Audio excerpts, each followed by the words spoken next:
Hello and welcome, I am Arumba. Thank you for joining me today on September the 22nd. I decided out of the blue that we're going to do a Bob's Angels multiplayer game. So it's a 100-player map.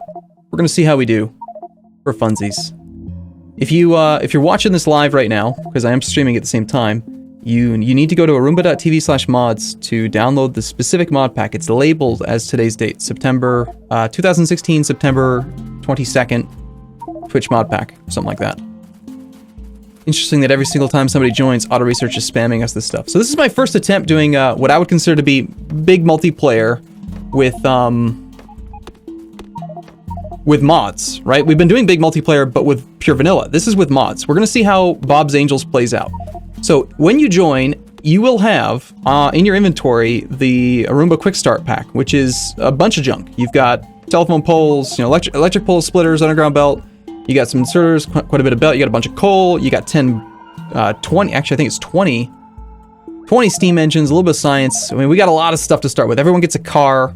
You get a personal roboport, which, and also a power armor. So what I would recommend is you just take your power armor, shift click these things in, and then you can use your robots to deconstruct. You also get a deconstruction planner, and everyone's gonna have 50 construction robots. So hopefully we can like make something cool and big really quickly. But again, we're playing with Bob's Mods and Angel's Ores, so it's not going to be what you remember from before. Alright, still getting 60 FPS for me. Let's check our player count. Let's see, player online count, 20 so far. Player cap is 100. The other day, on Tuesday, I did a server, I hosted a game for the devs because their New York-based server went down, and we were able to get to like 100 players, no problem. So I have a feeling 100 players will work out just fine on my current connection. Tomorrow, I'm actually getting an upgrade to my internet speed, which is awesome. I'm excited about that. One other thing I want to remind you of, when you spawn into this map, you will be a specific color, dark blue. If you want to change, all you have to do is just press the tilde key and then type /color, and then whatever color you'd like to be. Green, red, orange, cyan, like just name the color. Factorio's got it all built. It's not considered a console command, it's just an aesthetic thing. So like if you want to be green, you just type /color green, and then your character model will change to green. The other night we were using kind of like a coloring system where like if you liked being on offense, you would make yourself red. If you wanted to be like an engineer, you'd be like, green or whatever. So we can come up with something in game if you want. I'm green because I don't like biters. I'm not leaving. So yeah, I've not actually tried playing. I haven't played Bob's Angels in a little while here. So I've got to remember how this works. Also, this is another thing that's in the new mod pack is the Z. It's called Z. What's it called?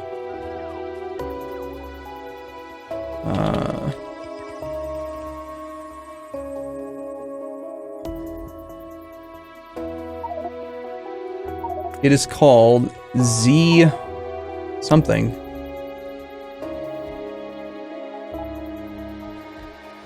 Z group change. And I've actually configured this manually so that everything is exactly where I think it makes sense and where I like it. So we've got, instead of having the vanilla categories in your crafting menu, you've got gather and store, production, resource and refining, resources, plates, automation, transportation, energy, defense, intermediate armors, modules and research, alien production, and decorative. So it might take a little bit of an adjustment for some people to get used to that, but that's okay. You do also spawn with 200 basic electronic boards, so if you want, once we get a little bit of technology, we will be able to create some filter inserters even before we get some of the more advanced stuff taken care of. So if you're brand new to Angel's Ores, first thing we need to do is we need to find some stereotyte, which is over here to the left, the west. We need stereotyte, and then we need this sapphirite. That is where iron ore and copper ore are going to come from. All vanilla ores, and actually all Bob's ores, are like removed from the map. So if you want to actually get some production going, we're gonna have to process this sapphirite and stereotyte. I like seeing all these robots, it's fantastic. How long am I going to stream? There is no password. I figured no one on regular Factorio would be able to join because of mods mismatch. So no password needed.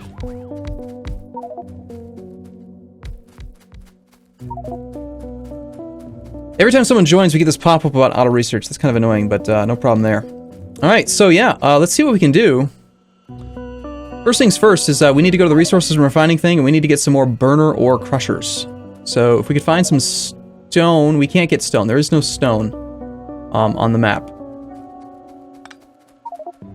Everyone does have longer reach mod enabled as well, so you can reach from very far away. Someone's left the robots behind. That's kind of funny. So basically, what we need to do is just take the burner ore crusher, throw it down, and start smashing some of this stuff so we can get a little bit of stone. So we want to do stereotype crushing for now. Just get this thing loaded up. It's going to take 2 little bits and create some other stuff. And then to convert, make the stone, you take an assembly machine.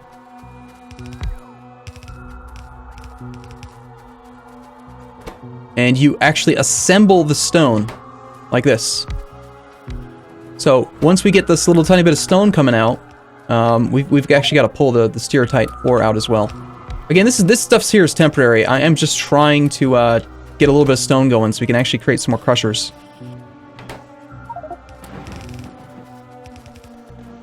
I'm sure we can come up with a nice little organizational system together, right? Unfortunately, the machine is being rather stupid and it's just not pulling them out in the right way. This is where I think it's actually a lot simpler just to go immediately up to filter inserters. I have 4 robots missing, apparently. Everyone starts with 50 robots, so if you find yourself with less than 50 in your inventory, you probably left them behind and you're a horrible, horrible, evil person. Why would you ever do such a thing?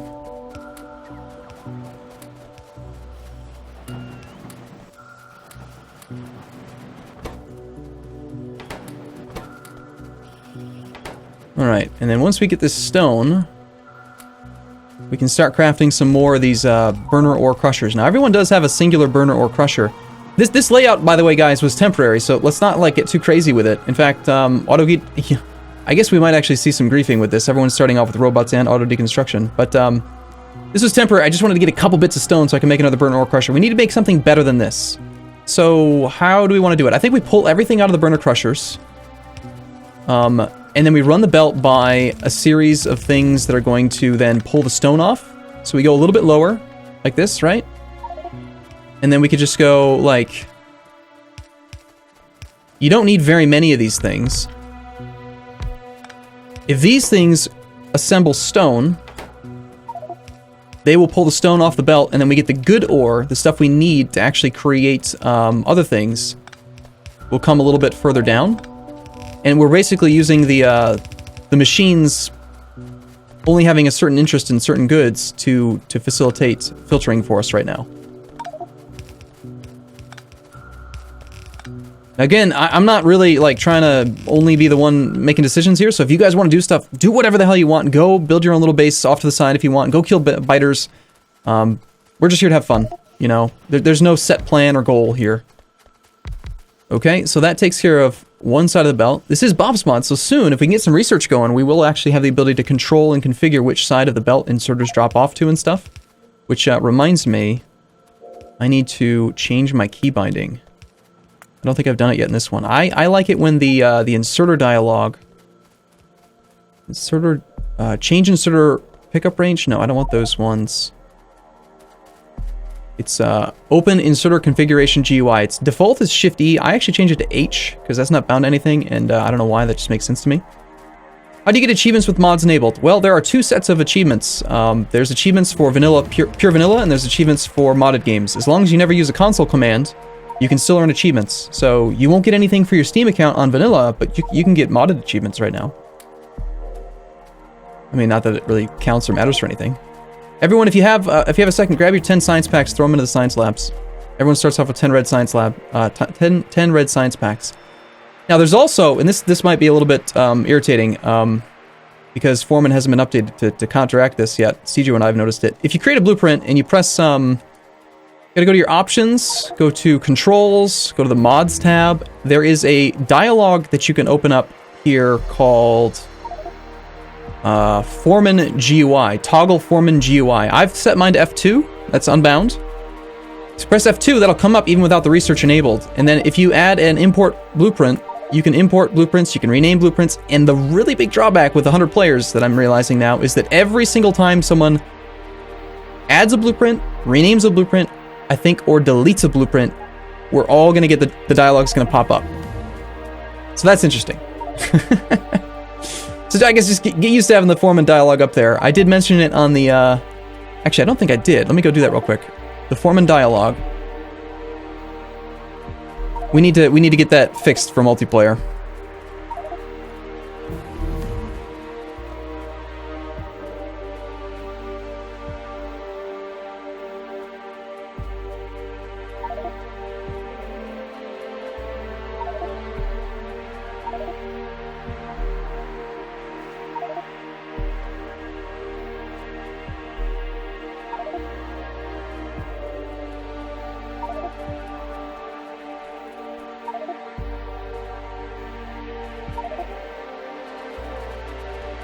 We'll see if Chumiko can fix that for us at some point in the near future here.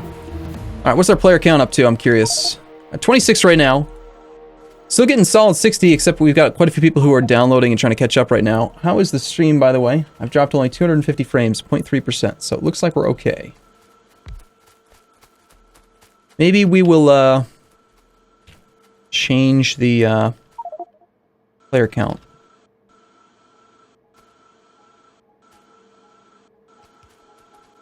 I forget the command now. Does anyone remember what it was from the stream on Tuesday night? Twinson had told me, now I've forgotten. And, getting desyncs. Have I screwed things up by, using Foreman? Uchan and Altair. Is it just those two, or is it, other players? We're getting lots of desyncs now. Is there a way to scroll this list?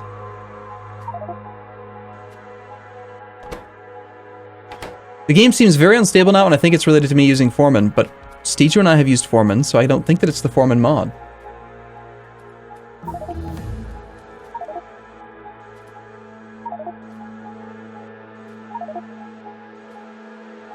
Huh.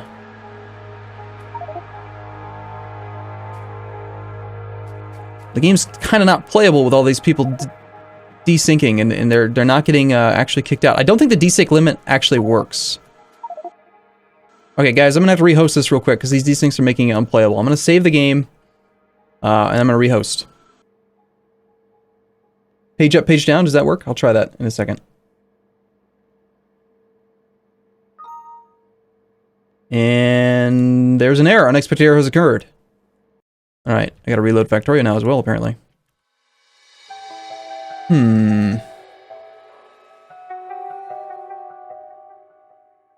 Yep.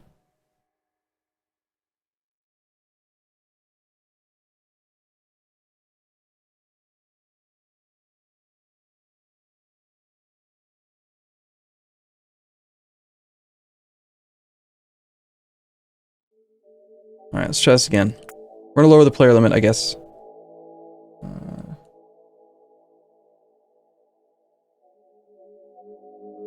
We'll do multiplayer load game.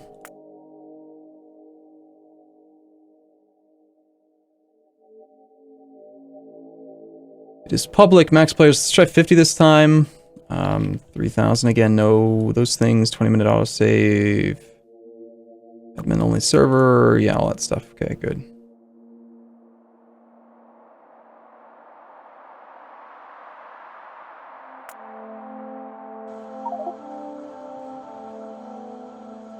Arumba ports can hold 100? I thought that these things could only handle, no, they can hold 10. You got five personal roboports and 50 robots. They can charge 100. No, they have 2 charging stations. They can charge 20 at a time. All right. Hopefully we don't run into that little desync loop there. Could it be that you have saved a blueprint that has been sent to everyone, so people have to resync to get that info? When you're with Siege, only one person has to do that, but with so many players, there's a lot of syncing. I'll tell you what, if we run into issues, we'll just delete Foreman. I would prefer to have it, and it does work. I know for sure it does work in multiplayer, but I don't think we want to mix this line, do we?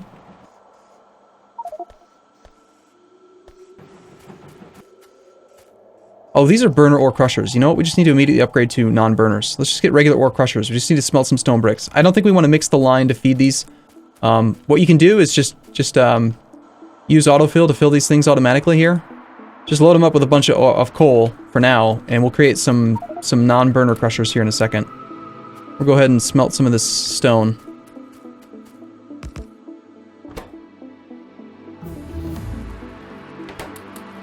Get some bricks going.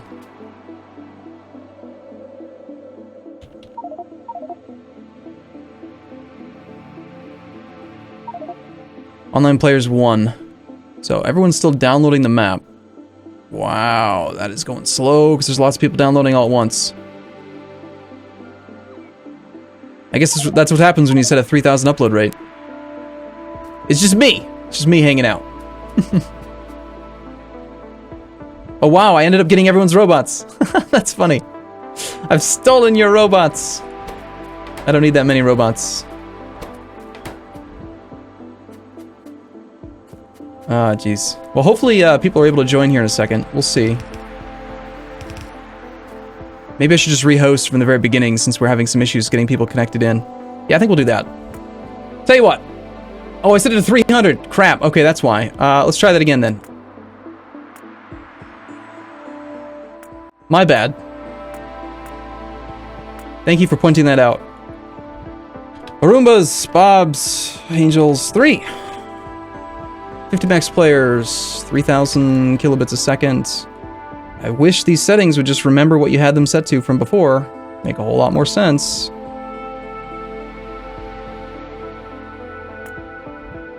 Alright. 10 times the upload rate, we should get a few players in now.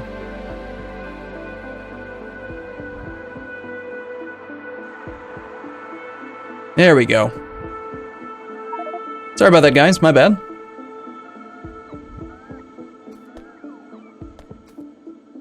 So yeah, we don't want to do this because we're going to immediately upgrade to non-burner crushers.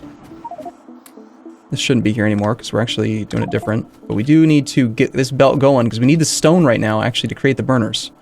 Let's just kind of hide this stuff off the belt for now. I'm sorry if I stole your robots. My bad, man. I didn't mean to do it. I could give them back. Here, honor system here, guys. If you don't have any robots, come get them from this box. If you do have robots, please don't take extra. You only have a personal roboport of 50 anyway, so you can't benefit from having more than 50. So don't take more than 50, please. Let everyone have some robots so they can all use them. That would be very nice of you. Please, thank you. A server preset mod would be awesome. I don't know how the settings are set up. Maybe it's just in the config file somewhere, and we could modify it. I'm not sure. Okay, so we're gonna take this stone, right, and we're gonna create some brick. We're gonna use that brick to create some regular ore crushers that don't require fuel. They also have a faster crafting speed. They're 50% faster, so you can smash this rock down. All right, again, this is the robot sharing chest. You know, if you don't have your robots, it's right there. Go get it.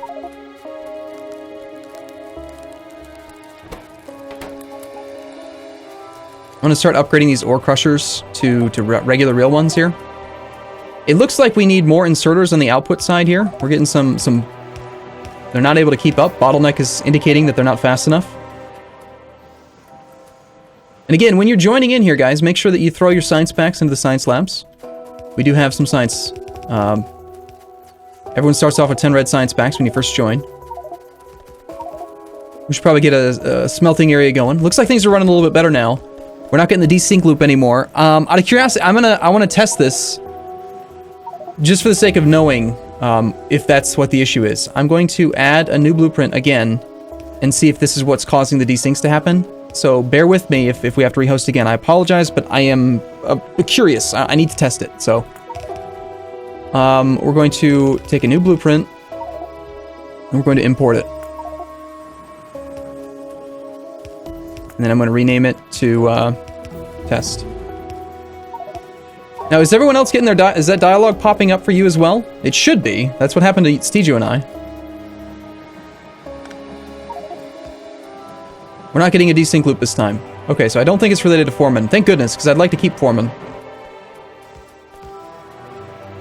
Alright, if at all possible, guys, let's try to upgrade these ore crushers. Grab the stone and turn it into brick. Regular crushers just require a little bit of brick. It's 10 stone brick, a little bit of iron. That's about it. Test with icons. Icons? What do you mean? I would advise, well, you actually can't. No one is promoted, and only I'm allowed to use console commands. And to change the order of the icons, you can't actually do that without using a console command. So this button order is set. You can't change it.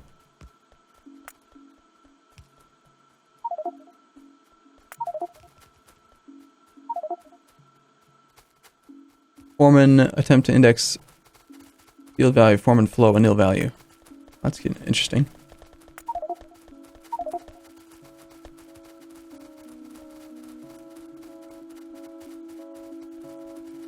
Huh.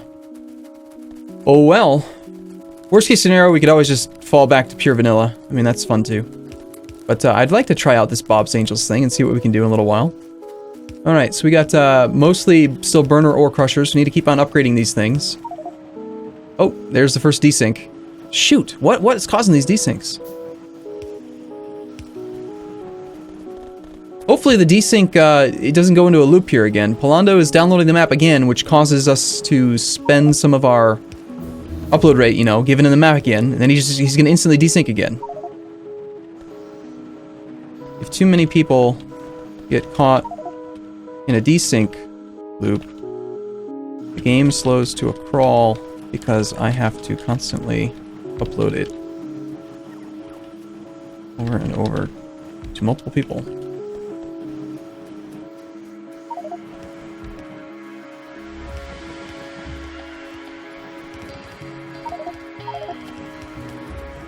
Yeah, it does seem to be Foreman. You know what? Let's stitch Foreman. Okay, I'm gonna apologize for having to rehost here again, but we're gonna save the game. I am going to... Okay.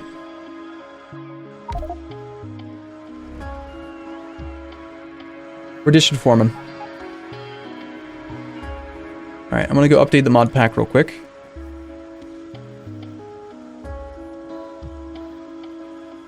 Foreman gets killed. Just gonna task manager kill Factorio because it's not wanting to quit for some reason.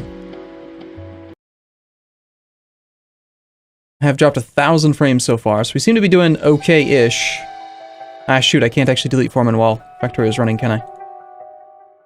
Alright, if you already have the mod pack, what you need to do is go to your mod directory and just delete the Foreman mod altogether. If you don't have the mod pack yet, I am updating the mod pack right now so that you don't have to worry about it. 7-zip, add to mods.7-zip. Yeah, Foreman is really, really nice, but if it's causing desync issues, it's not worth having. So we're just going to get rid of it. Okay, there's the new mod pack, and let me edit, manage revisions, upload new version. Alright. The new version is online, so if you are just now trying to join, the mod pack will be accurate. If you have already downloaded the mod pack, just go into your mods folder and delete the Foreman mod. Otherwise, you're going to get a mod... what's the term for it? You're going to get a mod mismatch on trying to join this save. Alright, one more time. Arumbas, Bobs, Angels, please, someone, if you guys know how to do it, please make a mod that does multiplayer lobby configuration settings and makes it consistent so I don't have to type this damn thing every time. We're in session 4 now, max players 50, max upload 3000, no password, autosave interval 20, AFK interval 10, admins only admins can pause, verify user identity. Okay, trying it again now without Foreman. Foreman is gone. Hey, I get more robots. Every time this happens, I get a whole bunch of robots. It's great. Yes, indeed, once more into the breach.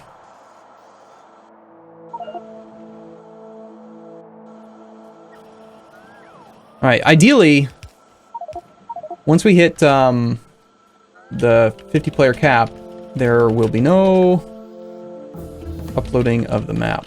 So the stream will never have issues. So I'm just reading as I type because it's the easiest thing for me to do in my head. So that I can stay focused.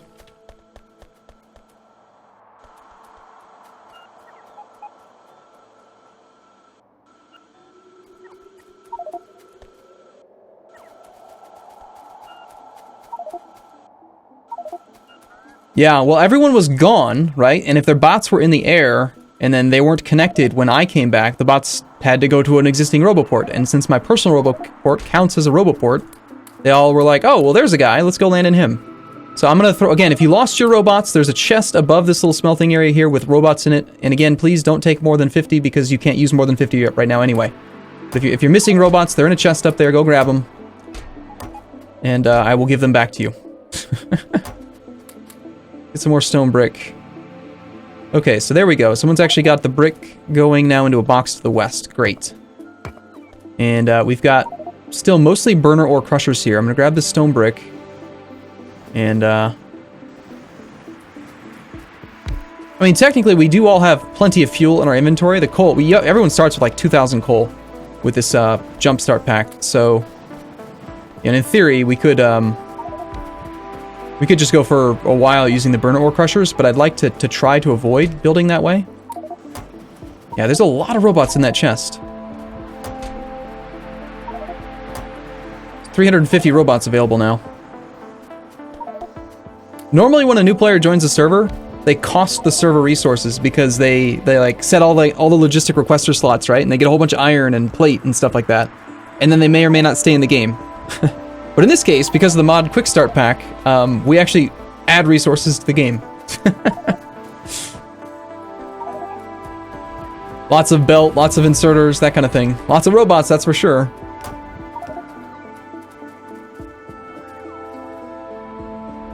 Alright, looks like somebody has set up, holy crap, 196 steam engines. Tell you what, let's do this. Let's do a little bit of groupthink here, organization. I'm going to create a series of chests over here. Since everyone starts with a little bit, right? It's designed to be a single-player pack. There's a series of chests over here. If you don't plan on working on power, why don't you head up to these chests, drop your steam engines off into the first chest. Anything related to power, just drop those off into the first chest. And that way, if someone wants to go work on power, they'll have a whole bunch of these resources available. Second chest, we could do, like, I don't know, science labs. Third chest, we could do... Really, that's about it, right? I don't think we start with anything else that really needs to be dumped. So I guess we don't need this many chests, do we? Yeah, so there's just, I mean, just in case, you know, if you don't want to work on that stuff, throw that stuff out there. You know what? We should do one more for burner drill, mining drills. I'm not planning on doing much mining drill stuff right this second, so yeah, do another chest for mining drills. And then eventually we're going to set up a little bus here, but... Whoever's working on power probably would love to have a whole crap ton of these, steam engines on hand that they could use the robots to set up. That will help out tremendously. Right.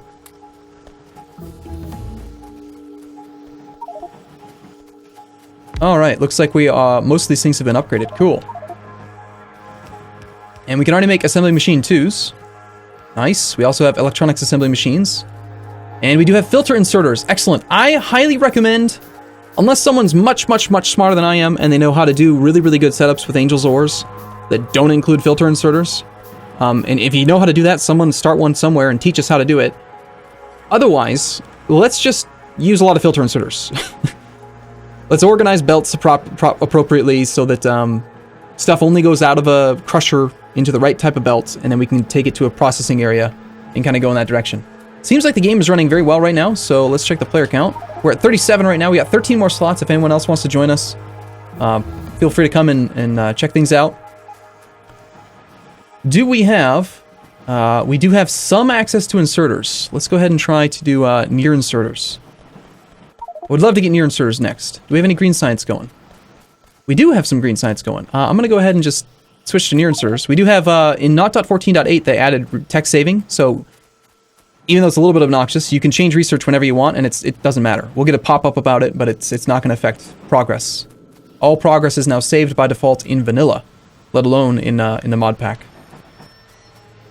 Let's do a little bit of math here. So this thing is creating 1 crushed stone every 1 second with a crafting speed of 1.5. That's 1.5 crushed stone per second. To create stone itself requires 2 bits of crushed stone every half second with a crafting speed of 0.5. So the ratio is 1.5 to 2, or 3 to 2, 6 to 4. It's 4 of these machines to 2 of these others, so we could actually condense this down a little bit. Let's get rid of some of these. Every other row can go away right now.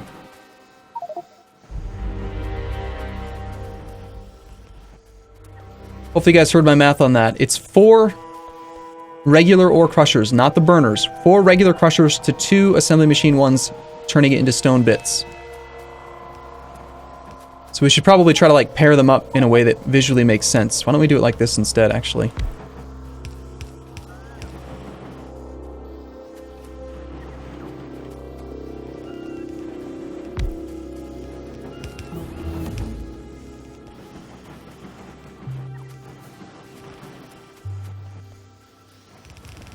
Well, of course, having a few extra wouldn't hurt, just because that way we're getting the filtering done. The whole point right now is we just want to get this stuff kind of squared away and filtered out. Looks like somebody has brought some stone from another area. Okay. Can we shift these belts down a little bit so we have a little bit more space? 2 to 1 is the same as 4 to 2. How did I mess up that math? Wait, 2 to 1. I think I may mess up the math just straight up. Let me try this again. One more time. We're getting 1 bit of crushed stone every 1 second with a crafting speed of 1.5. That's 1.5 crushed stone per second. Each assembling machine 1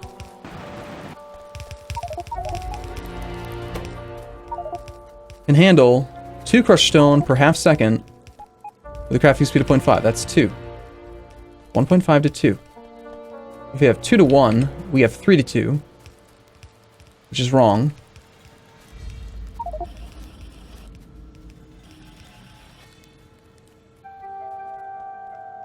It's 4 to 3, isn't it? It's 4 to 3, not 4 to 2. That's the issue. My bad. Should have known I'd make a mistake on doing math live, right?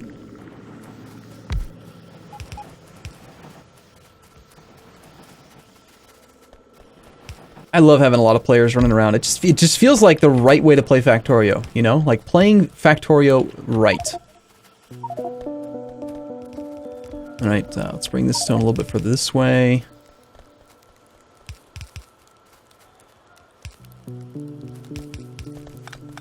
I did get rid of hack splitters recently because Cjo and I were running into some major performance issues later on in our recording session on Monday. And we determined, actually, that there was a number of causes. One of them is hack splitters. Factorissimo causes quite a bit of late-game lag as well, but that's the point of the series, so we're not getting rid of that.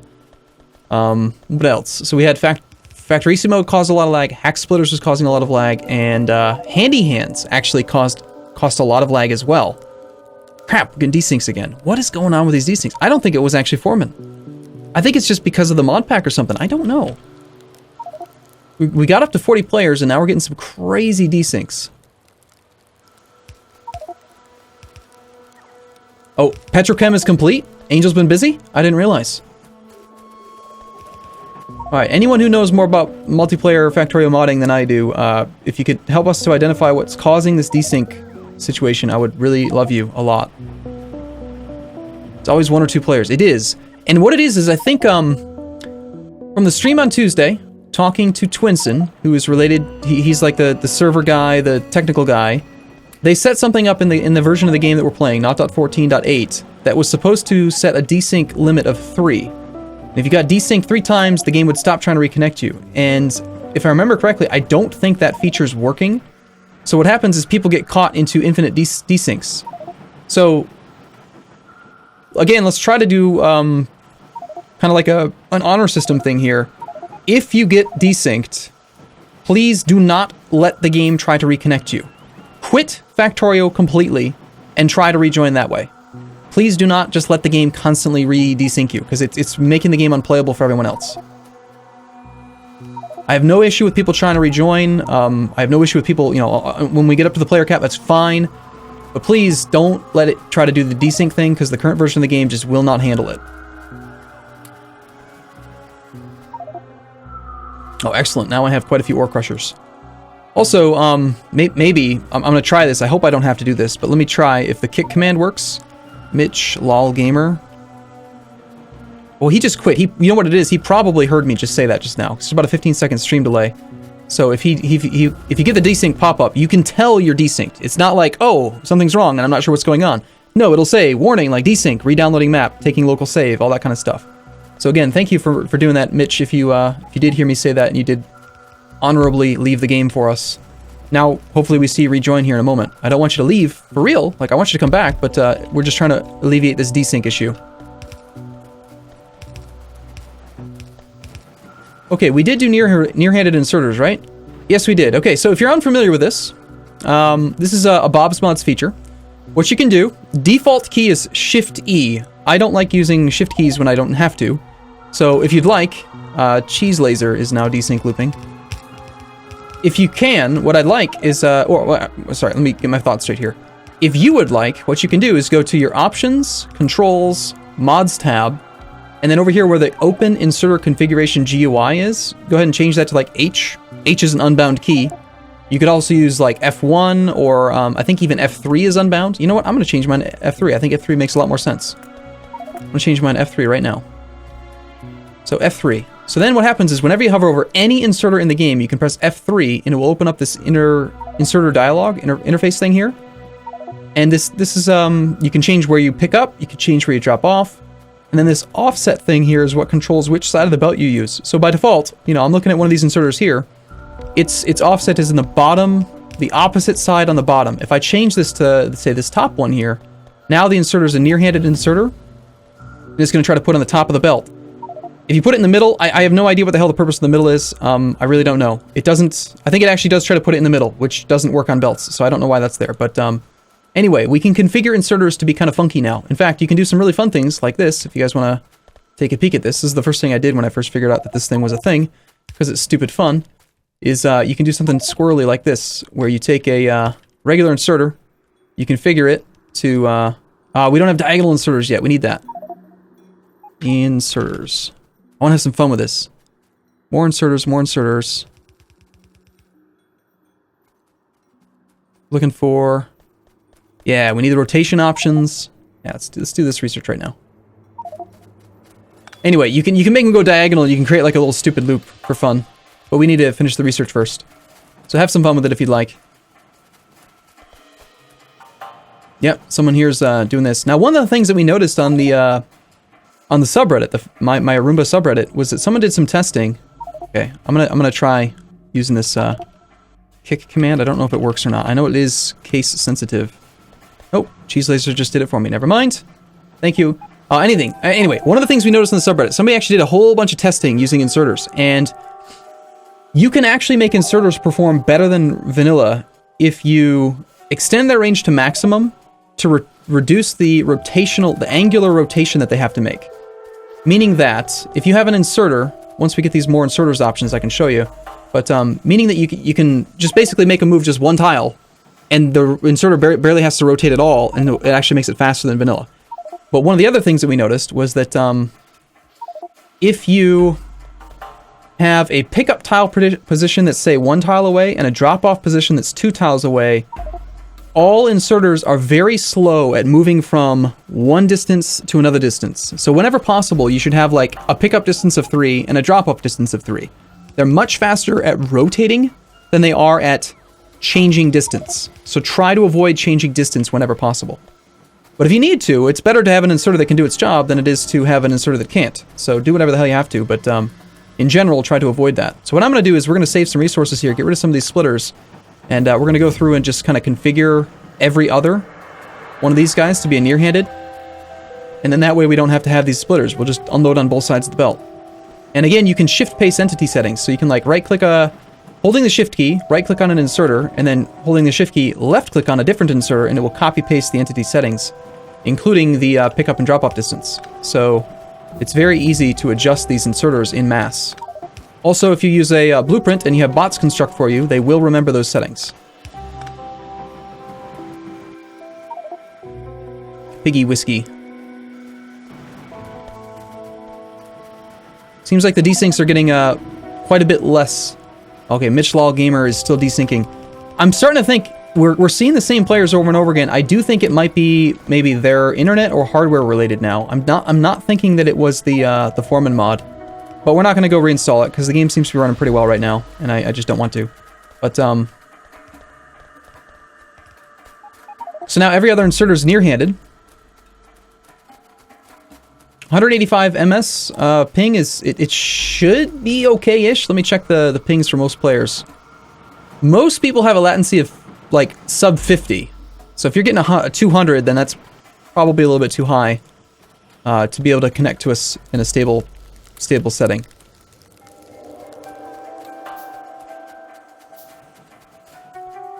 All right. Great thing about having all these construction robots is how easy it is to actually deconstruct the forest. So, keep in mind, guys, biters are enabled. We just have a very large start area. So don't get too crazy with pollution and don't get too crazy running out there unless you want to go fight biters yourself. In which case, you're more than welcome to, but we need to create, yeah, a proper sorting facility for the stereotyte and the sapphirite ore. So that's going to be these ore sorting facilities now. And this is where filter inserters would work much better, if possible.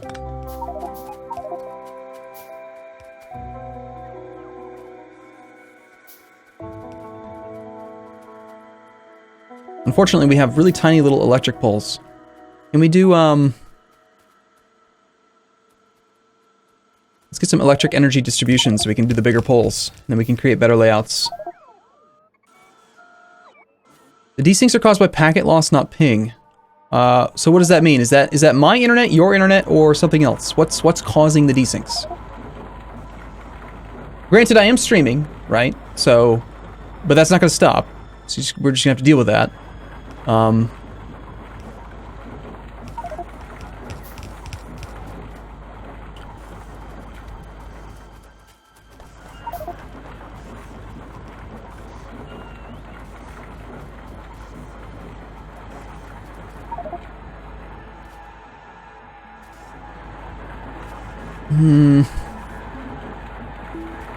I've actually not tried this kick command, but I'm going to try it now.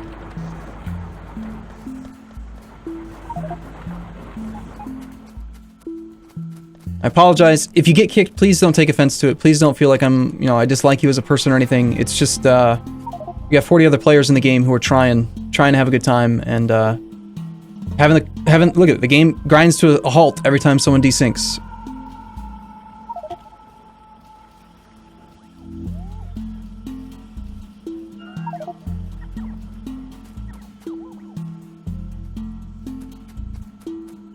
Player Jezquick doesn't exist. It does seem like some of the warehouse mod buildings don't fit the theme of Factorio, but the Angel's Ores mods definitely do. They look awesome. They fit Factorio perfectly. Alright, how are we doing on this green science production? I don't think we actually have any green science packs being made. We've just kind of, 4-star our way through it via handcrafting.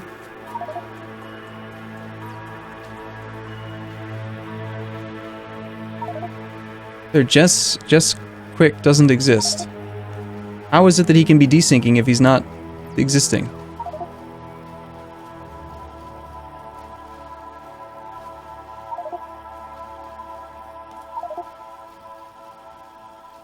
I don't get it.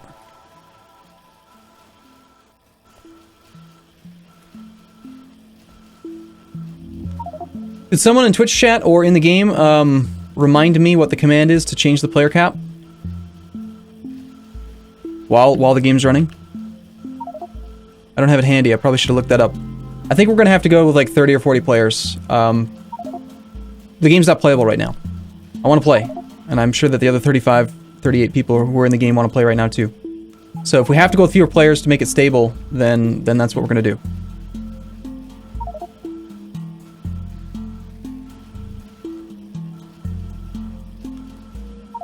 What is the command for Server player cap changing.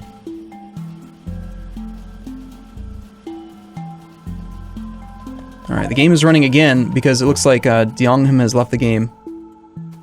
Yeah, I mean, there's only a couple people here, but I think what I'm gonna do, I'm happy with the number of players. I feel like we've got a good group of people, we're making stuff happen, it's fun, it's good. I'm just gonna lower the player cap down to like 30, and we're just gonna call this good for now. Hopefully, though, we don't just end up getting a bunch of desyncs and then we end up with, like, no players. Config max-players number. Thank you, PC guy.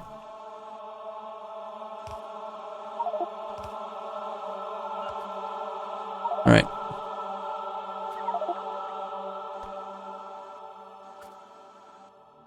We have 37 online right now. I just set the player cap to 30, so no one else should be able to join at the moment.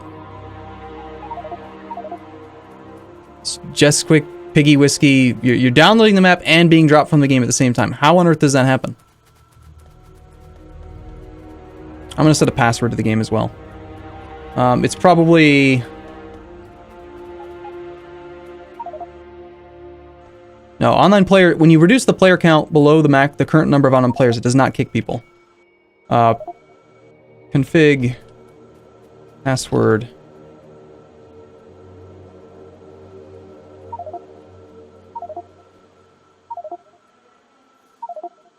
Alright, I've just added a password to the game now as well. Okay. And our player... Ah, crap, it just showed it. Stupid console remembering what it was.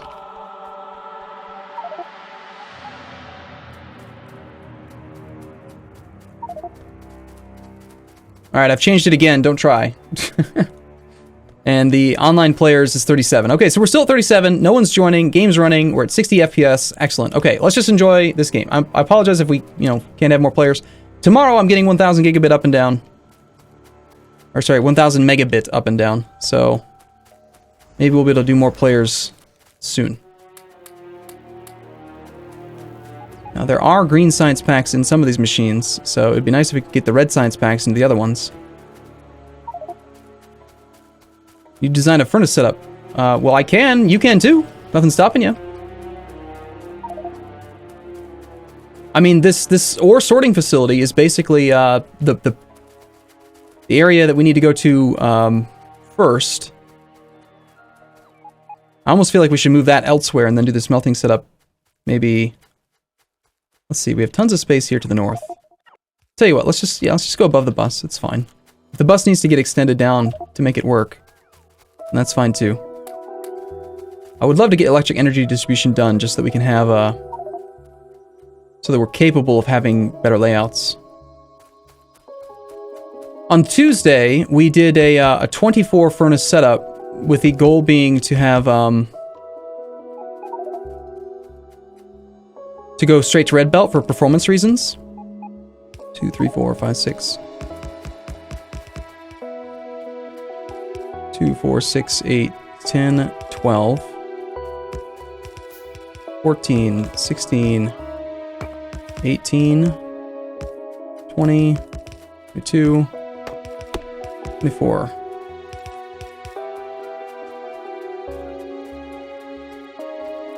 Okay, so yeah, we'll go with that. I mean, if the Factorio devs were saying that it was the right call, then that's what I'd prefer to do.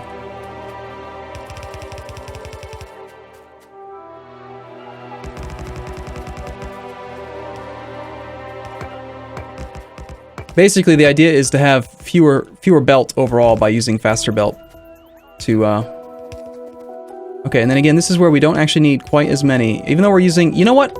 Let's wait. Let's wait just a second. Let's finish electric energy distribution, and then we can actually use far fewer poles. We just need to just kind of bully our way through this last science here. Got 15 greens in this one. Let's grab some of those and kind of spread them out a little bit.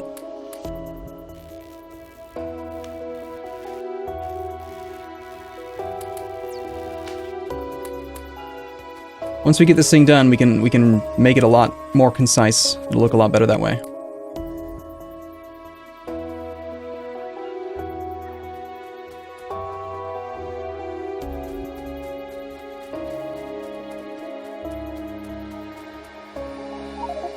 Alright, we did lose 1 player. I'm okay with anything above 30 players. I feel like is a pretty good number. Alright, now we have access to the bigger poles. I just need some steel. Crap. Has anyone made any steel yet? Damn it.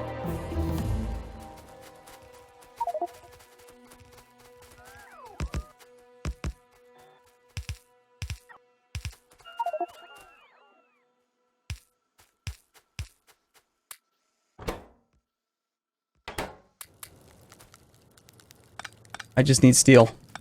Just a little bit of steel. I just need 1 pole so that I can create the template.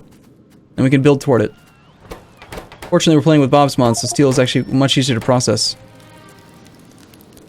Yeah, you know what? If you have everyone started with 200 basic electronic boards. Crafting some filter inserters and putting them near the processing area so that someone can work with those it's a great idea. So I'll go ahead and craft all of mine. That does mean you won't be able to make any assembly machine 2s though, so I'm actually going to make maybe just a couple fewer so that I can have a couple of these as well. I love this this groupthink thing. We're under attack in the east. We got 1 guy who likes fighting biters. Okay, so somebody, yeah, exactly. So basically, it's not even it's not 2 per row. It's actually like, I think it's 2 per. It's 3 electric poles every 3 ones of these is enough.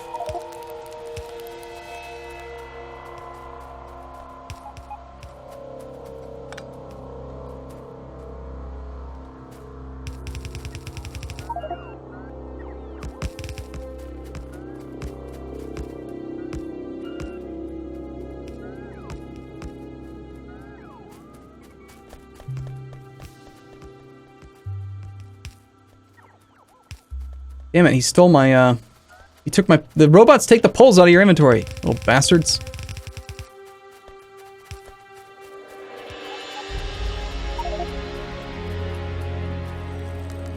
You got a private message from me explaining the G-Sync. Okay. Robot chest was above the crushing, the initial crushing area by those science packs. It may have been moved, I'm not sure. I still have an extra 9 robots on me right now, so maybe we'll just need to create a new chest somewhere. Smelt-ing. Smelt-ing. Looks like we're manually making some steel so we can get some more electrical poles. I like it. Okay, so we got our layout there, and then, oh wow, that's getting big quick. What we need to do then is, well, hold on, before you copy-paste it everywhere, we need to modify this a little bit. So once this gets upgraded to red belt, about halfway through, or actually about 65% of the way through, so the first 16 furnaces, 1, 2, 3, 4, 5, 6, 7, 8, 9, 10, 11, 12, 13, 14, 15, 16. So like right here is where we're going to want to do the underground thing. You still need to do the underground thing, unfortunately, to get full compression.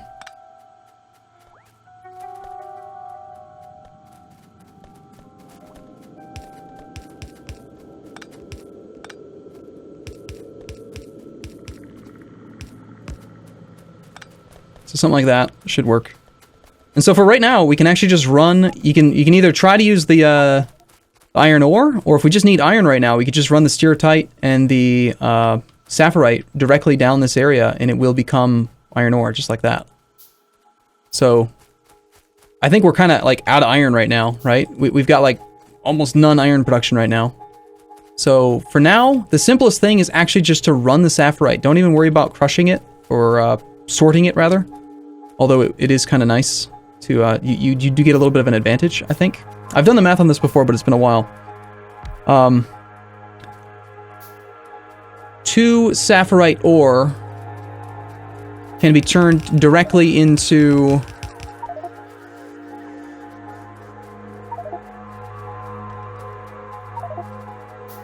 it's 3 crushed sapphirite becomes 2 iron plate, or you sort it, which takes 4 to make 2, but then you also get some copper. There's really not a huge loss of resources right now, and we don't really need the chunks right this second, do we? Honestly, I think we might be better off just running this crushed sapphirite ore down the bus for the moment, just for simplicity's sake.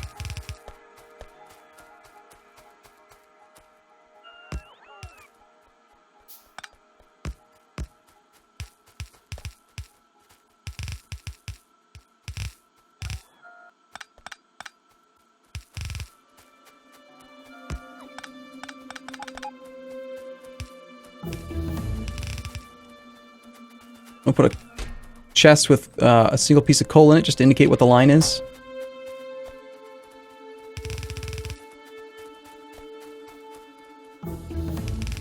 One of the things, I mean, Angel's been playing in my, I was like a week or two ago, I was playing with Angel. He was joining my streams, and he was mentioning that with his mod, just because you have the processing doesn't necessarily mean that it's the best processing to use, right? You don't, it's not like every single time you get a new processing method, that's the one you're supposed to use. Like, sometimes the best method of processing for you is the one that gets you the materials you need right this second. Like, that, it's just that simple, you know? Right now we need iron ore, so let's just crush this, just turn this sapphirite into ore. Or into plate, you know? Just get her done. And again, I like following this new methodology of build a factory that helps you build your factory.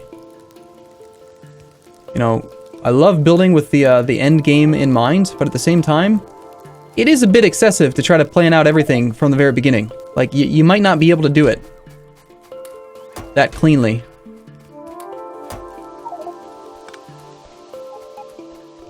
Okay, we do have a coal feed. At least this way people will get iron and they can actually do stuff with it, right? We can get some science going or whatever. We need to get green science automated.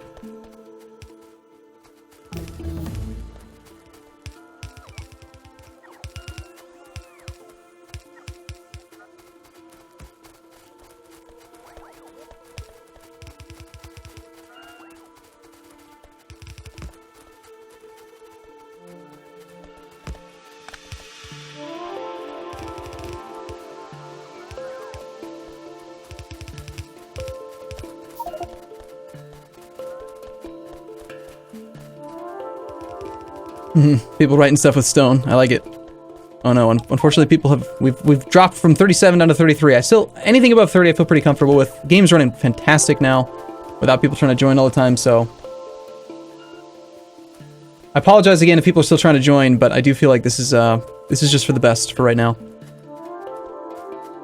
So, what do you guys want to do with this this other type of sorting here?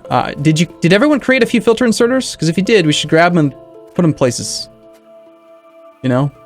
We need a lot. We need to get to, where is it? We need to make basic electronic boards so that people can get filter inserters. So we should get started on... We need carbon, and we need tin. To get tin, we need to get a different type of ore. Tin comes from... copper plate. Well, let's just search. Tin plate comes from crushed bobmonium. Do we have bobmonium? We do have a little bit here. I'm gonna set up a small little ore crushing area for bobmonium.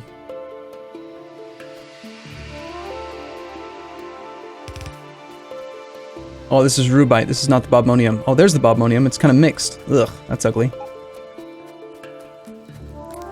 Oh, there's a whole bunch of tin. Cool. I don't need that much. I should put it back. So we have some tin. We need to get the tin on a belt on the bus. We need to get carbon, which we can do in a chemical furnace, which we can just make by hand right now for now. And basically we need a water feed and a coal feed, and we're just going to turn some of the coal into carbon. So I'm going to just set that up below this crushing area here. Let's do like groups of 2. I don't have any poles, again, of course. You know what happens is I think that the robots, like someone pastes something and then everyone's robots all try to help at the same time, and so if you do have any materials on you, they just kind of get sucked right out of you, which is actually kind of a good thing, I think. Because that means that people don't just sort of hang out with tons of resources on hand. It uses whatever it can. We need to get water.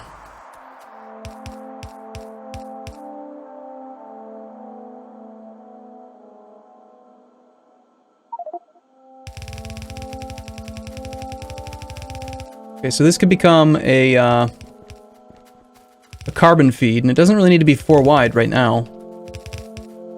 And really what we want to do is, in my other campaign, I found that you can run carbon on its own, you can run tinned copper wire on its own, and then you can also run like a mixed line of tin and carbon, and tinned copper wire and carbon, and I find that the mixed line of tin and carbon wire is actually much more appropriate. So I think what we want to do is combine the carbon in with some tinned copper wire.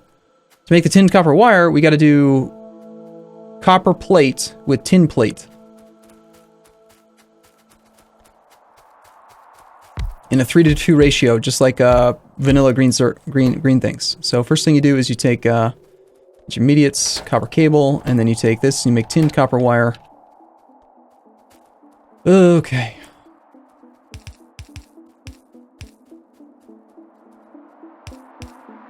I'm just gonna build stuff wherever it makes sense to me at the moment, and if it needs to get moved, we all have blueprints. We all have robots. We can move stuff later. Just making the layout and getting things started, I think, is a good idea. Because this is Bob's Mods. It's not simple. I hate how I don't ever have any power poles.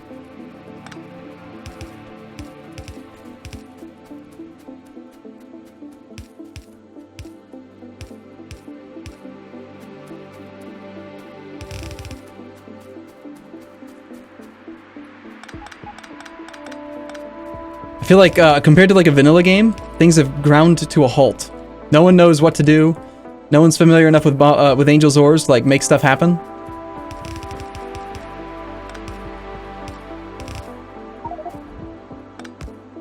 That's okay. We have coal, like it's being mined. Gotta get a water connection to that carbon processing, and we gotta get the tinned copper, the tin plate coming down this way from up there. For now, I think a chest is fine and appropriate.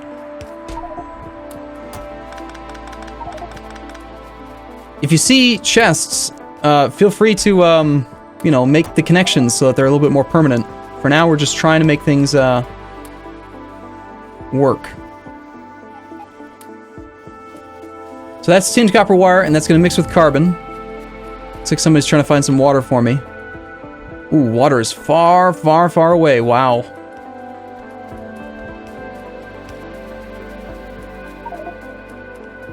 Is that already hooked up? Yeah, well... No, there's no water in it. Looks like there's one section of pipe over there missing.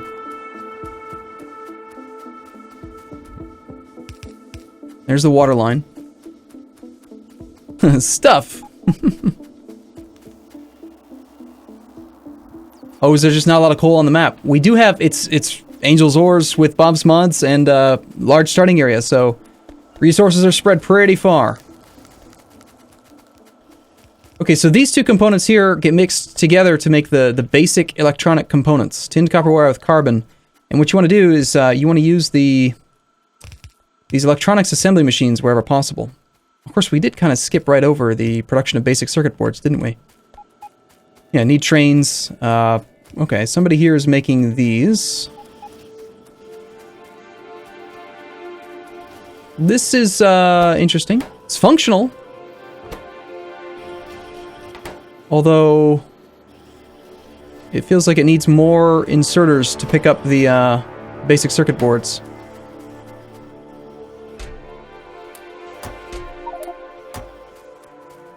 Hey, you know what? Functional is functional. Let's not knock it.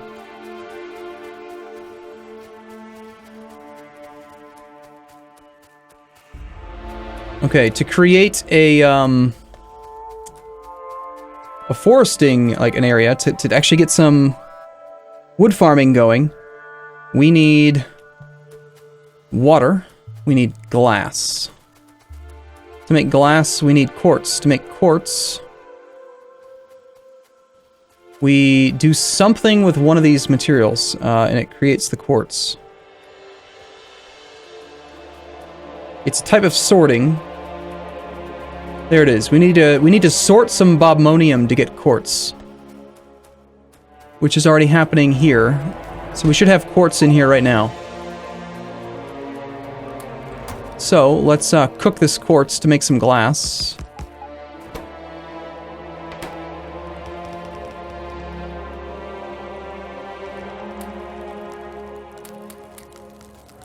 We can use that glass then to make some greenhouses. I'm getting slowed down. Where's a safe place to raid iron plates? I don't know. Wherever you can find it.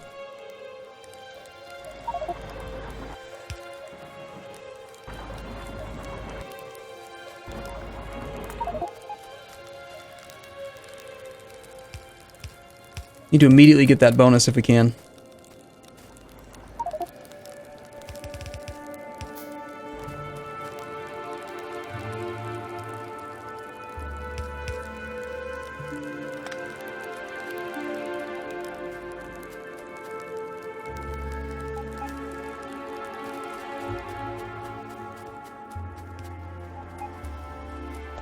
Hearing lots of robots.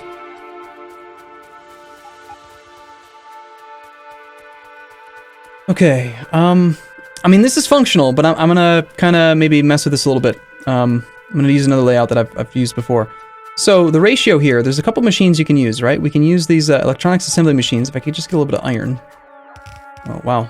Somebody brought a whole bunch of this stuff to me. These robots went kind of crazy there. Yeah, that's not a lot of iron coming in right now. Love to see some more iron.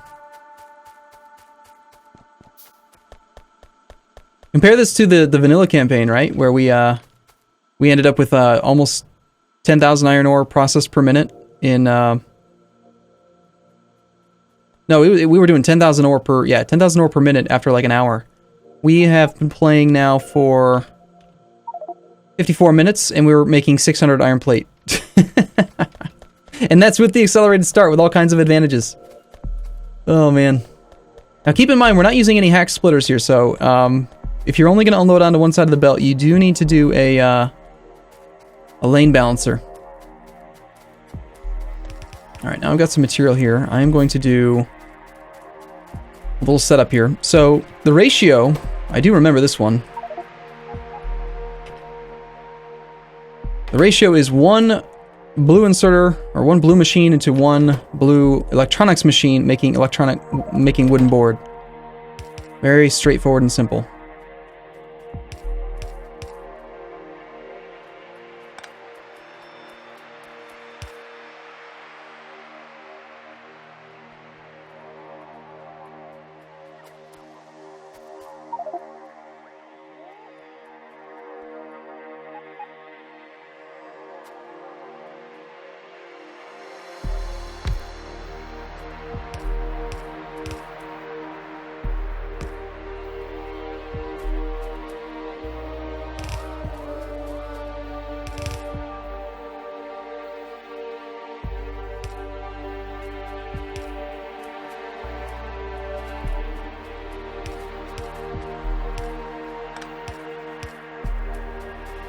So, if we run wood down here, we can make the boards, right? And then over here, just like in vanilla, you would take 3 machines. Exactly as if you were doing a green circuit setup. This is off by 1, isn't it? And actually, hold on, this is wrong because we're using Bob's mods, I forgot. This entire thing can be done using electronics assembly machines. So you go 3 to 2.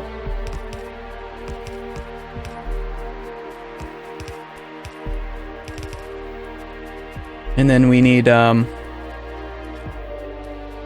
inputs, outputs.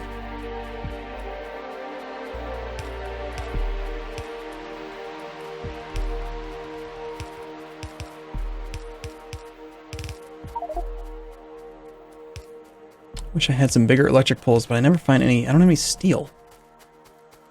We still making steel, or was that just a temporary thing? I feel like it was a temporary thing, wasn't it? Damn. I pushed so hard to get the upgraded electrical poles, and then we got them, but now we don't have any steel to actually do them. I mean, that does work, actually. Hold on, we don't really need those, do we? That looks pretty good. So this is supposed to be coil into basic circuit boards. So that's the correct ratio for that. This pole should get moved. Just need copper a layout like this will work. So you feed copper and you feed wooden boards, right? So you loop these wooden boards around, for example. Pretend like the wooden boards is your iron feed and the copper feed is there. And then that's just how you do those. And this whole thing, it's functional, but the machines are not performing well. Why is bottleneck off, by the way? I'm not seeing bottleneck at all. We have bottleneck, don't we?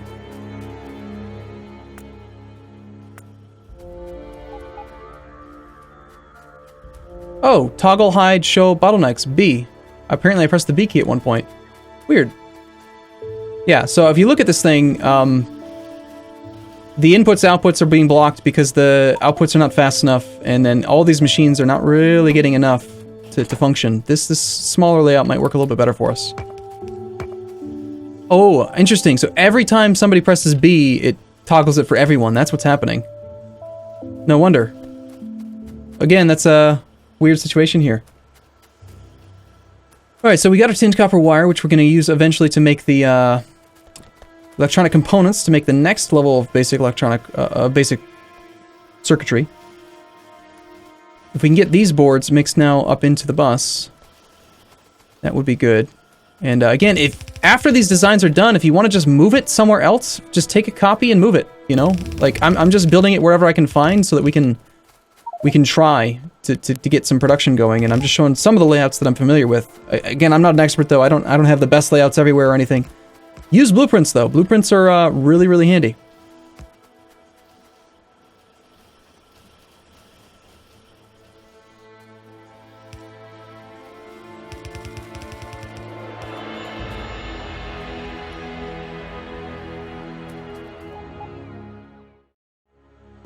Oh, look at that.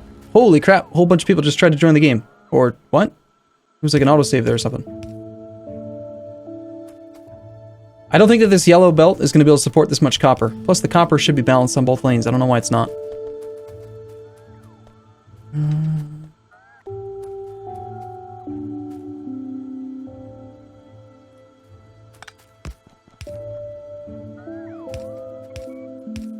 I got so used to using hack splitters that it's weird when I don't have them now.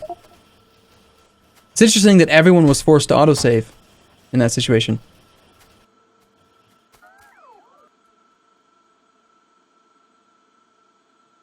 See, blueprints would make this whole thing a lot easier.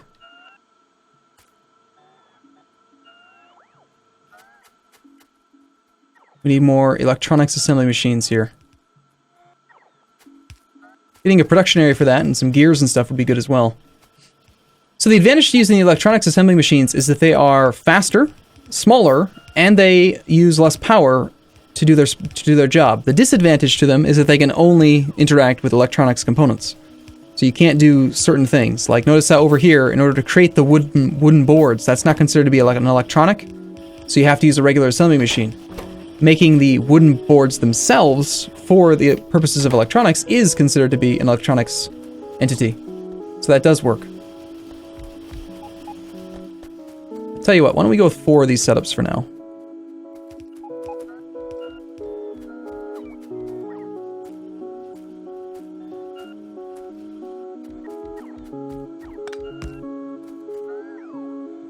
Let's see how that performs. Wooden boards are not making it down.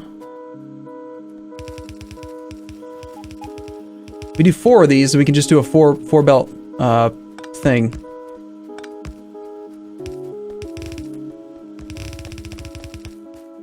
Like that for now.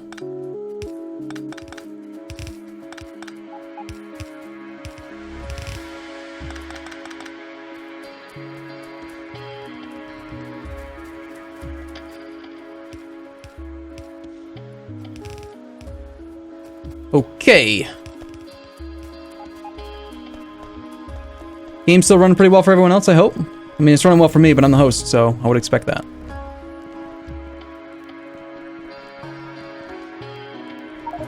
Yeah, we should balance a lot of these outputs. I think at the end of each of these smelting setups, what we should do is just do a little wiggle waggle.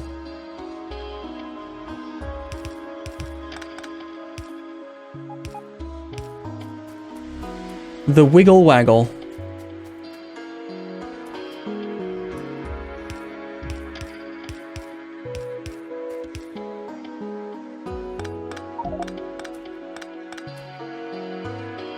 Okay. Good to hear that it's performing pretty well. Considering it's a heavily modded game, I'm just happy to hear that.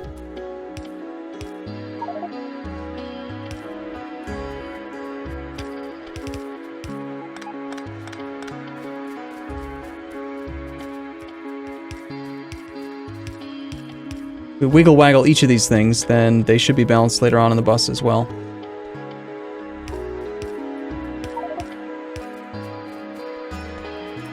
I don't know why I call it a wiggle waggle. Just seems like the right thing at the time. You're from Australia! Wow, we have someone connected from Australia. That's kind of crazy. Apparently the connection's working just fine. There's a stockpile of coal. Now, we are playing the warehouse mod as well, so if you want to make warehouses and actually, like, store huge amounts of crap, then you can. We'll grab these. How do you change the autofill settings? Unfortunately, that's something that I am not good with. It's a console thing, and console commands are disabled. Also, you can modify your settings file, but it has to be the same for everyone, so it doesn't really work very well. There are a couple of keyboard shortcuts you can use that modify the way autofill functions for you. Autofill an existing entity is a thing. You can autofill already existing entities using a shortcut. And then you can turn limits on or off using Control-Shift-F, and you can turn the groups on or off using Control-Alt-F. So what that does is things like, this was supposed to be a coal feed. Somebody shut this down. Where did the coal? We need coal here. Does need coal.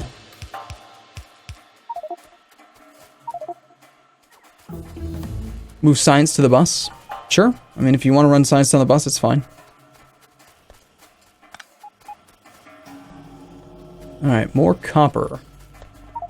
That's a good looking amount of stuff on the bus so far, except for iron. Next up, I would love to get green, Okay, so somebody's moved this whole thing down. You know what we should do then? If you want to do that, why don't we go ahead and, yeah, let's shift the whole thing down. That's fine. But if we're going to do that, let's bus the wooden boards. So pull from that wooden board feed that I just added. Over here. It's going to be this third one right here.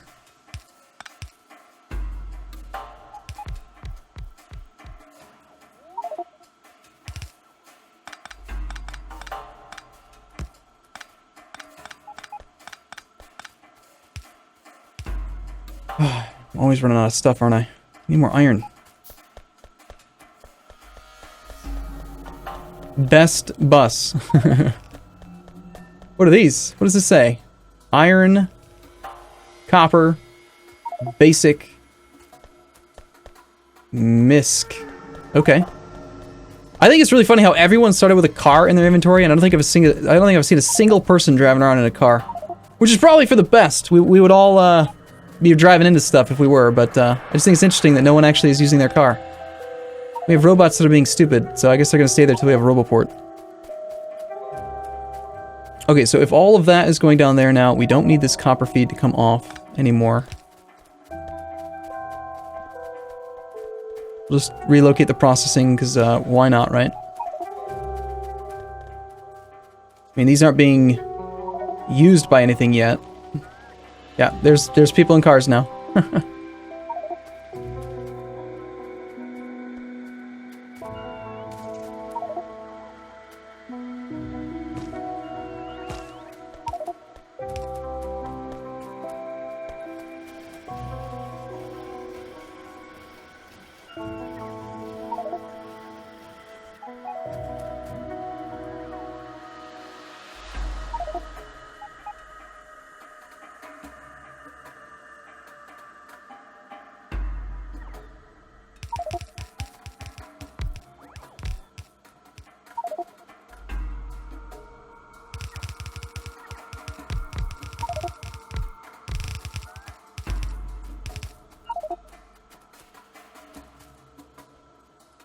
Need more of these smaller little guys. And it looks to me, let's do a little bit of math here. If you're making 2 wooden boards every 0.5 seconds with a crafting speed of 1, that's 4 items per second. And a regular yellow belt can only hold 13 items per second. So a yellow belt can only hold the output of 3 of these machines. Right now I've got 1, 2, 3, 4, 5, 6, 7, 8. So we wanted to make a 4 belt feed. We need 12 machines. 1, 2, 3, 4, 5, 6, 7, 8. 9, 10, 11, 12. Okay, and then we should grab you guys from here over by 3 and up. 1, 2, 3, 3. So you guys can go over and up. 1, 2, 3. Over by 1 and up.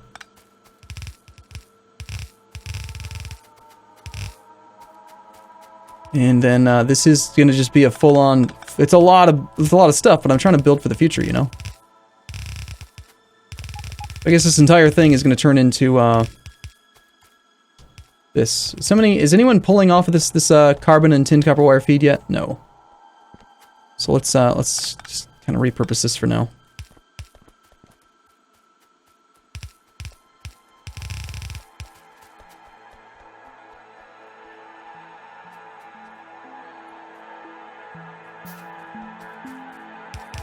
I got so used to using handy hands that not having handy hands has turned into a bit of a challenge.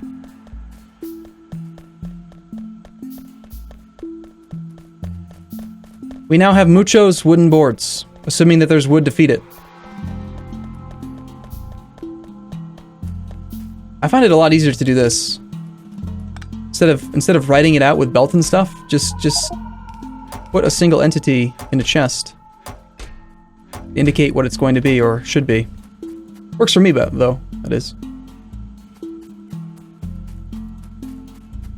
I mean, why not? Why don't we just do four belts for everything? Just to hopefully have enough throughput.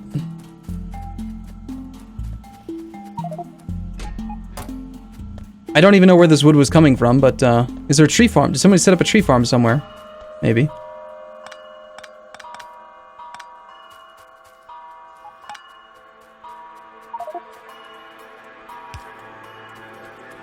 Okay, so we got our wood. Yes, there is a tree farm. Excellent. Okay, for now, I'm going to create some feeds here just to fill up this belt again. I have all this wood in my inventory right now. Wouldn't mind using bigger chests, though. And actually, you know what? That's a good idea. I should do that. We have access to the warehouse mod. We might as well make it. I'm going to make a regular warehouse, because warehouses, I think, get upgraded to the bigger warehouses later on. It's quite expensive, though. 100 iron plate, 60 steel. Is there steel somewhere, I wonder?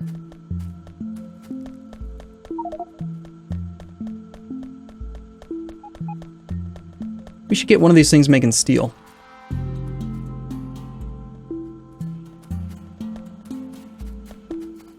That looks like glass. We've got tin.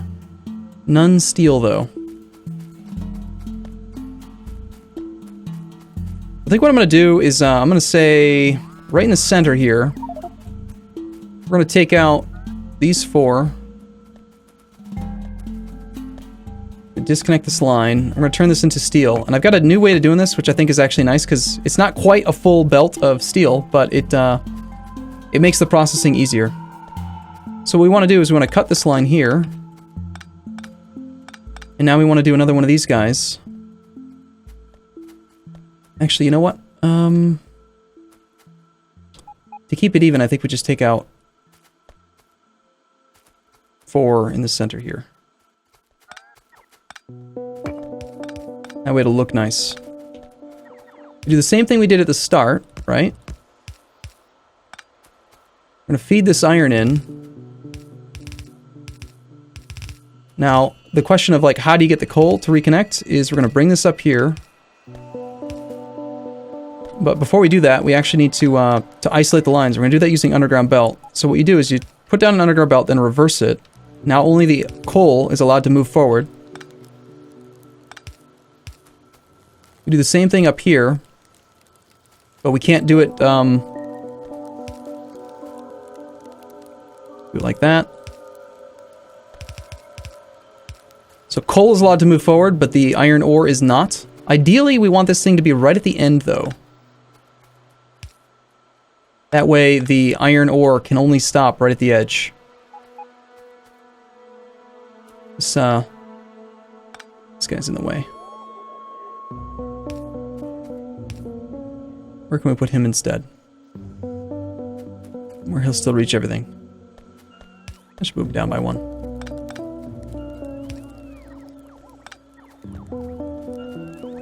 A little bit wonky, but it will do the job. So the nice thing about that is that it's in line and you don't have to like send the stuff in a different direction just to reach it, you know? Like you don't have to take an output and then somehow wrap it around to the front again. It's just in line.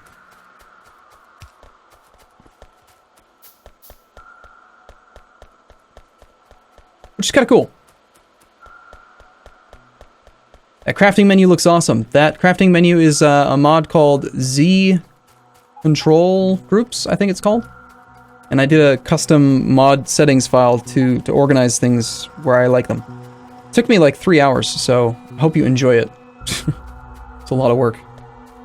Alright, so now that we have this, this warehouse, I'm gonna throw this warehouse down.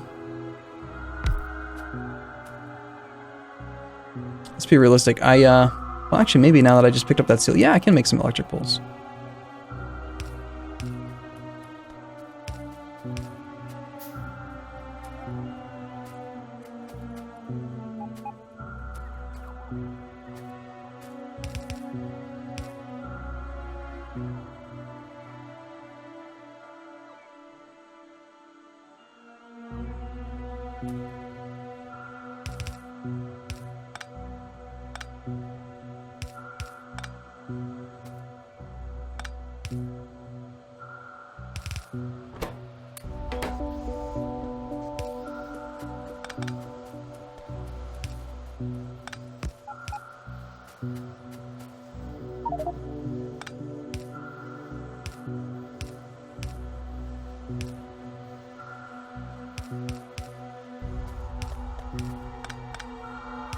Okay, so we can unload any wood that we end up collecting via trees there.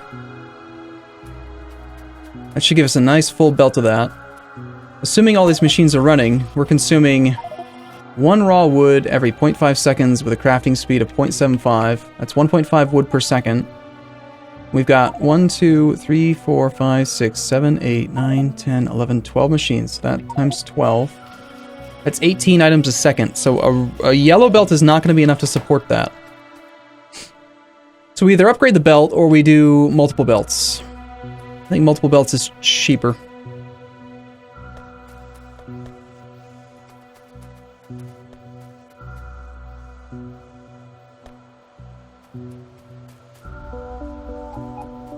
In which case we don't really need to worry about balancing the lanes. It's not important. In this context, I think. It's gonna take a lot of wood. We need 18 wood per second is the goal right now for this. So we've got 2 belts worth of wood coming in. Let's just feed 1/2 of each. So that means that right around here, the midpoint, we'll shuffle this guy in. Get rid of all this. Cut that line.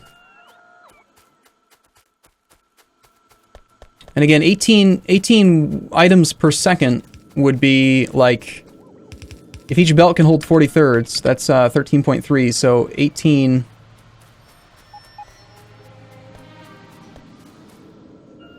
We need 1.35 yellow belts full of wood. Let's go figure out how much wood each one of these tree farms is going to generate, assuming that it's working properly. These do not appear to be set up quite right yet. We need more filter inserters, possibly? They need an output for their saplings. Yes. Looks like whoever set this up didn't really quite get done.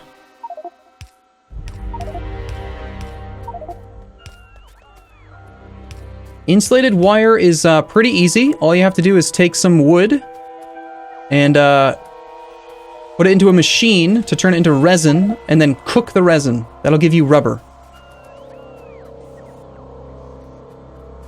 cooked resin in a smelter, and then rubber is what you end up using to make the insulated wire. Okay, let's make sure.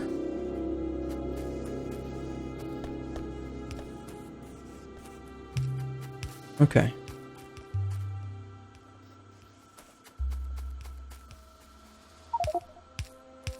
Assuming that this ends up getting set up properly, I'm going to just do some math here to calculate how much wood this is going to create. It's going to create 10 wood every 60 seconds with a crafting speed of 0.75. That's an eighth of a piece of wood per second. And we needed 18 wood per second to support that feed. So 18 wood per second divided by a crafting speed of 0.125. We need 144 greenhouses. And right now we have 80. 144.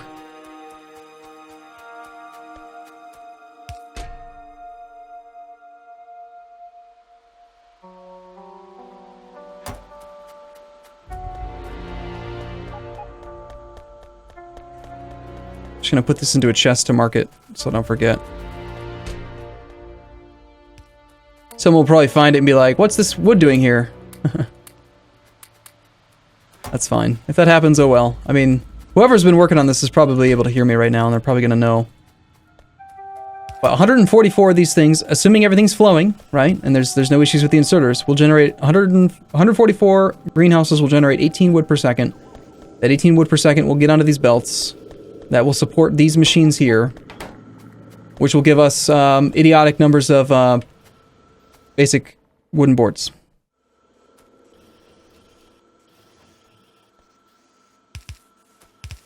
I do believe that these need to be fast inserters as well to be able to output their product quickly enough. And we're missing one machine right there. I have robots. I don't know where they went. That's a lot of wooden belt. Or wooden board. Next, big thing is then getting these basic electronic boards done. To do that, we need to get the solder going. Here comes all the people saying, it's not solder! To do that, we need a chemical mixing furnace. You take tin plate and lead plate, and you mix it together to make solder plate. Then you take the solder plate plus resin to create solder. So I think I saw up here, someone was doing quartz into glass, and then I saw some tin plate. There's the tin plate right there. Good. We still need lead plate. Lead plate comes from, I think it's galena, which gets changed. You can either get some galena ore from the crushing or the sorting, or we could just make lead plate directly from crushed rubite. So again, I think the simpler approach here is to just, for the moment, to get things going, we take this rubite, we crush it, and we send that into a processing chain here. And then we call that good. So I'm going to create a copy of this whole thing.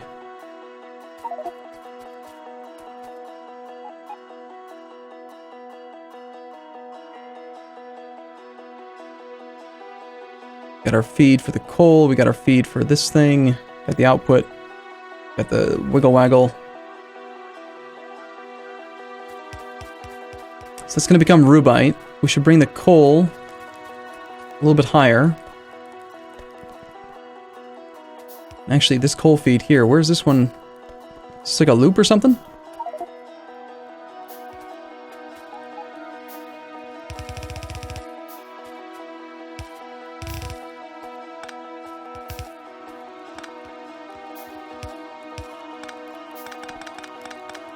I'm not sure.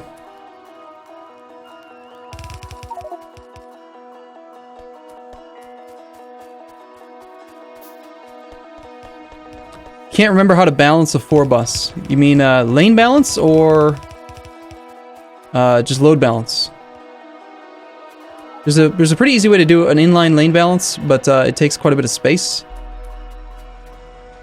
This is the rubite. And again, we just want to crush this.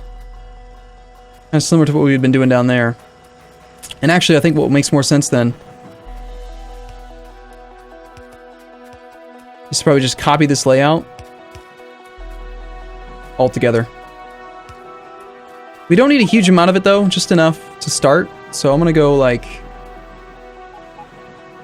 I see somebody added a whole bunch of extra stone processing. I think it's probably fine just to have excess. We did the math earlier, it was 4 to 3, but that's alright.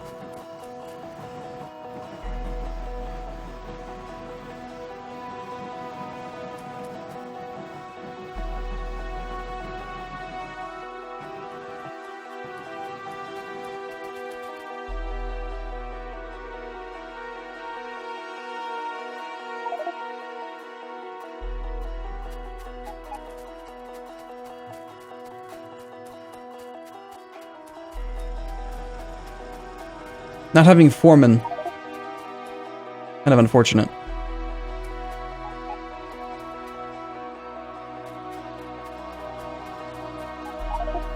So that's getting set up right now to be sorted. But this is wrong. You can't run the Rubite directly. You do have to crush it first. So that doesn't work. You need the output from this to make that function. If you want to sort it, that's fine. We don't need to sort it to get some lead being made, but you do have to crush it first. Right, so then we need to change this recipe over. These are ore crushers. Funny thing is, I have some. My robots seem to be being kind of stupid right now.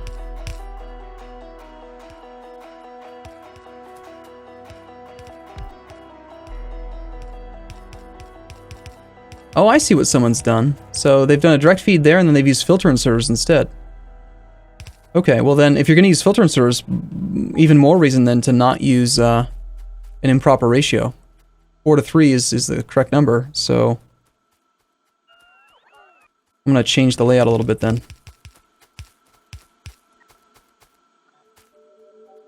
And actually, if we use an assembly machine too, the ratio might change. So let's try that, see if the number's much different. Okay, assuming you're working, you're going to make 2... No, you're going to make... It's the stone that I care about. You're going to make 1 bit of stone every second with a crafting speed of 1.5, so that's 1.5 stone per second. And if we're using a level 2 assembly machine to make the stone, you're going to take 2 crushed stone every 0.5 seconds with a crafting speed of 0.75, so that's 3. So yeah, the ratio becomes 2 to 1 if you use blue inserters instead of 4 to 3. So what we could do is just go like, something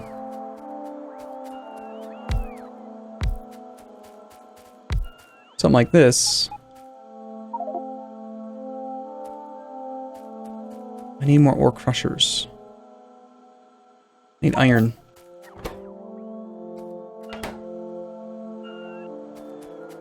So then we could change it a little bit.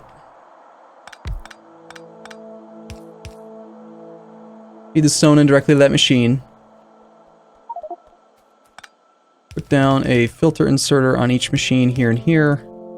And you're just grabbing the crushed Rubite.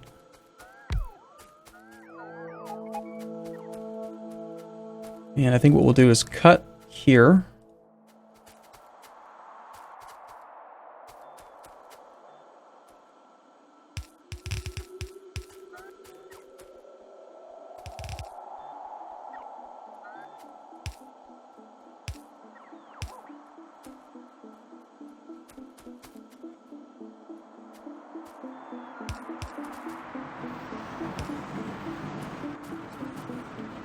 And it's supposed to be the interior guys that are long-handed. That feed directly into stone machines. But you gotta make sure they're not grabbing the wrong thing first, otherwise they'll be stupid.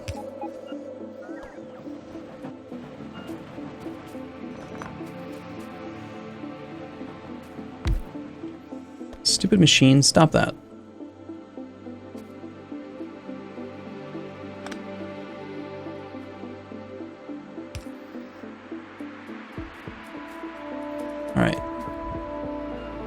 Now this should be working. And now we need the filter inserters to bring everything out. I don't think I have the ability to make any more filter inserters. That's what I'm working on right now. I also have no belt. I need iron.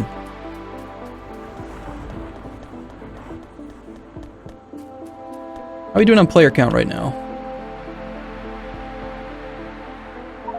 Down to 25. We've lost some players over the last hour or so. I'm not gonna change it. I think everything's running just fine, and it's a much smaller number than I was originally anticipating, but since it's functional and everything's good, I mean, 25 is still a good number.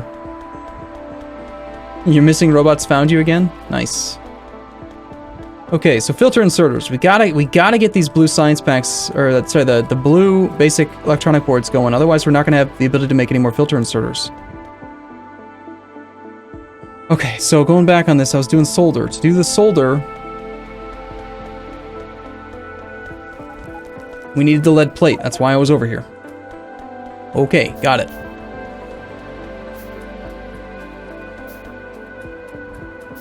Does anyone have any filter inserters? We just need a couple to get this thing functional.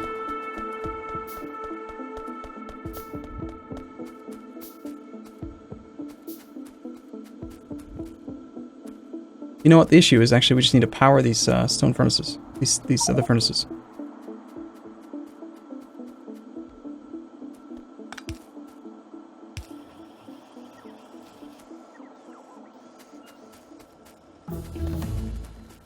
Now I need steel. Need to get actual real robots. Yeah, we did the personal robot part from the start just to speed up the early game. It's a bit kind of crazy, I'll admit, but all my steel. My steel. Ha! 200 electric poles. Nice. Hey, it's Archangel.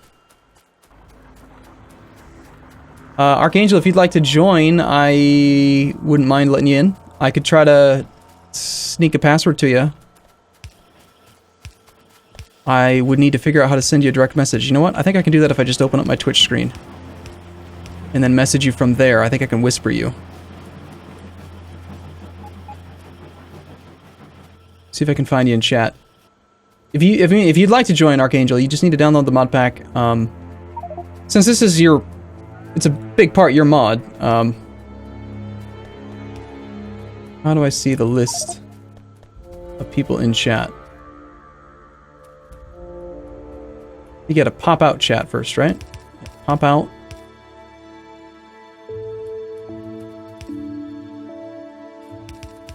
I don't even know how to use vanilla Twitch.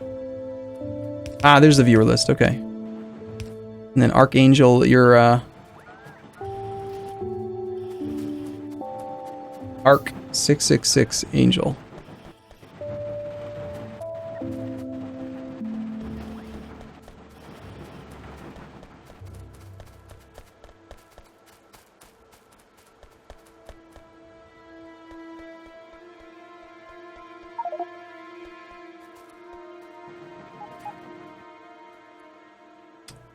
Wow, is it hard just to send somebody a whisper?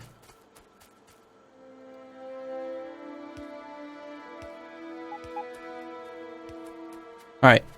I, as a monkey, if you want to take care of it, I just sent you the password.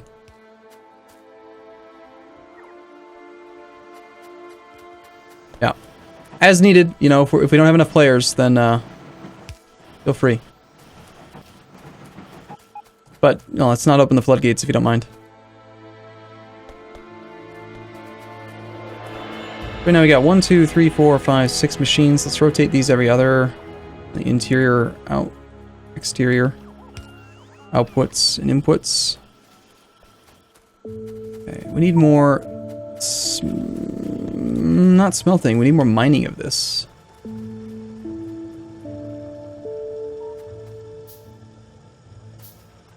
The thing about rubite is that the mining hardness is really high, so we need to get the level 2 mining drills right away.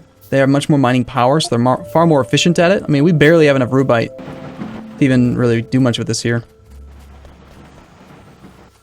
You're near-handed. You are also near-handed. We should change you to be far-handed.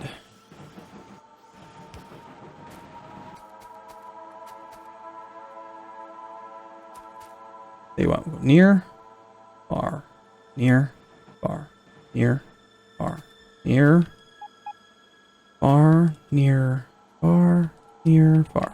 Okay. If we get the rubite processing going a little bit then... God, okay. So, this stuff comes up here. It's being sorted right now, which is fine. If someone could hook this lead up to the top one that I did there, that's the main goal here. That's the nickel. That's the lead. Looks like somebody expanded it. Okay, so yes, we have the lead coming in. That'll get smelted into lead. Now we take the lead over down here. And then I think, well, usually you don't need much lead on the bus, but then again, I never remember, and maybe we do. Maybe we should send lead all the way down to the bus, or we could just take the lead and we could just make the solder plate up here. Right? We could go in here, we could make solder plate. Just mix tin plate with lead plate in a chemical mixing furnace. So what we could do is, how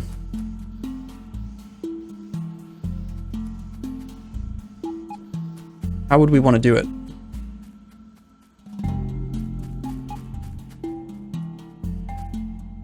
You know what? I'm a big fan of just processing it up here and sending the plate down. Then again, solder plate is not what we want to send down. It's the actual solder we want to send down. But to do that, we need resin. God damn it. 11 solder plate from 11 plates, so we're not losing any throughput with the items per second by converting the tin and lead into solder. Here, though, we're going from 5 items to 8 items, so yeah, we want to send the solder plate down to wherever resin can get made, and then convert the plate plus the resin into the actual solder itself, nearest to the machines that are going to use it. Ugh, a lot of work, man.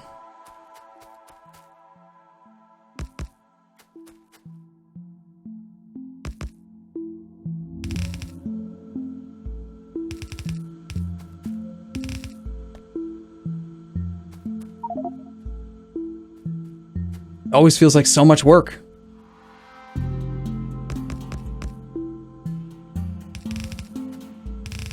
And we need a fuel line.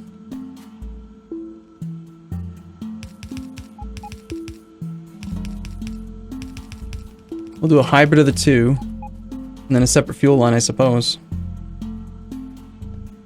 Just get some chemical furnaces, that'd be better, but...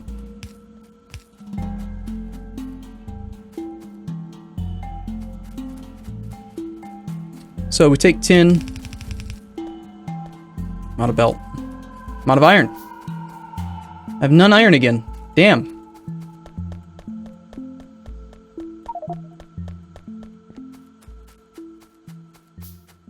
I've set up a belt thingy. Can you check the settings on one and I'll copy it to the others? Ah, sure. Yeah, I'll be right there. Let me just get this thing making some solder plate. Okay, so we want to run... I want to take these two and, for now, smash them together. Send one up this way. There.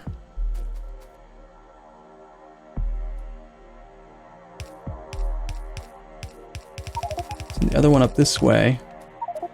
We've used a filter inserter. You know what? Filter inserters cost basic circuits, so I would actually probably do it this way instead. That way you don't use any filter inserters.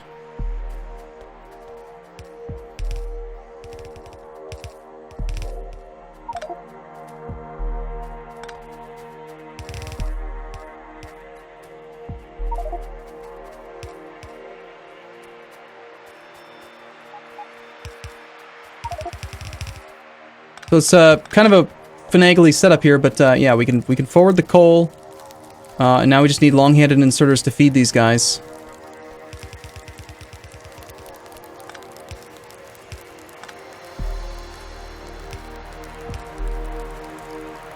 And you don't actually even have to use long-handed.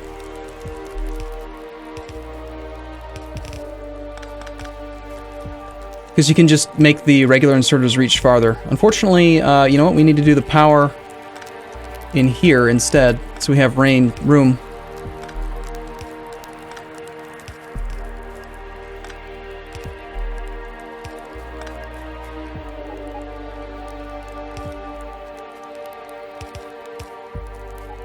And configure you to reach further away.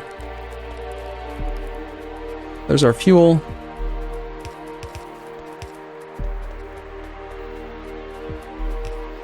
And again, this is a situation where you don't want to change, like if you can, we actually want to configure these machines here to reach from 2 tiles away and then drop off 2 tiles away so that they don't have to change distance, reach distance. Basically, we're making yellow inserters function like blue inserters, or red long-handed inserters.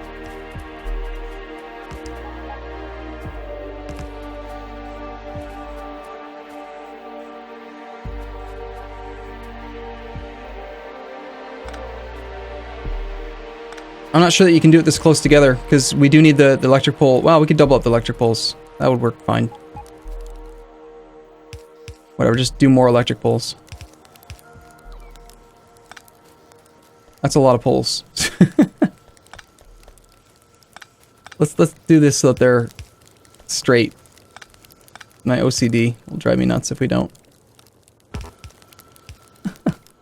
Alright, so we got solder plate. We gotta configure these inserters here to reach further. Yeah, looks like someone's doing it. Okay, cool. So there's solder plate. Now we need to mix that solder plate. Send that down wherever we can get resin. Resin is just wood cooked in a furnace. No, not cooked in a furnace. Resin is just wood ran through an assembly machine, turned into resin. Then you mix the resin with the solder plate, and that becomes solder not plate. Solder not plate is what we need to make these basic electronic boards. And then we can finally, a long time ago here, I set up this this tinned copper wire and carbon feed. We need to find a place for this on the belt.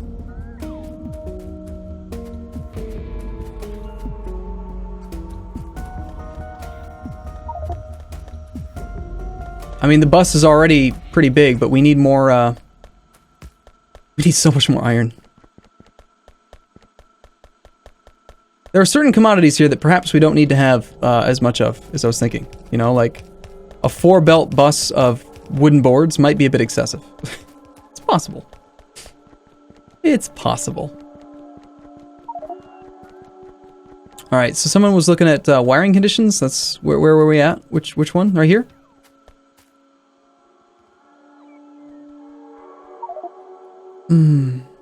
Palando.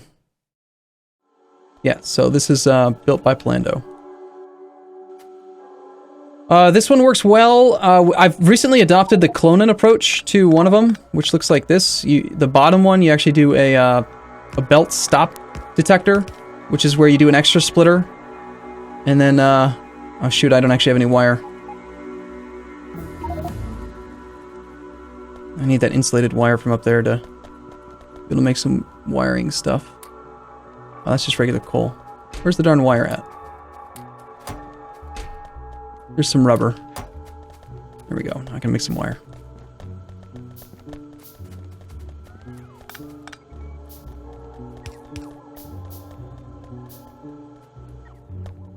These first two ones are just going to read on hold.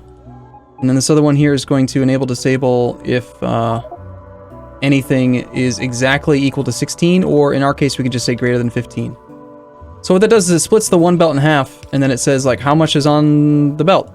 These two sections of belt. And if you only have one belt going in, then you'll only have, you know, 8-ish or 12-ish at most items at a time. You won't have 16. The only way you can possibly get 16 is if the belt is stopped. The only way the belt is stopped is if the machines don't need anything else. To do the shuffle, then, from one lane to another, you don't actually need to have the extra inserter. You can do it like you did, which is to say,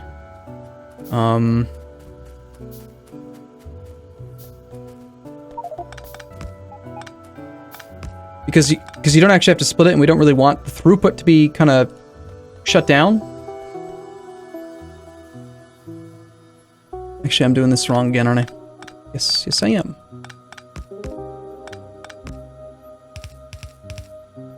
It is just a simple little one-wire connection. And you say, read contents on the bottom belt.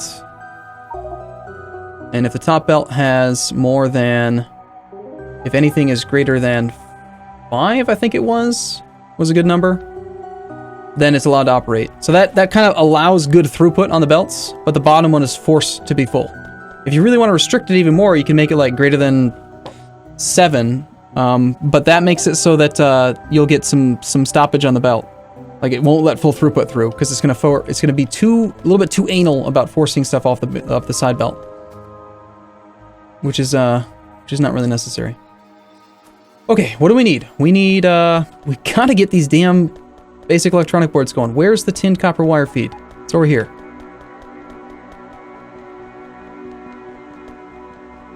We have our tin plate, which we should move this thing because we actually have proper tin production somewhere now. We've got this thing still functional, good. Where can we send this thing? It's coming down this way until I can find an opening in the bus.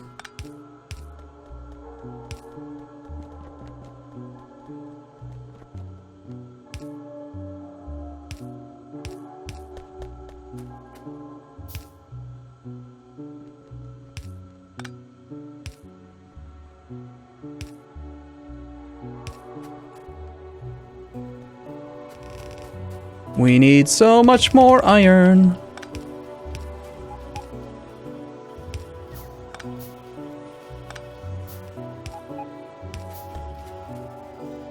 You're supposed to be one lower.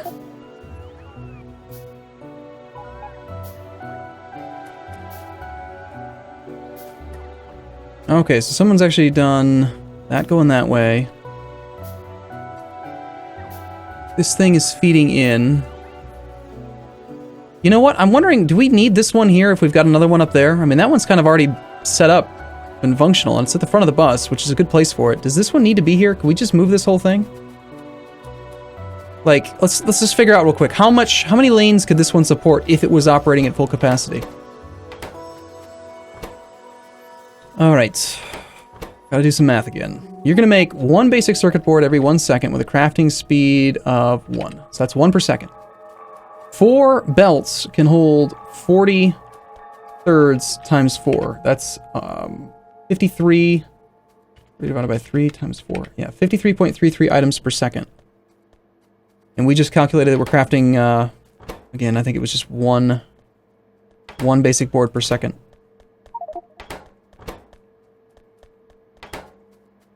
So we've got 1, 2, 3, 4, 5, 6, 7, 8. That's only 8 per second. That's not even one full belt worth of these things right now. But this one's not that much more, really.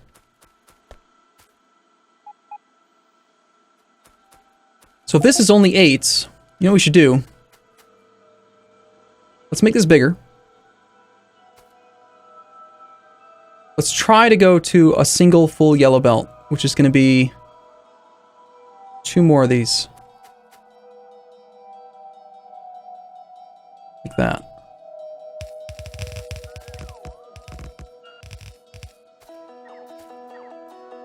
So knowing that that can become 12 items per second, which is just shy of a full belt. Full yellow belt, that is.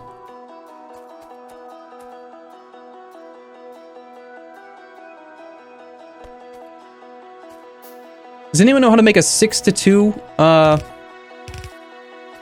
feed? Or maybe with 6 to 2 we probably just maybe shouldn't even worry about it. Maybe we should just do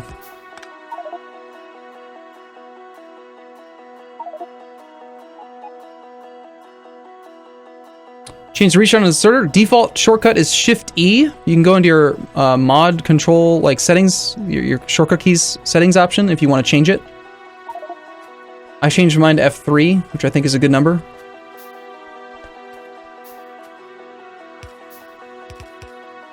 I just don't remember how to do a 6 to 1 or a 6 to 2 converter. But I've calculated out that if each one of these electronics assembly machines can create 1 item per second, then the output side is going to be 12 items per second, which is just 1 yellow belt. So if this is a 1 yellow belt basic circuit board feed, that's what I would ideally like to have as the output. We don't need to send 2 down if it can't produce that much. But I don't mind splitting it to 4 if that's useful, you know, just for the sake of whatever, but this can only make 1 belt worth of stuff, so it doesn't need more. The question is now how to consolidate it down just to 1 lane equally, or do we even worry about it? You know how to do 6 to 2? Okay, here's the thing. Is it even necessary, I wonder? I don't know that it is.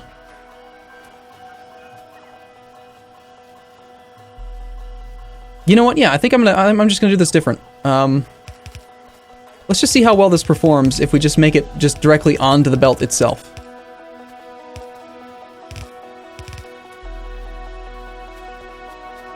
We strip all this, and then we get rid of this interior belt section, and we change the reach of these inserters. We make them grab from further away and drop off from further away, effectively just making them into long-handed inserters.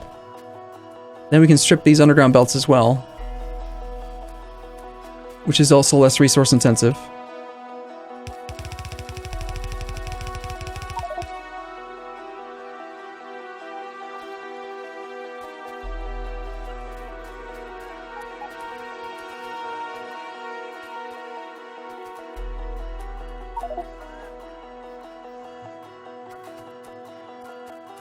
Something is happening to iron plate output. Yes, there just isn't any. It's just really small numbers, I think, is what's happening to it.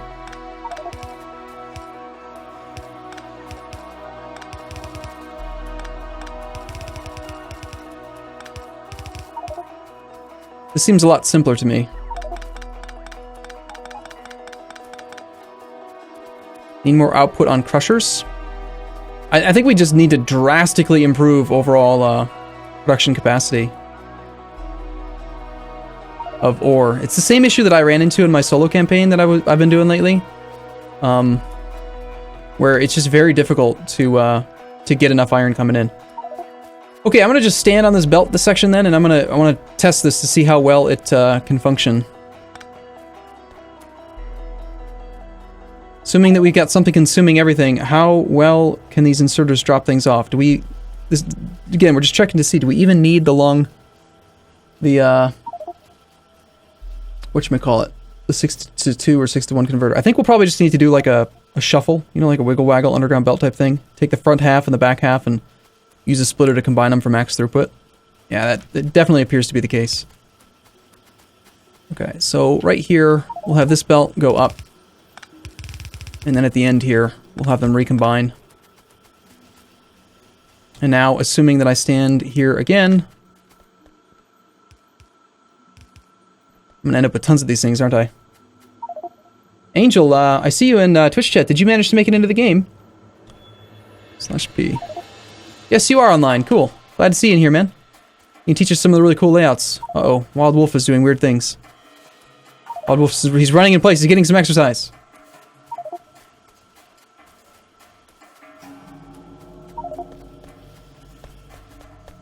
Okay, so there's me standing, and now the next test is this enough copper to feed all these machines?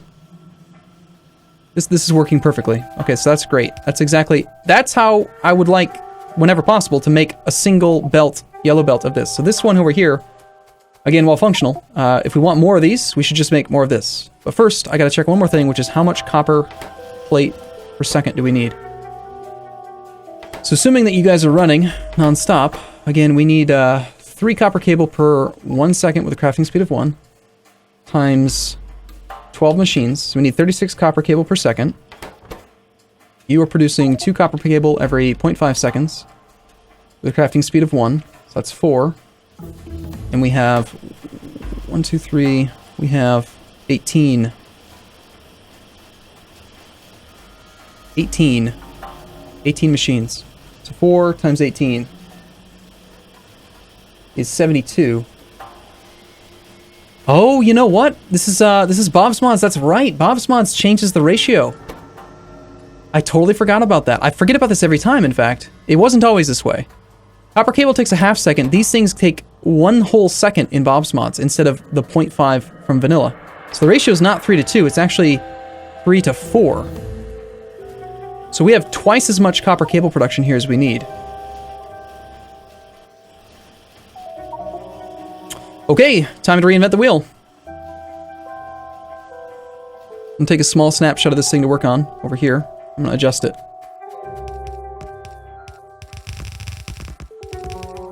Oopsie. Right, so if the ratio is 3-to-4,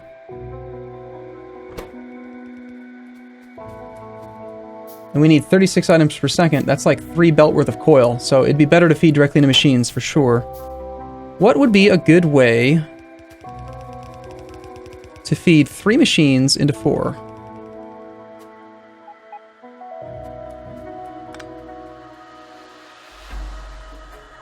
Strip the poles for now.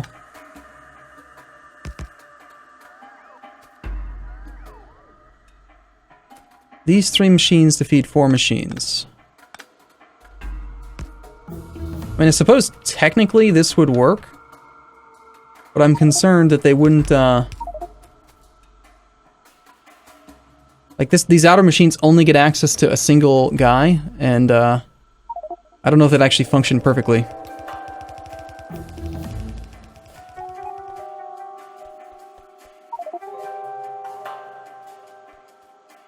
Yeah, if somebody wants to start working on trains, feel free. Just, you know, try not to crash into each other.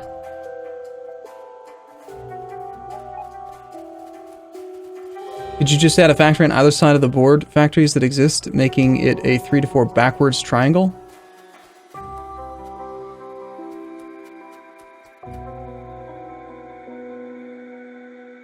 Well, like, as an idea, I could do something like this.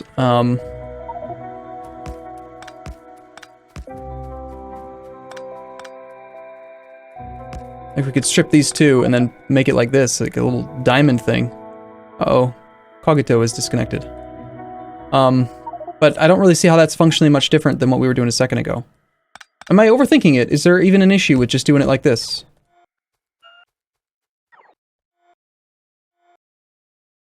Okay. I mean, if this works, would there be any... I mean, okay, hold on. In vanilla, right, we always do this thing, right? We go 1, 2, 3 into 2. If that works, is it really any functionally different to do this? I guess not. Whatever, let's just see how it runs. Okay, so I need to copy this to here. We need 1 input for each. We need electric poles. Probably here and here. Oh, that's beautiful. Oh, I love that. I love the pole placement. It's beautiful, beautiful, beautiful. Okay, but again, now we get, okay, so we've got the right copper cable ratio. We need 1 copper plate every 0.5 seconds with a crafting speed of 1. So that's 2 copper plate.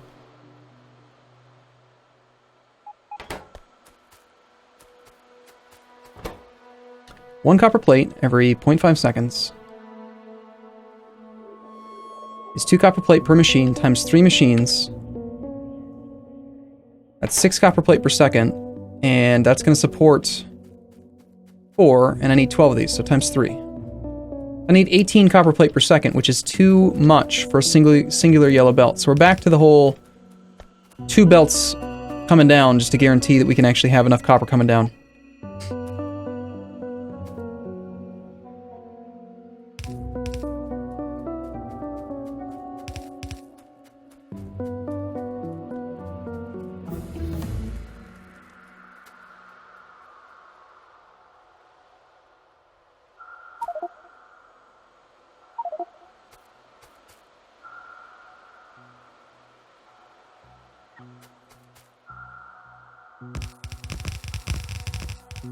It's certainly more concise as well, not having to have as many of these coil assemblers.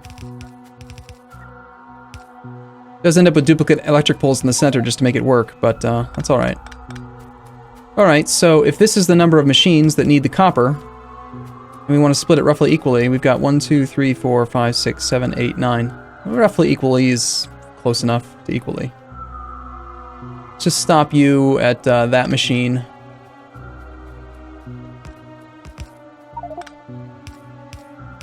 And have you shuffle in. Okay, so that should work. So I'm going to just strip this whole thing for now. To about here.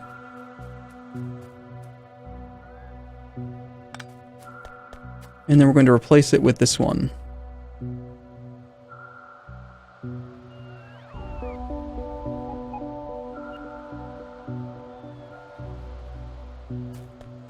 However, I'll also still need to do the outer balancing thing.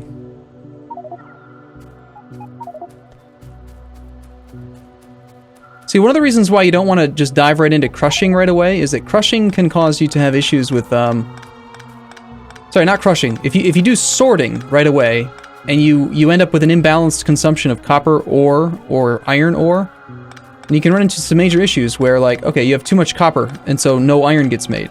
Versus just starting off with the regular stereotype and sapphirite crushing, and then just turning the crushed ore directly into what you need. Yes, it's not quite as efficient, but it's kind of guaranteed to function, which is pretty valuable.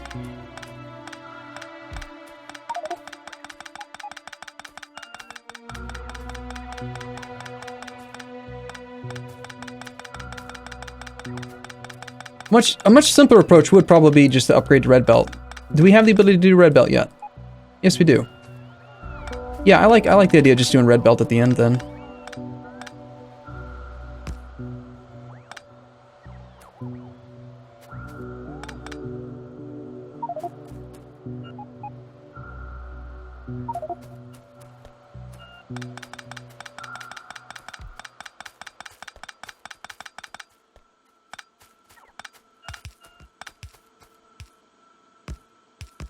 instead of doing this yellow belt thing.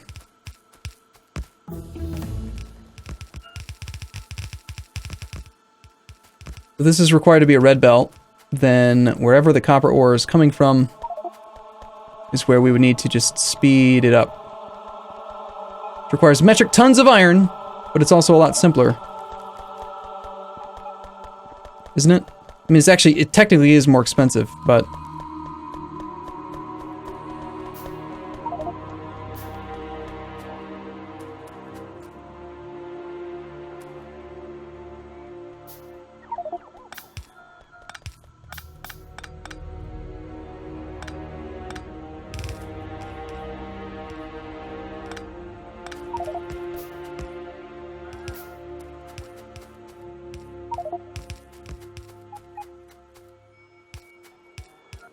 One, two, 4, 5, 6.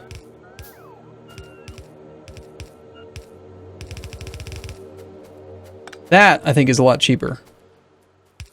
But the copper, 18 bits of copper per second. What do you guys think? Should we just run another belt, or should we speed up the belt?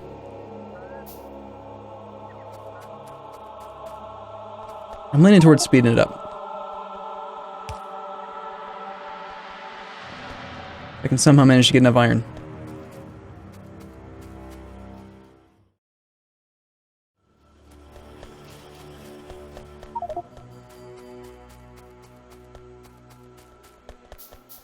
Yeah, we did. We had to add a password just to make the game more stable. It was getting too... We were getting too many issues with it.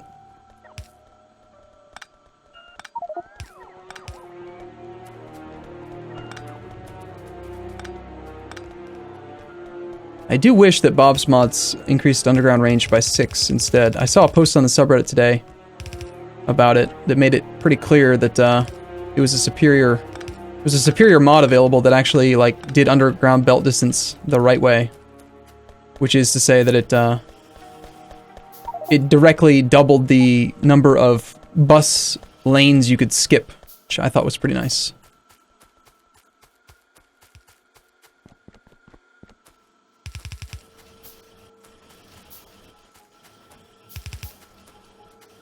So red belt can carry 80 thirds items per second, or 26.66666667, etc. So that's more than enough then, since we need to be able to carry 18. We need more iron. How is our iron right now, anyway? Look at this. We have 25 people. We only have 100, not even 1,000 iron per minute.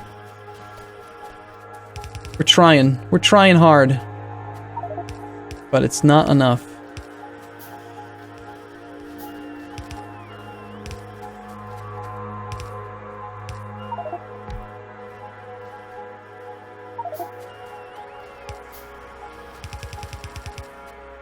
And we can slow it down there toward the end.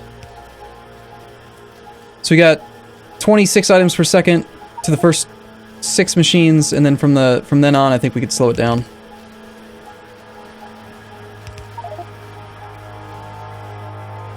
Well, actually, we could actually just do the math, right? If each one of these machines at the end needs 2 copper plate per second, then that's 2, 4, 6, 8, 10, 12.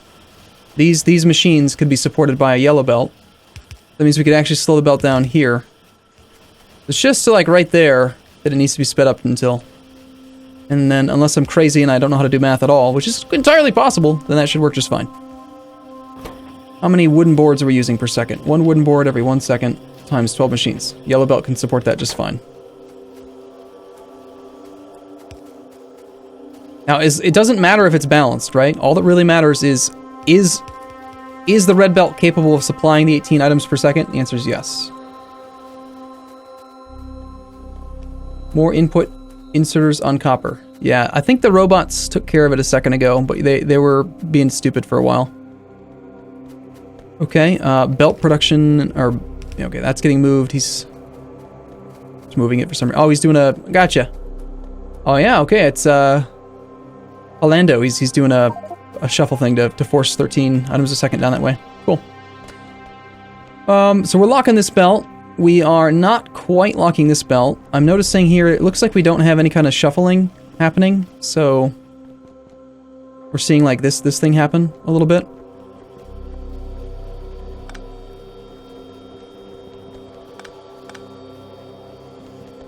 We should run the power further south. Get rid of these ones, so they're not in the way.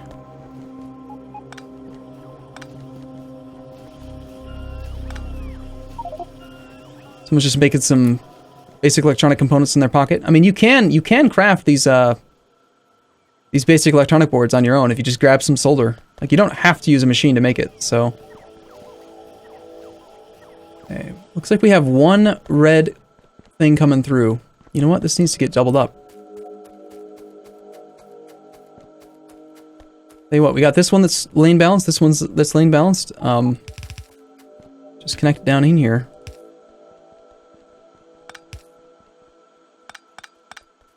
Let's go with 2 coppers coming down.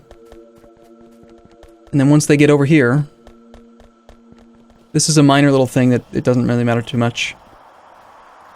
We should actually put the split before the balance splitter. So a little bit comes off of one belt, 25%, or 50% of the overall belt from flow from this one will come off, and they'll get shuffled back together again. And then actually, usually you want to feed the 2 center ones before you feed the outer ones for, I suppose technically it makes no difference at all, but visually I just kind of like to do it that way. And then I would like to have extra lane balancing here, just cause.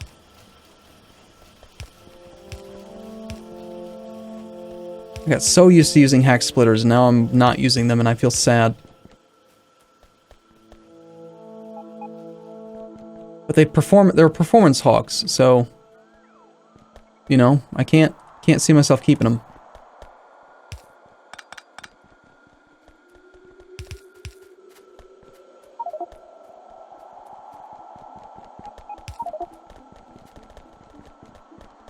Okay, so in order to actually feed this red belt with enough stuff, none of the components ahead of it can be too slow.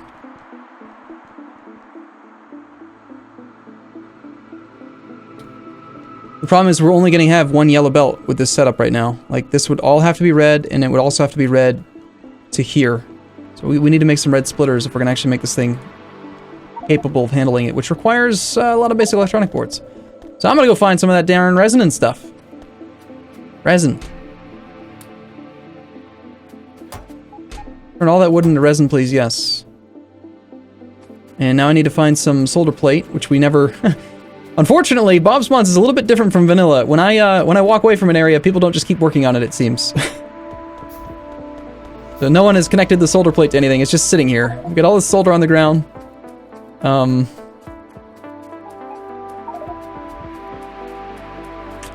Yeah, I got a little bit of resin. Now I need to get those basic electronic components, which basic electronic components you cannot make in your pocket. Unfortunately. So you gotta grab the tin copper wire, throw it into a machine, or over here someone's made 520. So I can make a few of these things, which is good. It means that I can make a few of these guys.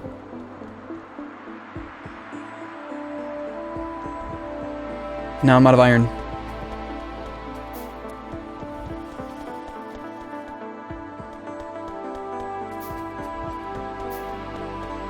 Angel, we need your help, man. Give us more iron. Figure out how to make more iron.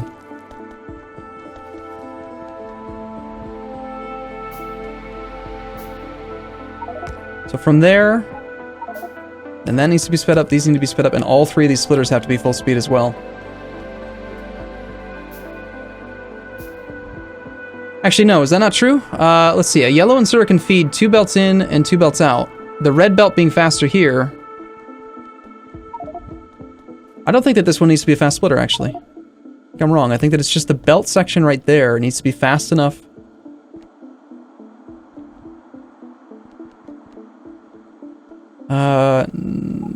This guy does. Because he's taking 1 belt and I need him to go faster. And that means that... yeah, I think we're good now.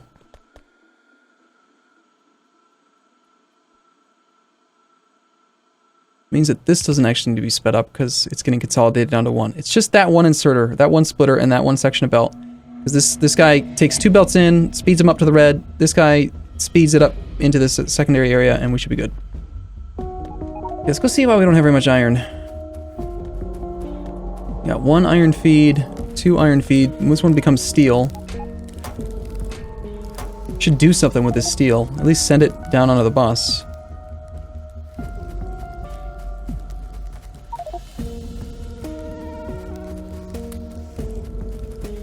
We have stone being done. I mean, I know we have a lot of stone, but do we have...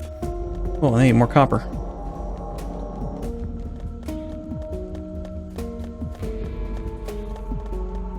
We're gonna run into an issue where we can't actually feed these things over to the front of the bus, because we've built this furnace assembly area too close. Oh well, build a base to help you build your base, right?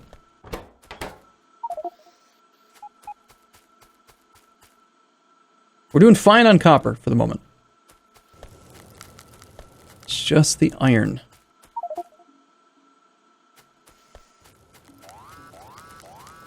Haven't heard that sound in a while. These guys are missing a filter inserter.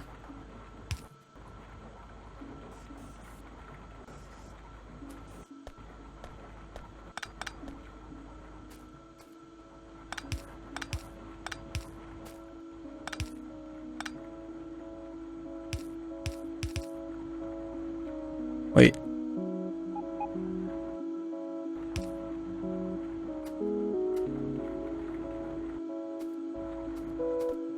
I mean, yeah, technically we could just use the long-handed insert. You know, I think that makes more sense, actually, versus doing all these underground belts.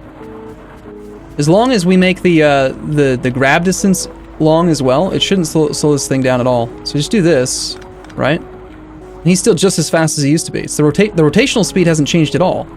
It's when you do something like this, right? See how fast this guy's operating right now? Watch what happens if I change the drop dial position. See how slow he is? So he's got to, like, shrink his reach. But if you keep his reach the same distance as his grab point, then he's just as fast as a regular little guy. So we'll do that, and we can get rid of this. And this one's fine. And what that means is we can get rid of all these underground belt sections. Well, if I go through and I update all of these guys first. Then we upgrade the iron ones.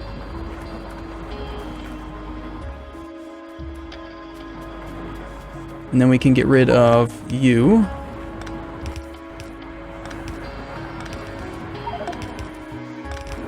It's a minor savings, but you know what? We're shy on iron, so anything we can do to save our iron usage would be a good thing. Underground belt costs a lot more, especially if you're not going the full distance.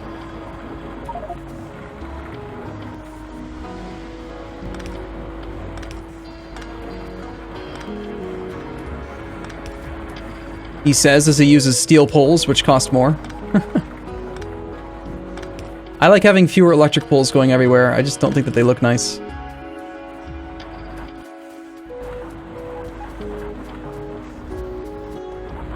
Okay, best case scenario, this guy needs 4 bits of crushed sapphire every 1 second with a crafting speed of 0.75. So he needs 3 items per second. We don't need 3 inserters. Or sorry, 4 inserters, you only need 3. The yellow inserter, vanilla yellow inserter can carry, it can carry 1 item per second, roughly. And depending on our bonuses to inserter stack size, we have an inserter capacity bonus of 1. So each inserter can actually move about 2 items per second. So we could get by with just 2 inserters. I did, one of the settings that I did do to help the game perform better is I removed inserter power drain.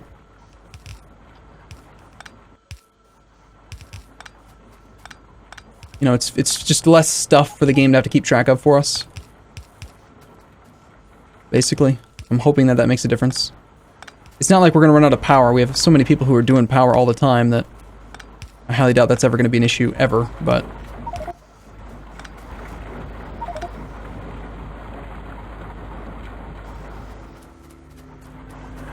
Okay, looks like somebody's upgrading all those things for us.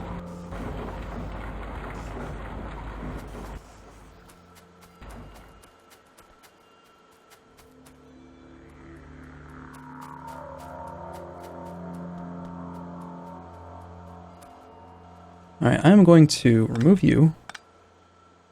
Remove all of these. You're going to be my template guy. I'll do 3 filters. 1, 2, 3.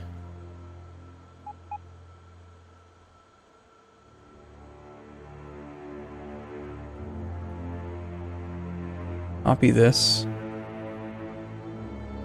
To remove all of these for now.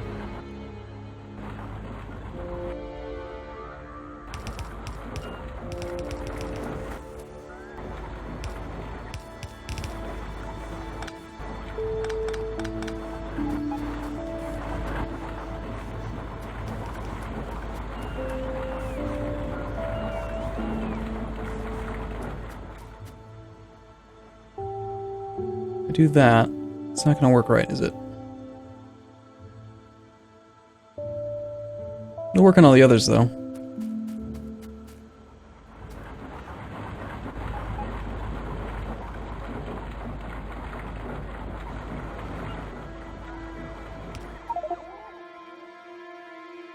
We got flashy lights.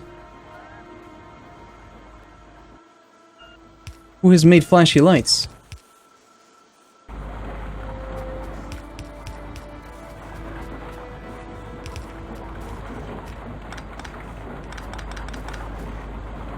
Okay, so you're functioning, you're functioning, you're functioning. Green light, green dots is good. And then this one can just be backwards because it's at the end and it's where, whatever, it's weird.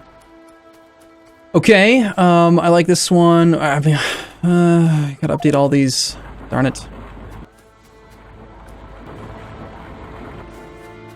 Tell you what, we'll update the blueprint. Just to be the whole damn thing.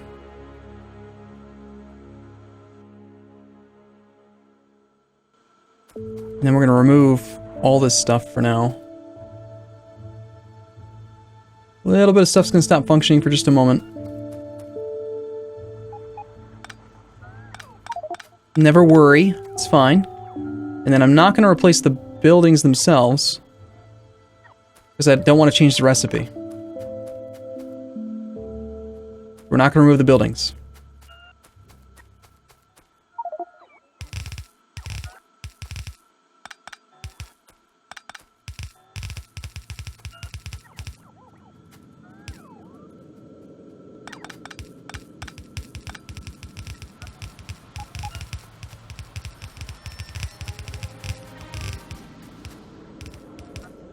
Hopefully I'm not messing up the feeds anywhere. I might be. I should check to make sure. Well, I mean, the feeds... Oh, right. These are going to be all set to the wrong thing, aren't they? Down here as well. Uh-oh. Uh-oh. Did I mess it up? Copper, iron... I sure hope I didn't mess it up.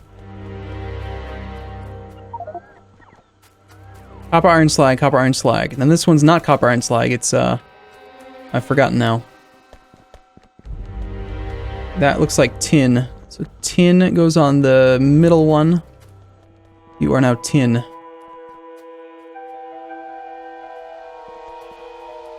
Tin ore. I forgot that when you switch off of stereotype and sapphirite that they're not the same output. And you must have been the other one. The quartz.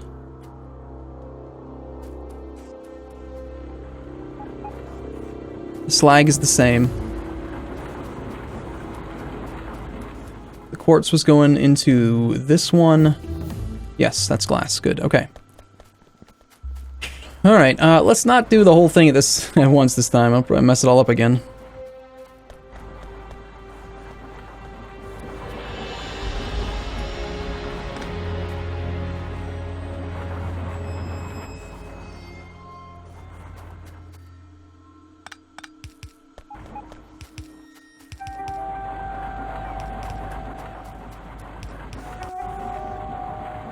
Alright, and then rather than mess this whole thing up, I'm going to just kind of manually update this one. We'll copy paste it down. That way we'll know for sure it's right. We'll do 2 of them.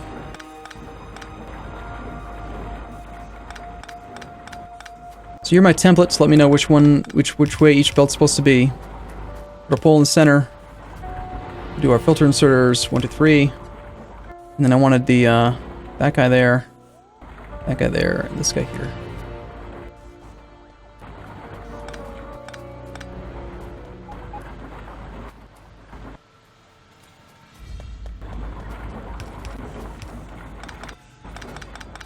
This way we can just use, I think, a little bit less belt overall. Okay, and then we strip all of this out of here. And we go here, here, and there.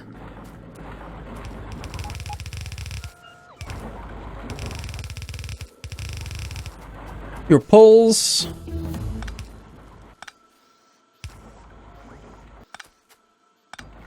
Cleaning up poles is just something so enjoyable for me. I don't know why.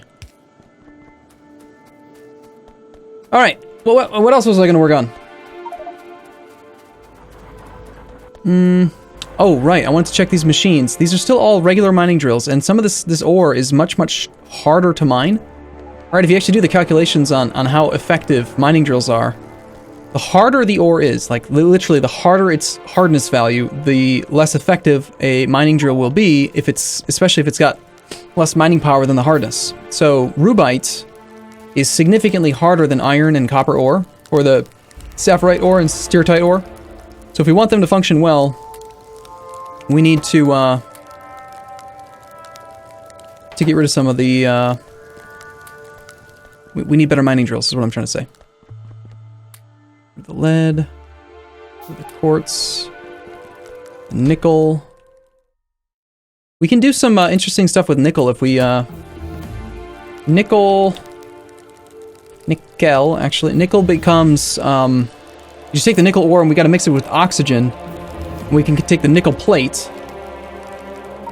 The nickel plate ends up being used to create, something valuable. I don't remember what now.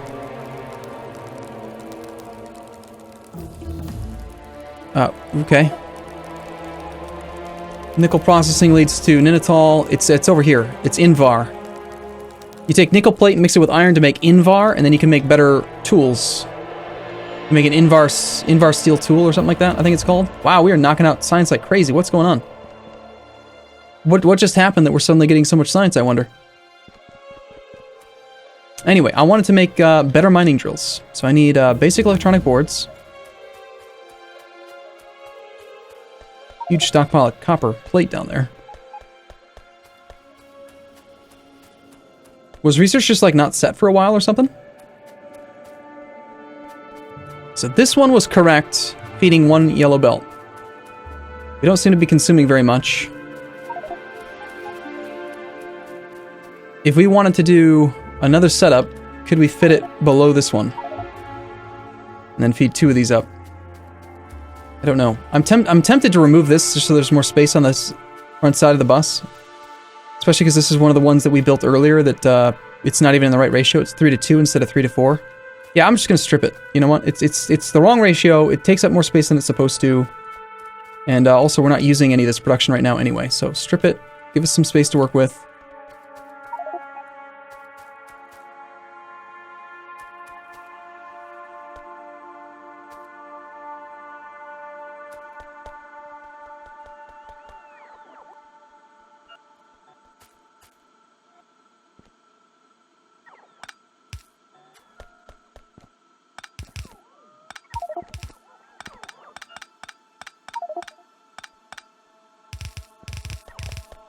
We make basic electronic boards anywhere. I think not. I think we still haven't finished that process, no.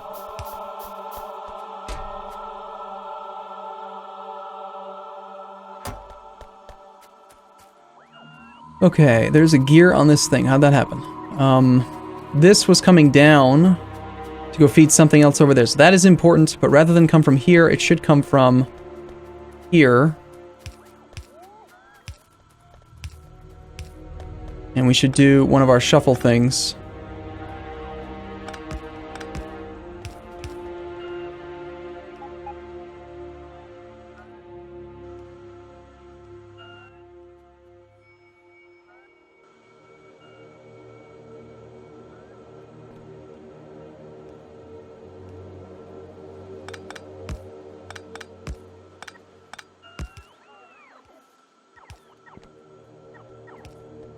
I do that every time now.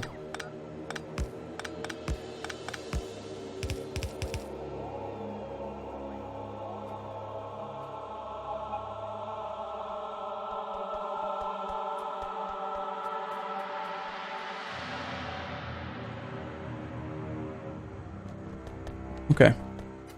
Then we can cut this here.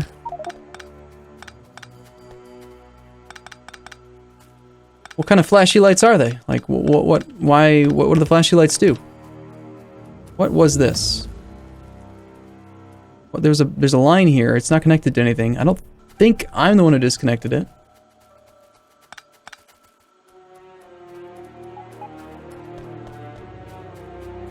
I don't remember. I guess we gotta just go see what machines feed off this line. Looks like iron gear wheels.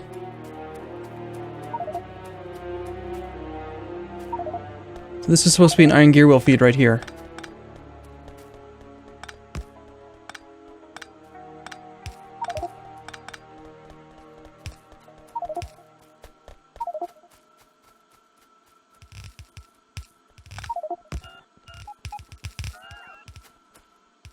I'm gonna run out of wire, aren't I? Let's make all the red wire we can right now.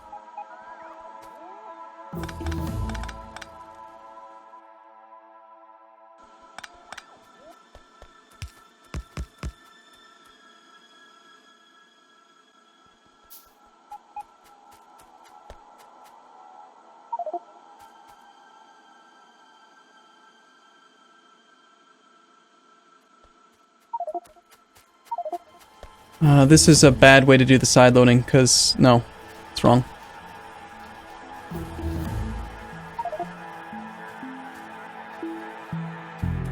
These inserters don't need to be here, or these splitters, rather.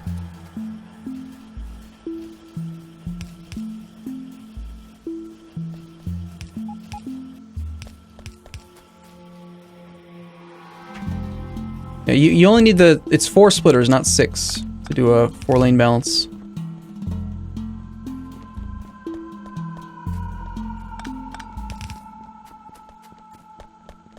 It's already balanced at this splitter and this splitter.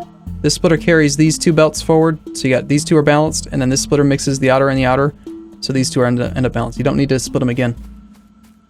Okay, so we got this guy going down there. Let's reconnect this line for this guy so that he can make his beltway down there. And that should all be functional. That is a lot of ore coming in. Nice.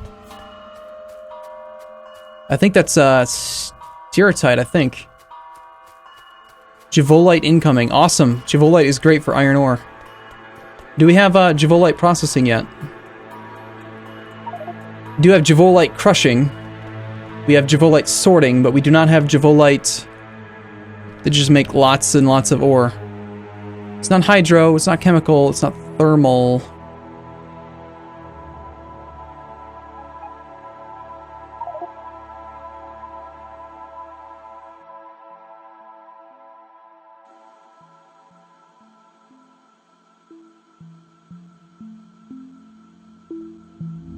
Might just be iron. I don't remember what the name of it is, but there's a type of processing that gives you lots of raw, just straight up takes Javolite ore and I think stereotype ore. And it becomes straight up iron ore, 4 bits. I finally got that after like 15 hours in my other campaign. Ugh.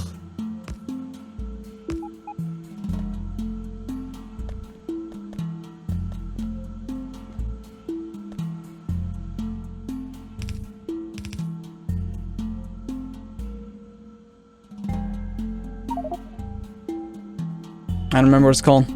Oh well, we'll figure it out soon.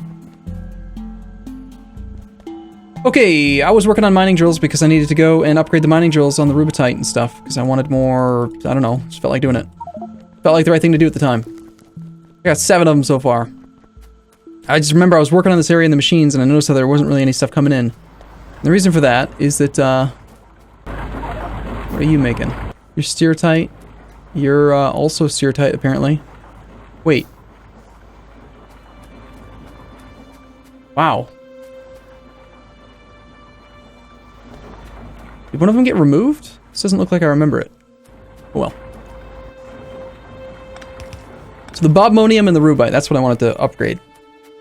Finally starting to see some FPS drops a little bit here. So let's do a little bit of math, because math is fun. A regular electric mining drill, processing or mining rubite ore. Okay, so the formula to determine items per second from a mining drill is mining power, in this case 3, minus mining hardness, in this case 1.75. And then you take that and you divide that by the mining speed, which is 0.5, and multiply it by the mining...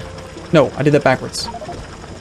3 minus 1.75, divide it by the mining time of 2.5, and then multiply it by the mining speed. 0.25 items per second. Let me just go confirm that I'm not crazy and that is how that works. Factorio mining speed. Mining power minus mining hardness divided by mining speed times mining speed. Okay, so it probably didn't make... Okay. 3 minus 1.75 equals 1.25. Times mining speed of 0.5 divided by mining time of 2.5. Yeah, it's the same, 2.5. So we're getting 0.25 items per second. Now if we upgrade to these electric mine drills Mark II, this guy is now 4.5 mining speed, or mining power. So 4.5 minus the hardness of 1.75 times the mining speed of 1, and then divided by the mining time of 2.5. So now each machine's going to make 1.1 items per second. So we're increasing the power usage from 90 up to 256. So it's 2.8 times as much power, but we're getting 4.4 times as much stuff. So basically, it's way more effective. Obviously, it's a mining drill Mark II, right? Of course it's going to be more effective. But if you're going to use a mining drill, you might as well use one that's effective at what it does.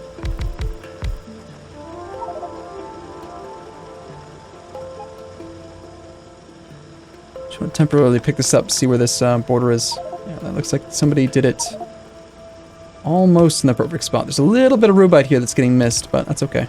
We can do it later. Did you guys already create trains? Look at that, we got a train. Check out the train station. Now, look at this thing. Now, this belt is like totally full now. How many did we end up with at our level 2? Got 14. 14 making 1.1 items per second. That's 15.4, so that's just barely too much to be supported by a single yellow belt. Best case scenario, you're consuming 2 rubite ore per 1 second with a crafting speed of 1.5. So we can only support 4 machines with this. We got 1, 2, 3, 4, 5, 6, 7, 8, 9, 10, 11, 12. We need 3 yellow belts just to do this.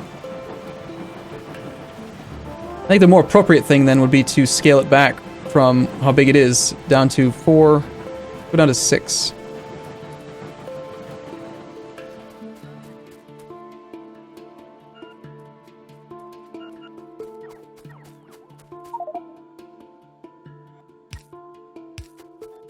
Just strip it so that we're not wasting space, and we're also not wasting... I don't think we're wasting much energy, but... Yeah, that's right. I actually removed the power drain from most entities. We have 300 steam engines. Mark 1s. 300 times... 510 kilowatts, I think it is. That's 153 megawatts.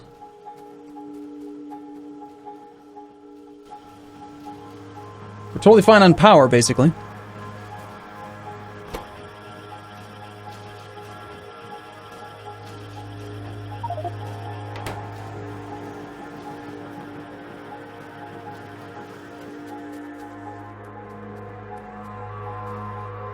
You're taking two items in and two items out on this belt. So this is the right ratio.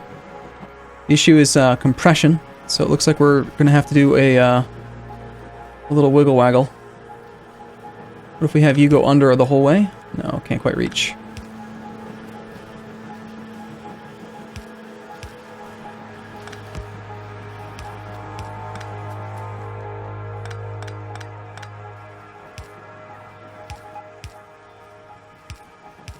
I mean, it should already be balanced, but I just like doing that. That guarantees full throughput then on a singular yellow belt of rubite. You're processing 4 crushed rubite per 1 second with a crafting speed of 0.75, so that's 3 items per second. And at best, we've got 13 items coming in, so we can support 4 of these machines plus a little bit.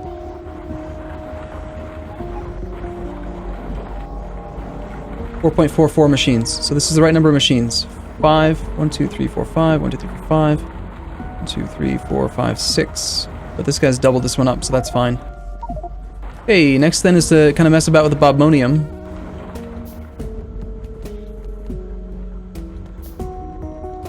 Issue here is that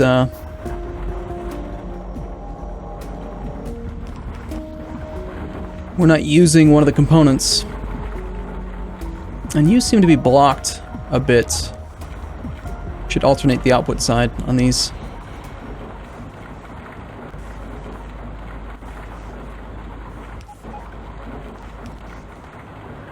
Of course, that's 3 and 2, but it's better than what it was doing.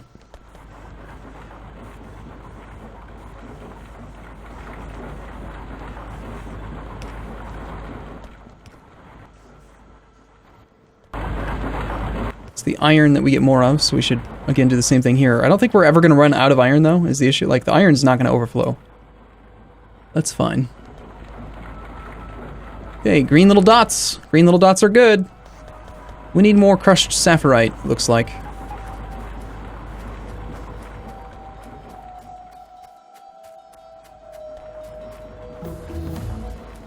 Is that sapphirite? I think it is.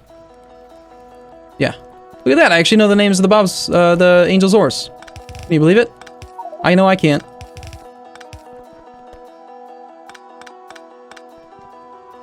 I do not like using underground belts that don't go the full length. If you're gonna use an underground belt, make it the full length, whenever possible. Just makes sense. Wow, what is this thing?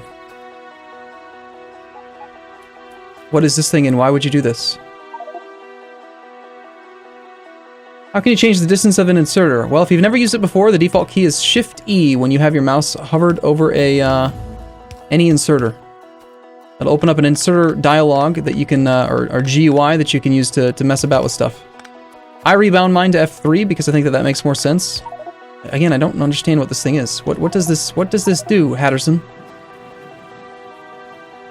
This is so excessive. You've got 4 splitters and an underground belt to do nothing. To do what a singular splitter can do. I just don't understand it. So I'm going to take it apart. Functionally, this does the exact same thing as what his did, but it costs far, far less. 1 splitter. That's it.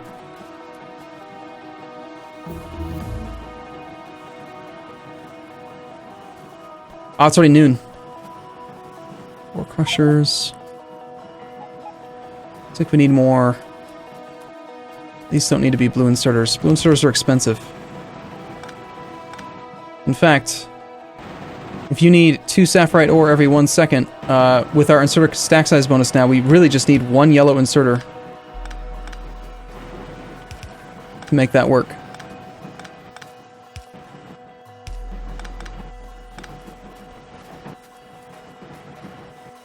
Okay, these don't need to be fast. I mean, at some point I do the same thing, right? I only carry on fast inserters, because why bother carrying around slower inserters? But,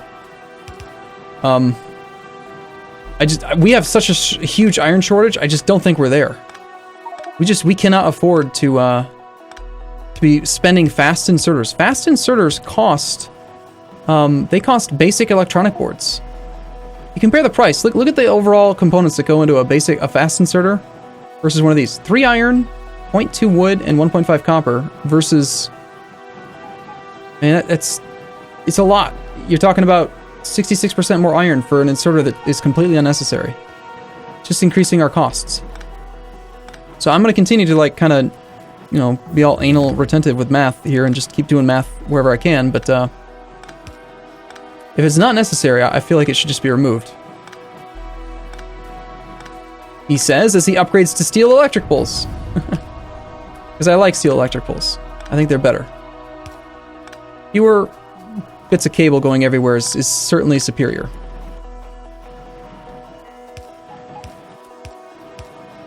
Looks a lot cleaner, a lot nicer. And again, the output does not need to be fast. However, I do like the idea of alternating inside, outside, inside, outside. Mitch Lal Gamer has just left. Isn't he the guy who just asked? He is. Why did he quit then? What's wrong with him? Also, I don't like this. I want to change this again.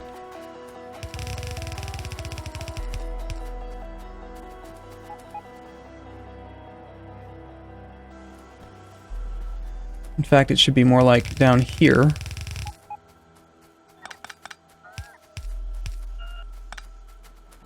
And the reason for that is that we can go... And it needs to be a blue assembly machine, by the way, to be the right ratio. All these underground belts are kind of unnecessary right now.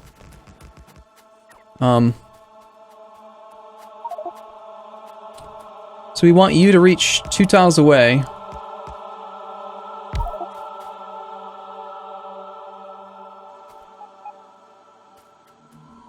Yeah, I think this was very, very early in the build. Very, very, very close to when we had started. So upgrading it might be a complete waste of time, but I'm already distracted by it, so I'm going to continue to work on it.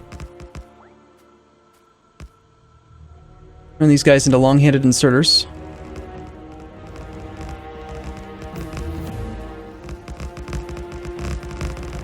And looks like I've actually moved the belt too far, didn't I?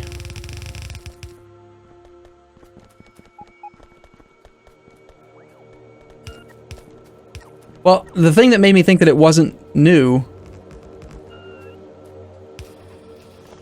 is that somebody had upgraded them to blue inserters.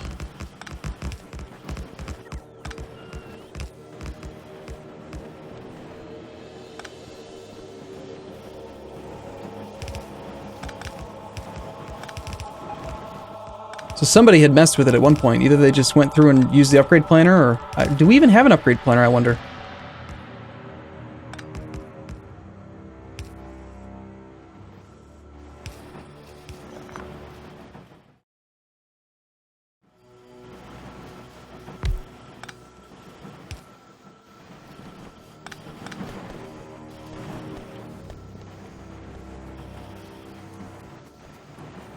Somebody's leaking stone.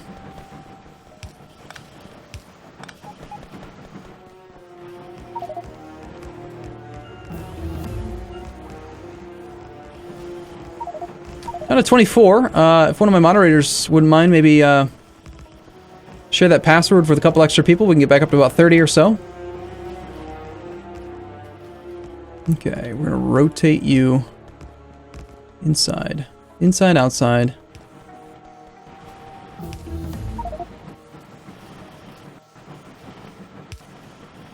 Oops.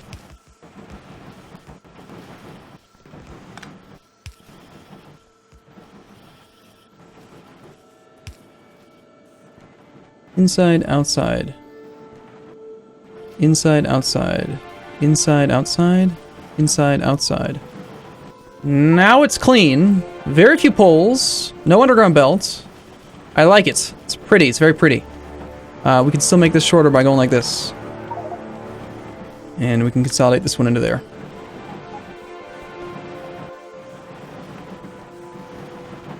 Nice. We're getting the brick everywhere. How do I clear a filter? Shift middle mouse, I think it is. If you're talking about your taskbar, it's shift middle mouse.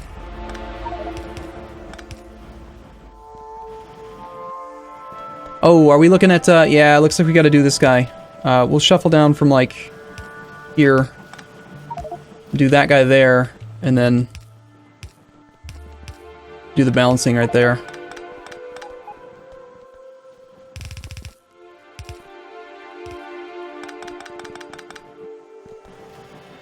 I think that is necessary if I remember doing the math right. Alright, all this stone is getting converted to brick, and we end up with brick that gets thrown onto the ground.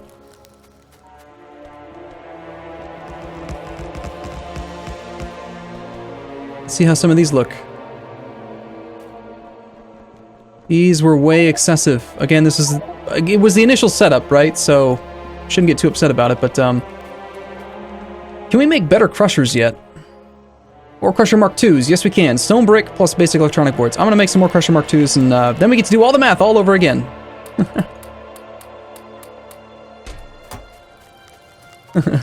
It's gonna mess everything up. Why do I have so much carbon?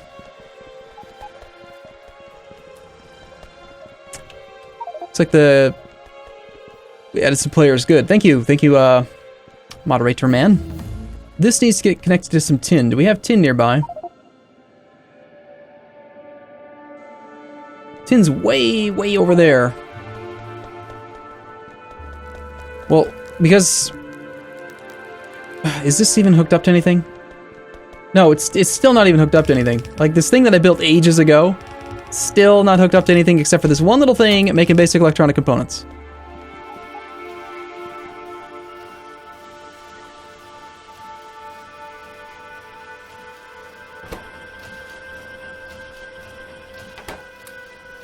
But they are necessary, since you can't make them by hand, to make these basic electronic boards, which now allows us to make ore crushers. And I need iron. Since it's not connected to anything, I'm not going to worry about moving the tin over. Need more stone brick. Somebody's connected the steel elsewhere. Okay, that's fine. Let's pull these then.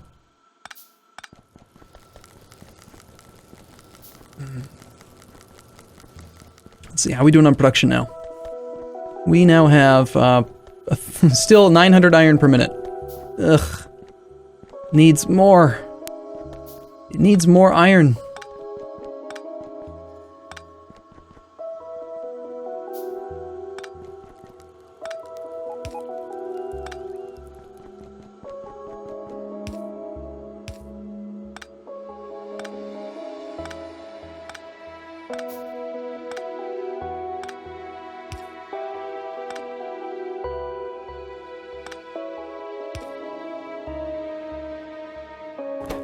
Who's making steel here? That seems kind of Orlando.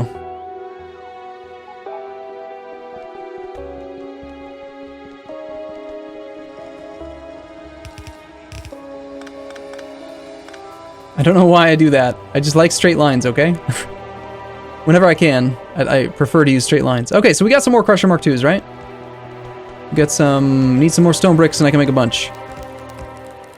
Unfortunately, somebody's using all these stone bricks to make something else. Ooh, this seems a little bit unnecessary. I mean, it's functional, right? It's functional, so I don't need to change it.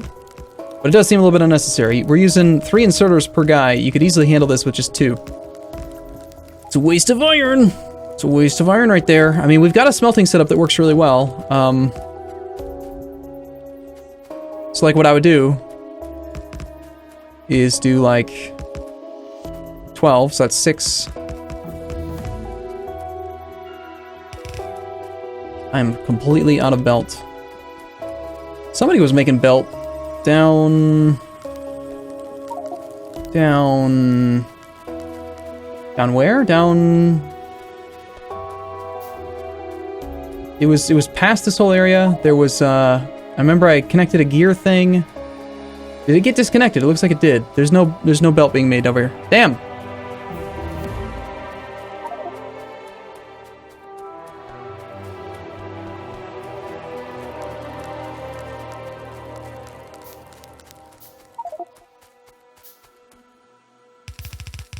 I'm gonna just create one of these guys.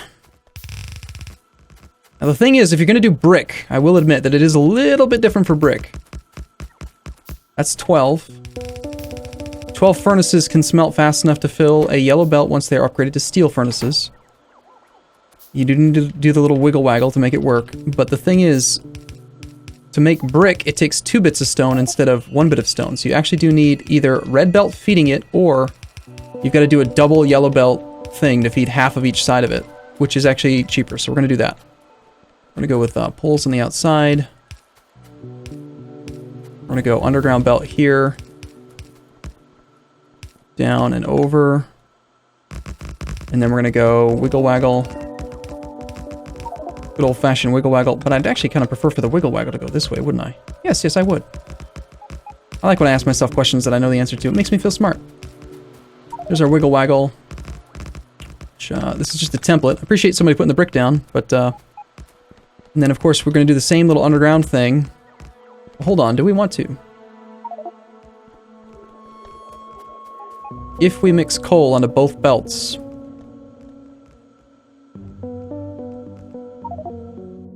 And then we run them, we'll still have, it's just going to be a half belt. But a half belt feeding each is enough, yes. So we want to run something kind of squirrely here. I haven't actually done this before, we'll figure it out. So normally what I would do is I would do something like this, right? We'd go like that, under, and then that's the fuel coming in from this side, and then you've got 2 bits of stone coming in this way. You know what? It might actually be easier to just do red belt. Because then we could just have 2 stone feeds, 2 full belts of stone, coming in and then splitting off, and they'll be fast enough. It would only need to be fast enough to about the halfway point, which is not very much red belt.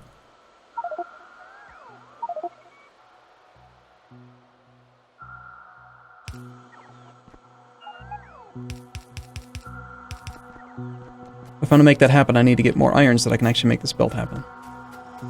Someone is making a lot of coil.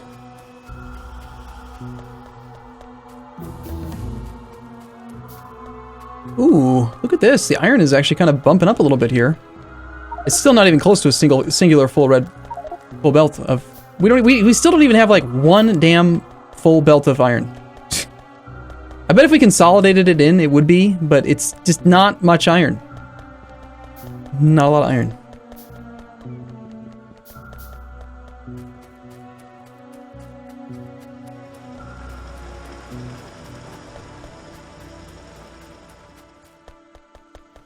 He can pretend he is talking to his viewers while he's making himself feel good. Pretend he's talking to his viewers. What do you even mean by that? I don't understand.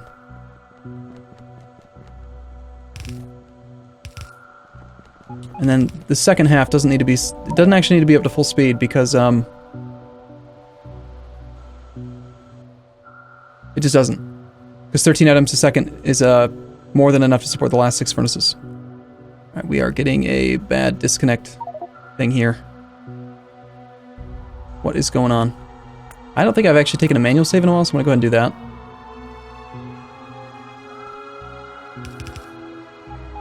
that. Just to that point, I am going to go ahead and take a template of this then. About there. Get rid of that chest. Looks good. Confirm I have a copy of it. Strip it.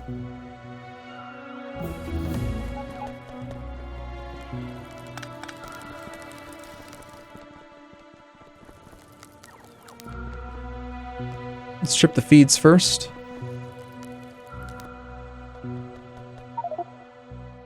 Ogito. Alright, I feel like we have a few too many people trying to connect right now. The game is not playable at the moment.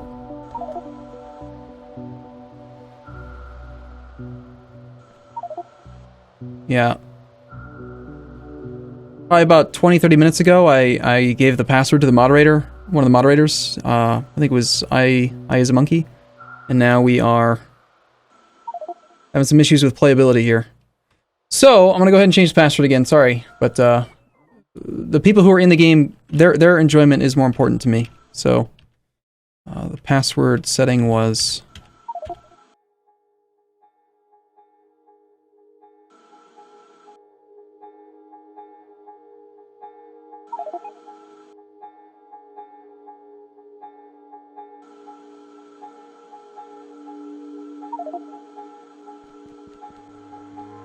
Okay. No one else can try to connect.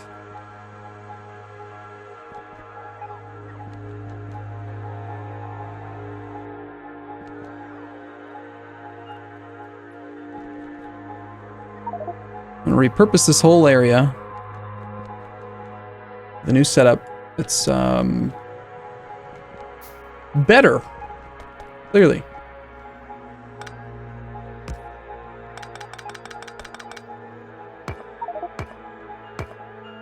Power is death spiraling?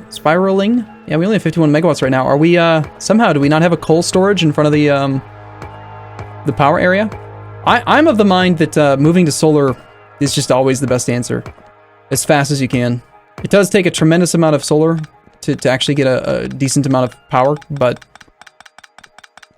I don't know. I don't like always having to constantly worry about whether you've got fuel supply for the power area. Of course, with Bob's Mods, you can just make liquid fuel canisters. So you just get oil, right? You turn your some of your light oil into liquid fuel, and you can use that to power things, which could work. Do we have any opportunity to get a new coal mine started somewhere? All right, so this is my spot then.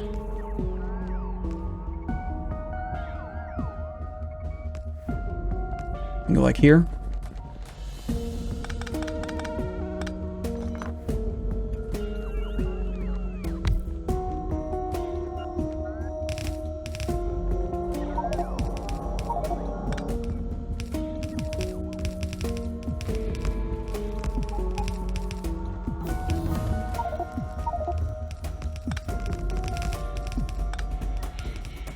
Okay, so that's one stone feed coming from somewhere.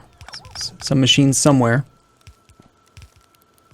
I love repurposing things that don't need to be repurposed. Just for fun. This stone we should probably try to empty. Why? Someone's storing stone? Oh, interesting. I wonder why.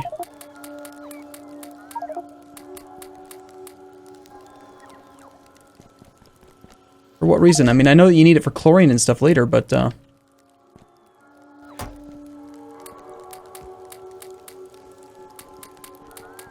you mix it with chlorine to make something.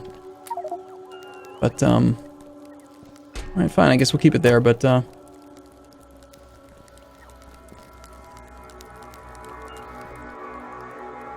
we got 4 coming in. This is not how you do a 4-to-4 splitter. This is doing weird things to it. It's not quite right. I think what I'd rather do instead is have you come in from further back. Let's have you...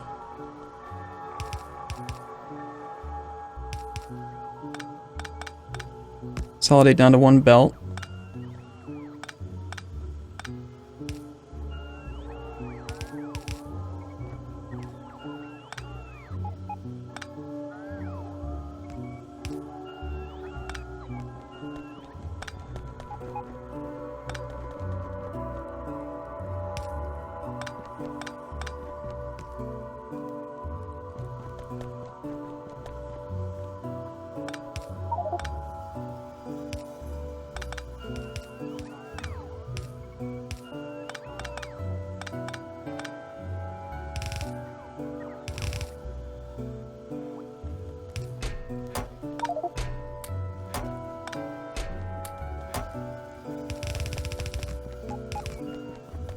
Okay, so that brick comes down that way, that stone comes down that way.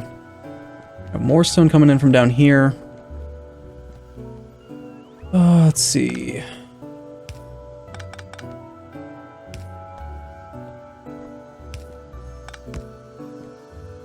Got 1, 2, 3, 4 feeds right now. Just good and fine.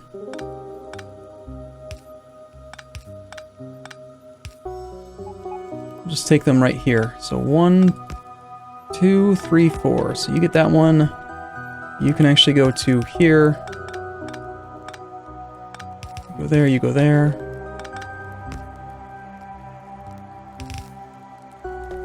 And the question is, how much is this actually going to produce? Oh, probably should connect this so that these furnaces can work.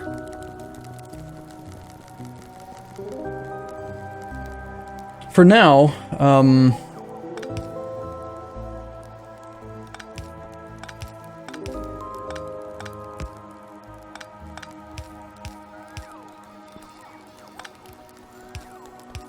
we'll take you and you down, and you up.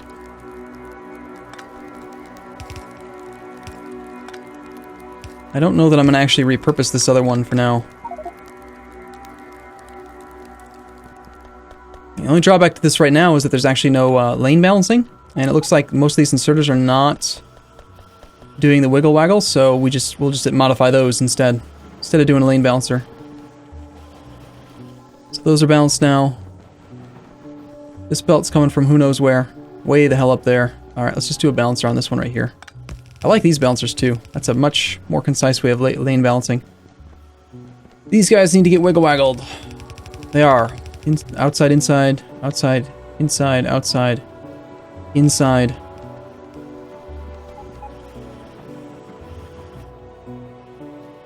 And these machines are unable to unload.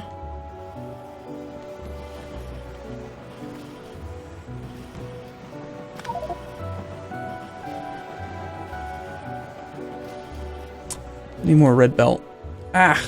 Need more iron.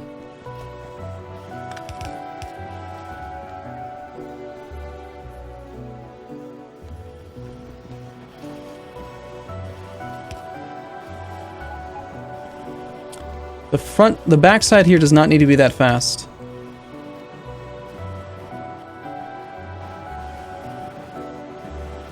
The issue is that you can't feed your machine because there's no output because... Let's do...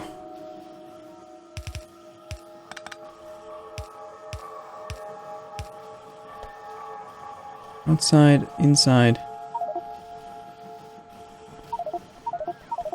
Certainly seems to me like we're getting more on the bottom right now.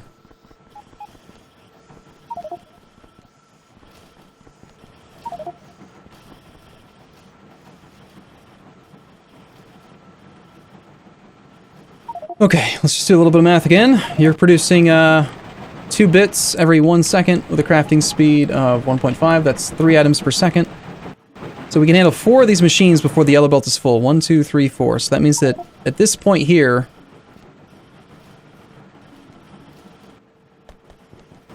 it's assuming you can get rid of your stone, which you can't.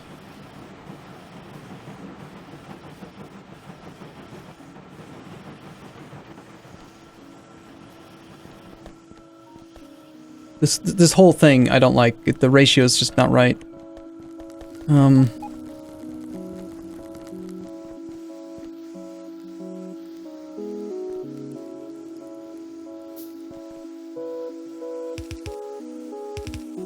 Three inserters can easily pick up a yellow belt. I think it's just 2, in fact, with the stack size bonus that we have right now. Stack size bonus is what? Yeah, just still have the +1. We got a lot of brick coming in. I think we just need to expand storage. So, can I create another warehouse? Do I have a warehouse? I do not have a warehouse. I need iron and stone brick. Well, conveniently, there's a whole bunch of stone brick right here. I need iron.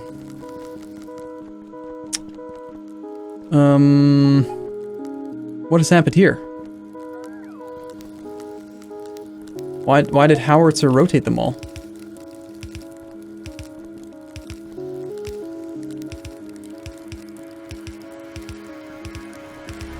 Well, until that can be upgraded, they need to keep functioning. Alright, I need some iron so that I can create a warehouse so we can have a better stone brick depot. Like, just spot to hold the stone. Create a singular warehouse, that's plenty. Of course, I should also have some iron that I can use on other things as well. Arumba, I've sorted the list of people coming in and checked the player numbers. If you hand me the password again, I'll keep the numbers at the right place. POC. We're at 22, yeah. Let me see if I can even remember what the password was. Okay, yeah, I know how to... One second. I'll send you another message on Twitch. I is a monkey.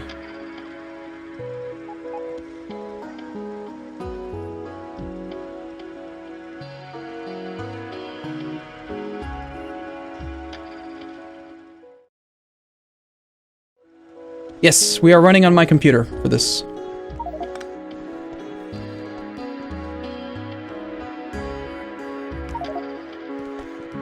We actually only need 1 inserter on these now that we have insert stack size bonus.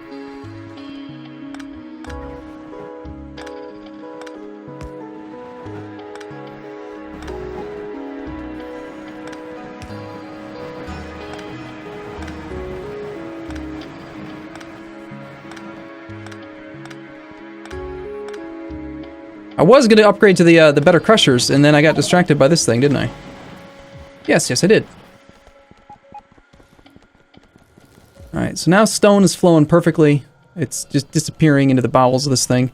I also wanted to upgrade to some better furnaces.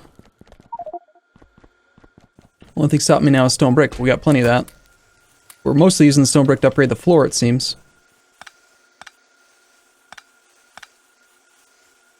Let's just create a warehouse. And rather than use red belt for the warehouse, we don't really need to. I think we'll go down here. You're feeding into the center.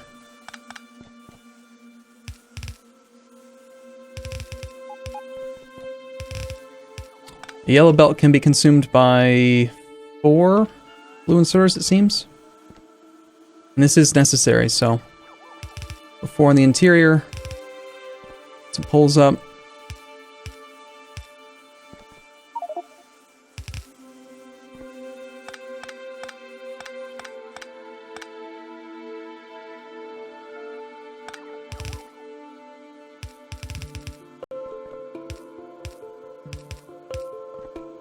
Okay, and got this input coming down.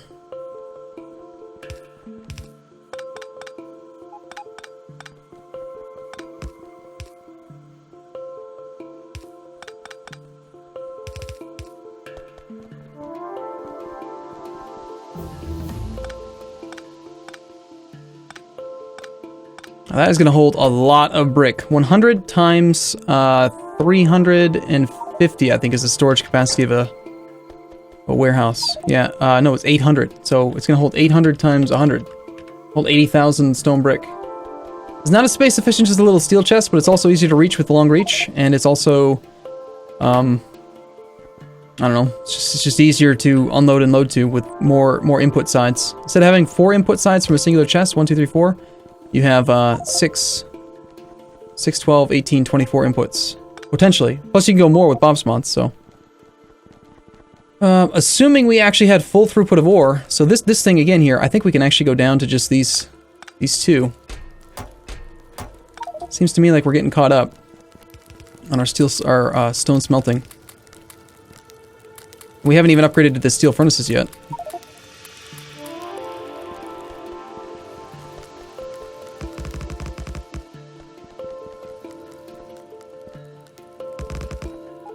Do 6 for now.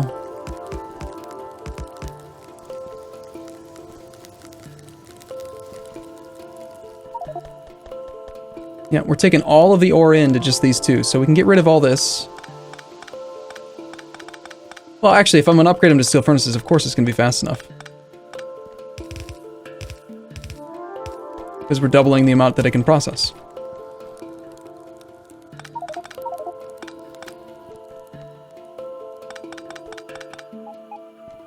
Which means we don't need to send coal that way anymore.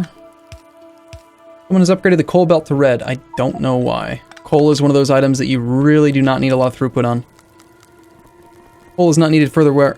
Oh, this coal line's going to power. Yeah, it should probably go that way then, yeah.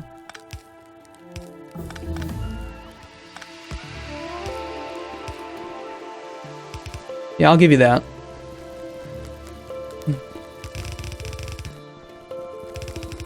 That's probably why it was upgraded to red. Let's let these finish their job for now.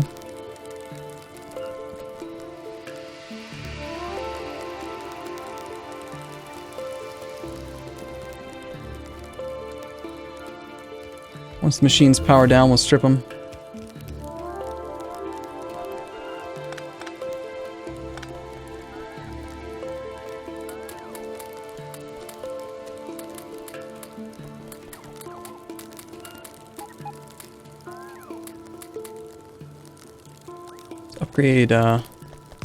Upgrade them for now as well to speed them up. Okay. Things are getting a little bit neater and more organized down here. That makes me happy. Looks like this stone got redirected up to here. I'm not sure that this belt on its own can handle that. By doing that, now you're going to require us to upgrade to I mean, if you want to do that, just don't mix it in, because if the belt can't handle it, there's no point in doing that.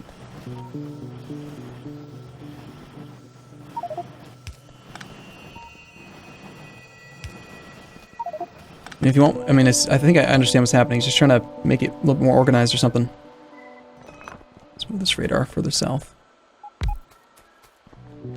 Nice little tree. The woods.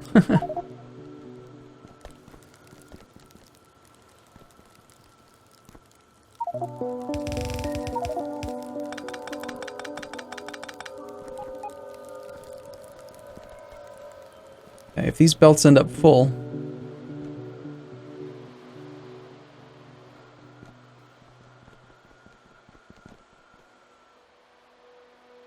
then I think the only reason that they could is that I've been loading some of these machines up, and we do need to upgrade some more of these to the better smelters.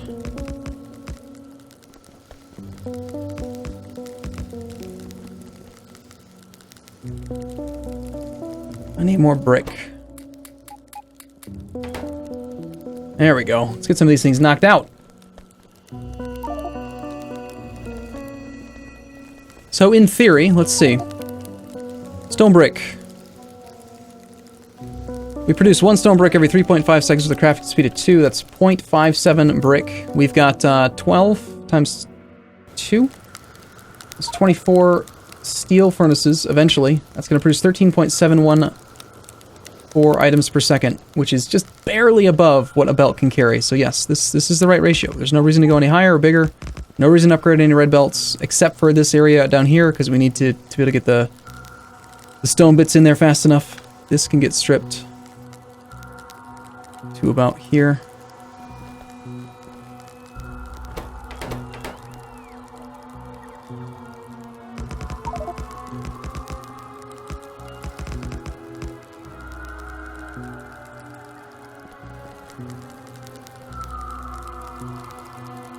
I love Factorio. It's so easy to just get distracted by one little thing, right? Like, I've just been messing with stone now for the last half hour. Which is not at all what I intended to work on. Okay, green is good. A little bit of yellow there. Belts should be fine, though. We still don't have full throughput of stone coming in. So we could do more, right? Like, the issue here is that either some of these machines are getting backed up, or the overall amount of crushing we are doing is not enough. I mean, we're not using all of this this stuff. Which is very surprising. It's probably because this is the stuff that becomes copper, and we really just need iron right now. Let's check and see. Do we have the new recipe for the Javolites crushing? I am looking for iron ore.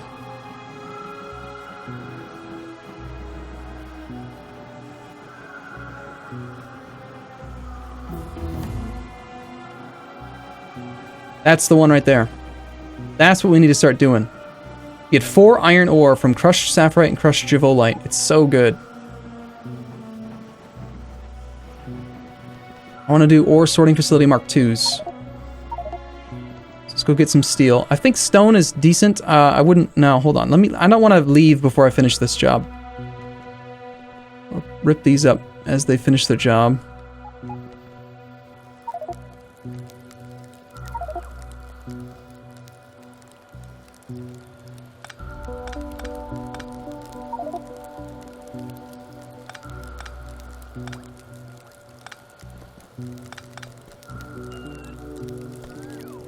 They shouldn't have much left in there.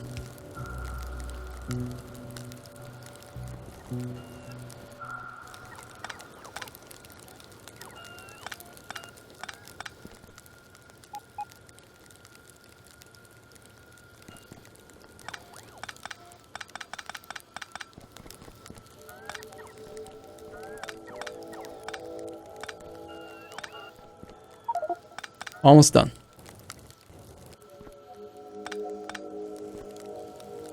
Stop doing all this.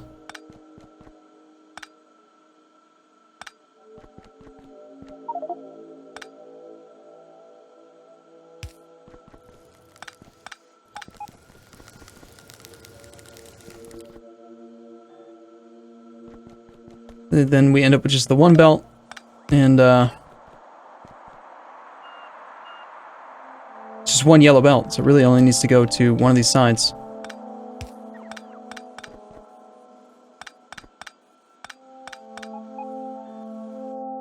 You guys think I'm being annoying by like trying to be so technical? Like, I feel like it's more fun for me this way to try to do the math with everything, but it certainly does slow down like the actual progress of building stuff. But this just seems so nice and neat and organized now compared to what the stone processing was a minute ago. At least I think so. Come on, little robots, get inside. Although I have too many of you. Jockey707 enjoys it, so that's good. Alright, so I need steel so that I can make some ore sorting machines. Mark 2s. These are still Mark 1s. The issue here is we have way too much copper ore. So see, this is what I'm talking about.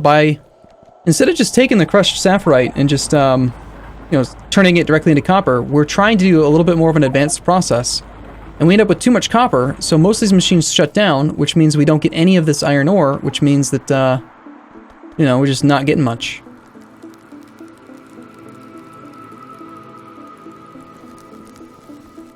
I need steel plate. We're not storing it in a chest anymore. I think I used all mine up.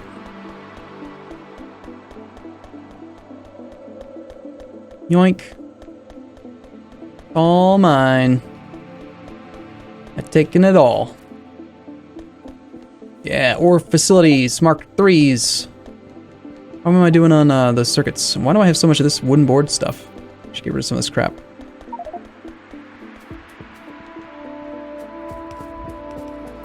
Alright, so this is another example of somebody going kind of nuts, right? Like, it could work if you upgrade it later, but, for example, we're taking 2 iron plate every half second with a crafting speed of 0.75. So that's excuse me, 2 iron every half second with a crafting speed of 0.5. So this guy takes 2 iron plate per second, right? And a yellow belt can only handle 13. So you could only support 6 of these machines. 1, 2, 3, 4, 5, 6 at most. That means that everything else from here on down is useless. It's just a waste of resources, especially the blue inserters, especially the belt. Anything that costs iron, it's just costing us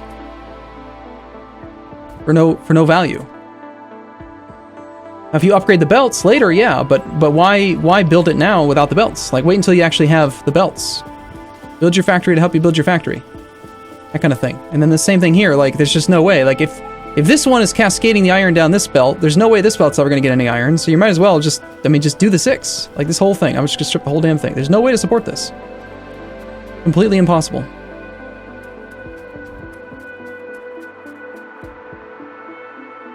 Is this important? Yes, this is important.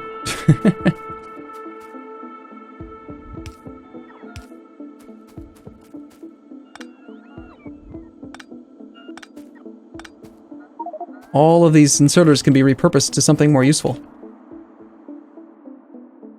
How do I make my robot go back into my inventory? Well, if it's not your robot, you can't. He's waiting for a roboport to go sleep in. Most likely.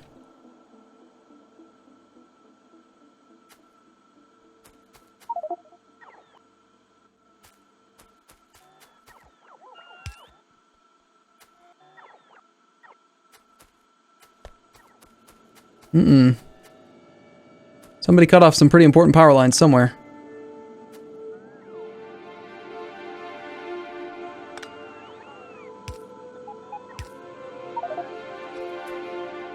Whoever did that, we need power.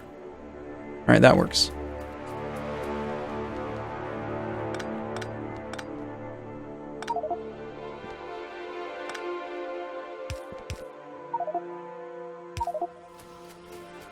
Okay, so let's strip these.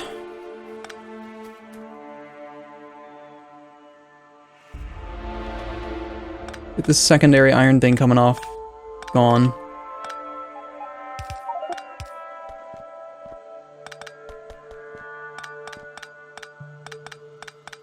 I just don't think we need that much gear production, and it doesn't make sense to me, so why not get rid of it?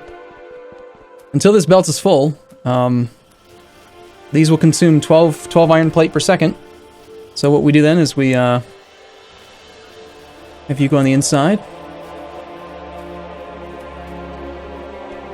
Which means we don't technically need this belt balancer anymore.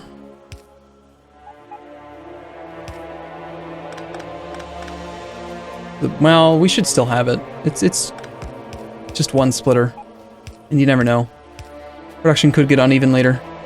You lost your inserter.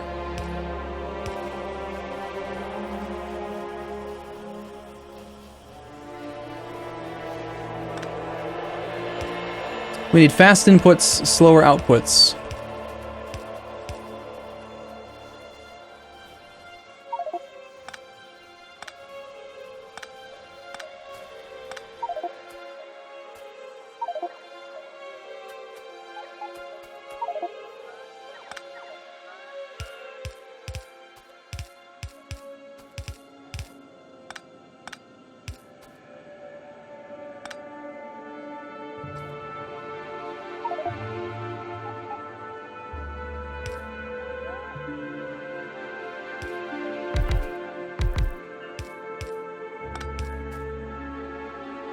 There's a reason why we haven't had the iron to support all this, right?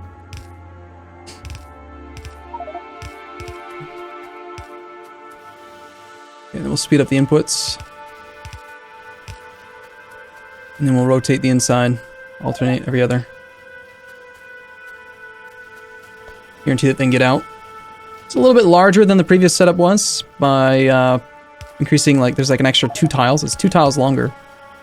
But, that's going to consume every bit of iron that comes in. Well, technically, tiny bit less.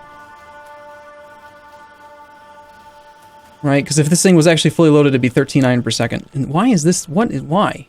Why?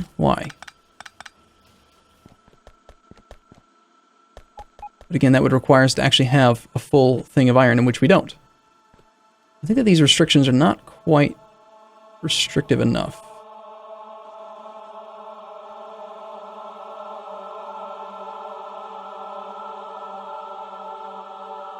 The problem is that later on, no, I'm gonna change it back. Later on, it will be a throughput blocker, so. I feel like I'm playing it by myself now. Are we down to like very few people, or are we just getting really spread out? Because we're getting farther in. We're 24 players right now. Okay. Reason why there's no, I have no iron. Well, I have a lot of crap in my inventory, but not really.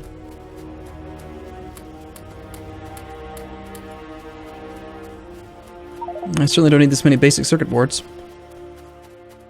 I don't know where they all came from.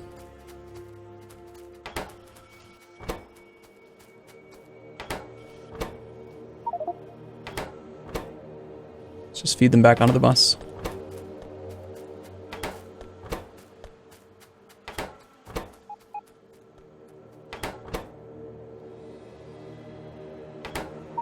Okay, I want to make as many of these things as I can using these basic electronic components. I need to pick up some solder. I have all this carbon right now.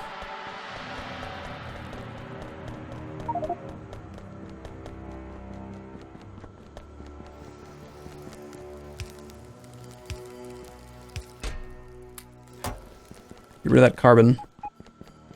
Let's get rid of all these different ores as well.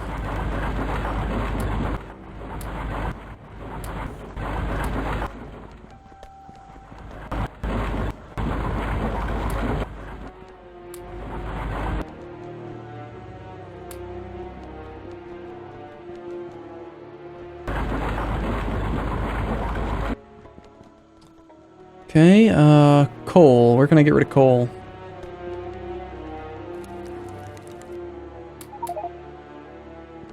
Stereotyte ore is crushed here.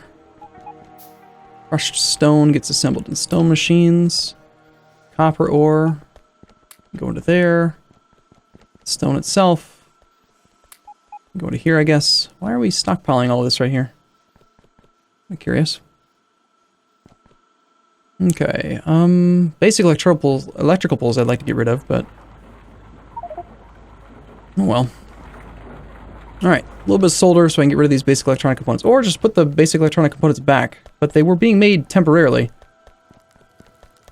Have we actually... has anyone actually taken the time to connect in the solder plate and make those things appropriately? Properly?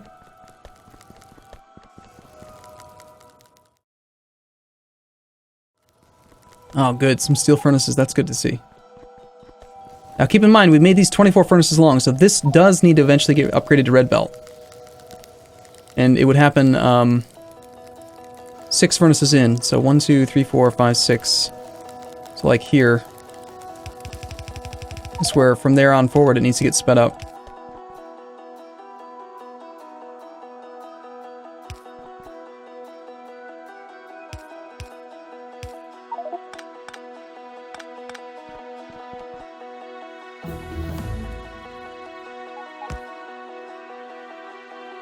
And then either what we need to do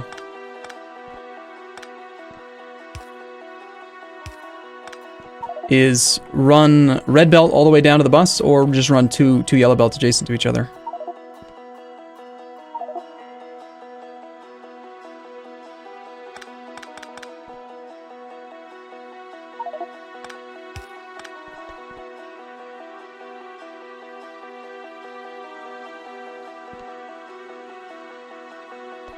Then again, we have to actually have enough iron to support that, which we don't yet. Having an issue yet.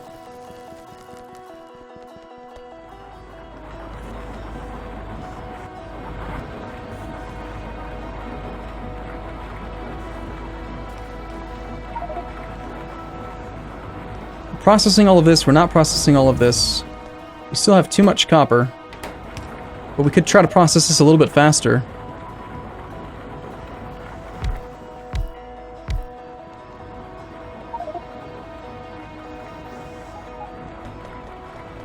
Once again, I need more stone brick. This factory's doing really well. I mean, we are, how long are we in? 3 hours, 21 minutes, and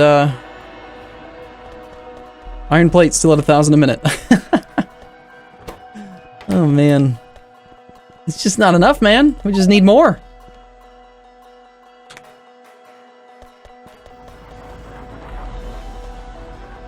Alright, there's certain things that I need to get out of my inventory.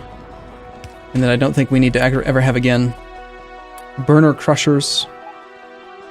Small electric poles. That thing.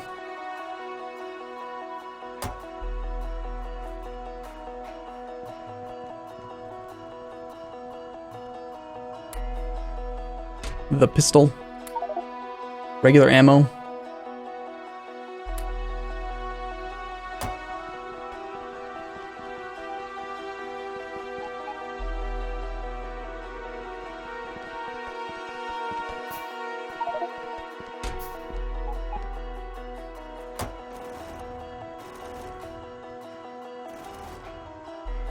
Got it. Aha.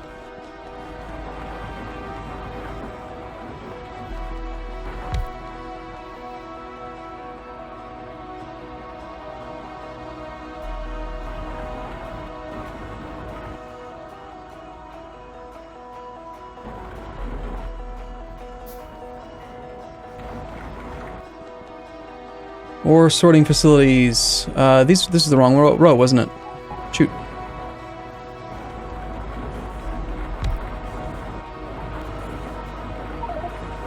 No, I was up here. Damn, there's so many of these. I'm getting lost. Well, I definitely think we need to just, like, process this steertite faster. It's this one here. We're not having any issue keeping up with it. There's just not enough of this stuff coming in. See, we're not even getting to the end. We need more. We need more of this ore, the sapphirite ore. This other one we need to speed up because we've got more of it for some reason.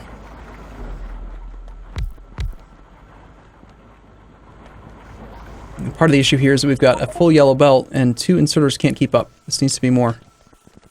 Need 4.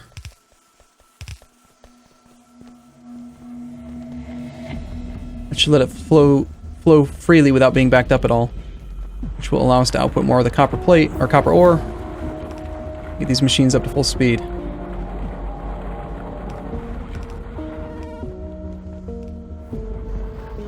Change all sorters to the better recipes. It's a good idea. Let's see. Like right now we're doing crush sapphirate. No, yeah, we're doing the steertite ore sorting, which gives us the slag. We would much prefer to mix the 2 components. Crushed sapphire and crushed javolite would be good. And then crushed steatite and crushed chrontinium. The main one I want to do is I want to do this crushed iron ore. So we need to go find some javolite. I know Angel actually made it into the game. Where is the... He brought javolite in. I think it was from the west? Let me go look and see.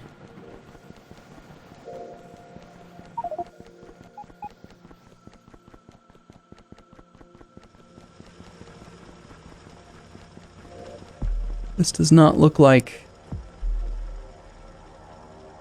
javolite. I think javolite's like really yellow on the map. That's coal. There could be javolite up near Beta. If that's the case, it's probably coming in near the train station up there.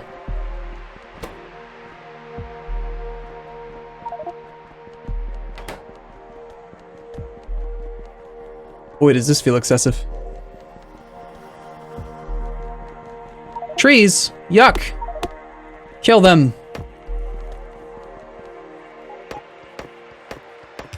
No trees allowed. Yes, look! Javolite! Oh, this is perfect. So he must be already working on it up here. Yeah, sweet, sweet, sweet. We got that steatite and that's javolite. That's exactly what we need. This is all being built by Archangel. Now this is probably his preferred setup. He's doing some funky stuff up here. Look at this. He's got the flotation cell, so he's going up to the next level, huh? Well, while he does that, I'm going to go where? I guess further north. Hopefully I don't want to get in his way. I'm gonna need more crushers. Got a shortage of brick right now. This is brick. Where's this brick going? There's some brick. There's none brick in there.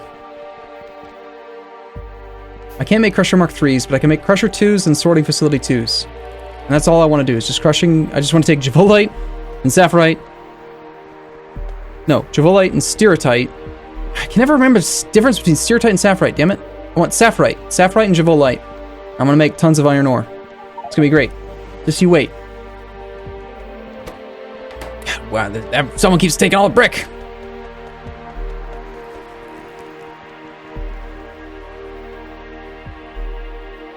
Okay, well, let's see what we can do. Okay.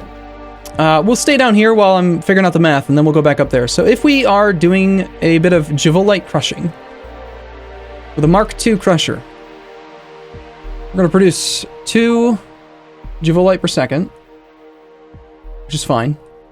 Let's start off by dealing with the excess, like the waste product, right? The stone. So we got 1 per 1 second with a crafting speed of 2. So that's 2 bits of crushed stone per second. To get rid of the crushed stone, we got to turn it into actual stone. We take 2 crushed stone every half second. 2 crushed stone every half second is 4 times the crafting speed of this machine is 0.75. So this thing can process 3 stone per second, and each crusher Mark II produces 2. So we're back to a ratio of 3 to 2, unless we want to go to a better assembly machine. Now, I don't think we can make any yet. The assembly machine Mark IIIs are just not available yet. So we got a ratio of 3 to 2 using the crusher Mark IIs. Okay, I can make that work. Let's build it down here, and we'll use bots to place it. So we're going to go 3, 2, 2.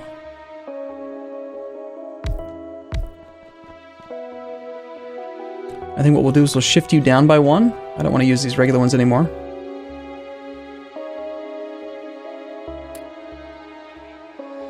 So we'll go down to there. Same thing as before. You're going to be a long-handed inserter. Grabbing stone.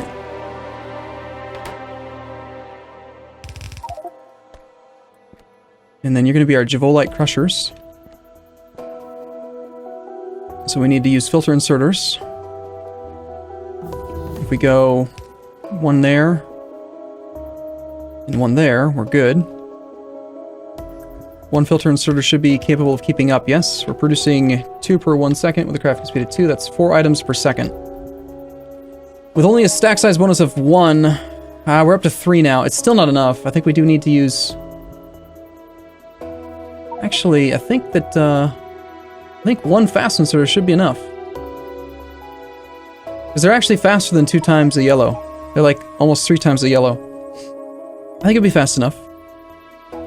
Set your filter to the Javo light.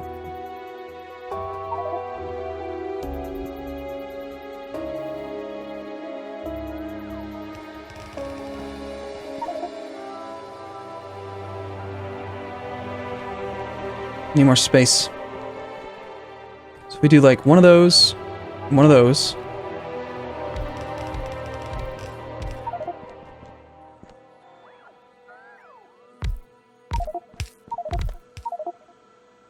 And that gives us our stone.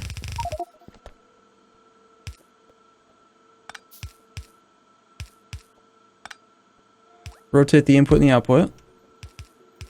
And then we've got 6, so again, we can go every other.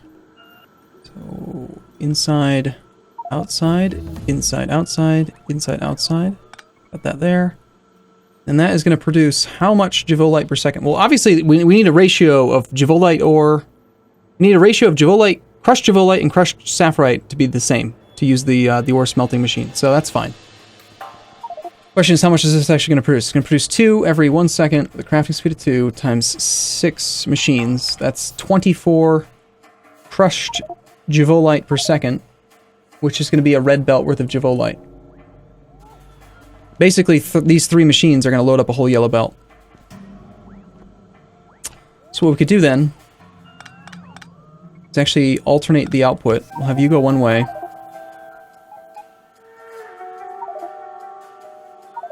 And I'd like it to be in a line, though. I know what we could do. This will work. Let's see.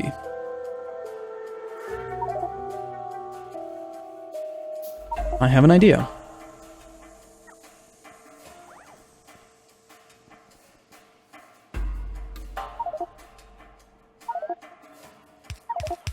Put it back.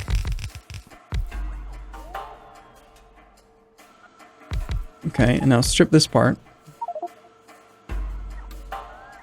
Now try to put it down again.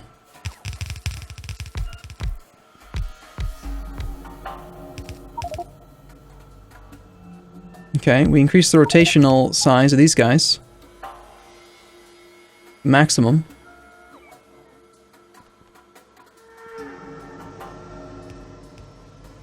It just barely will be able to do their job, which is good. They look ridiculous, but they will work. And so we'll have, top one input to there, and then you guys can go... Ah, crap, now I have 3 on each belt, though, which is a little bit wonky.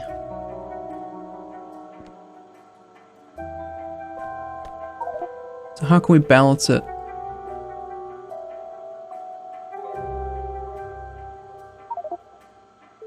I suppose if I balance it after the fact, that would work out just fine. Unless they overload the belt. Let's see, you're gonna make 4 items per second, and then you're gonna make 8 items per... It's gonna be 4, 8. 8 items per second is too much for half of a belt, so no, I can't do that. I've got to figure out a better way to balance it. Might just be simpler to go up to red belt. Red belt for the very edge. Yeah, I like that better.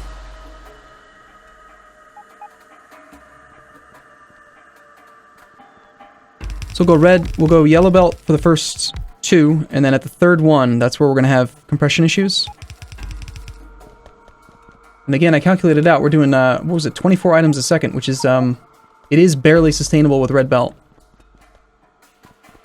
So then we get to the ends, and we will do a fast splitter.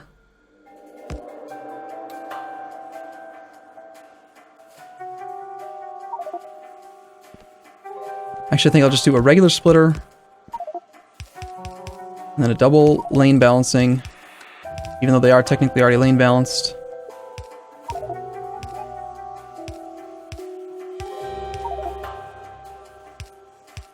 This whole thing is basically to facilitate a hacked splitter. Alright, so this takes care of one half of the Jivolite, like either the Jivolite or the other one processing that I was doing. You don't need that pole. Alright, so that's my new blueprint. Let's strip this whole thing. That'll work for both the Jivolite and the Saphirite. And then we got to figure out with that, we have 24 of each type per second. How many of the crusher or the sorting station Mark IIs can we support? I got rid of all of them, didn't I?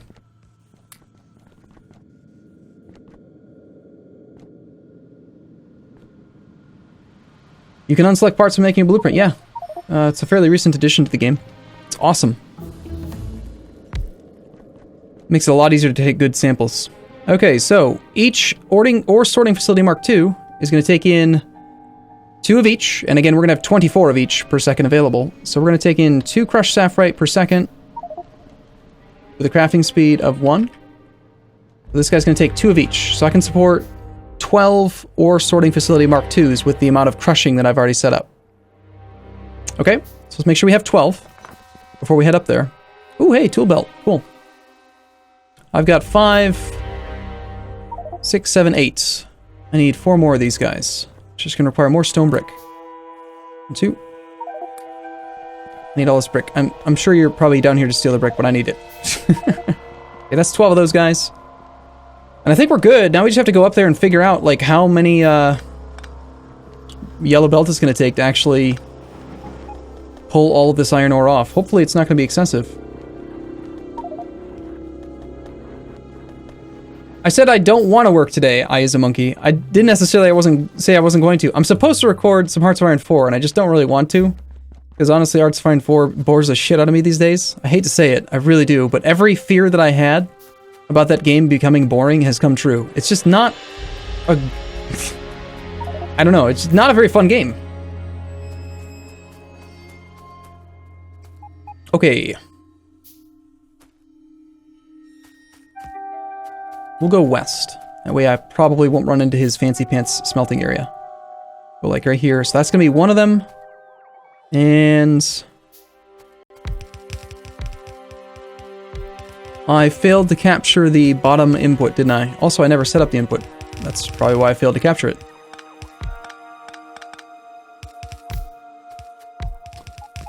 You need 2 Jivolite ore per 1 second with a crafting speed of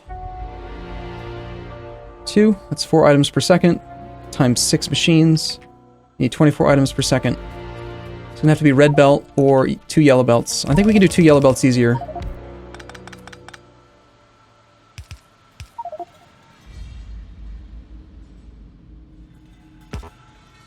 Whoa.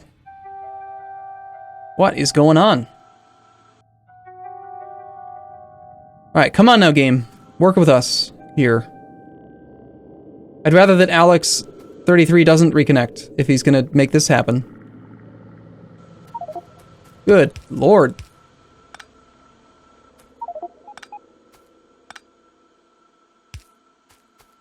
So that is our blueprint. That gets sped up and split up, and then that's the 2 belts coming out. We got our stone. Let's send the stone actually back this way.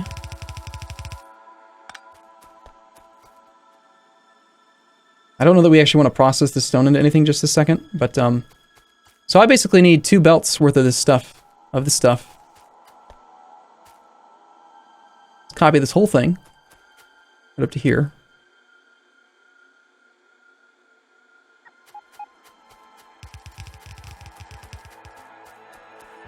I'm gonna steal a bunch of this Jivolite. I need 2 full belts. Full belt, a full belt I think is it's 4 inserters. I could steal from one of these ones. I mean, I'm pretty much gonna have to.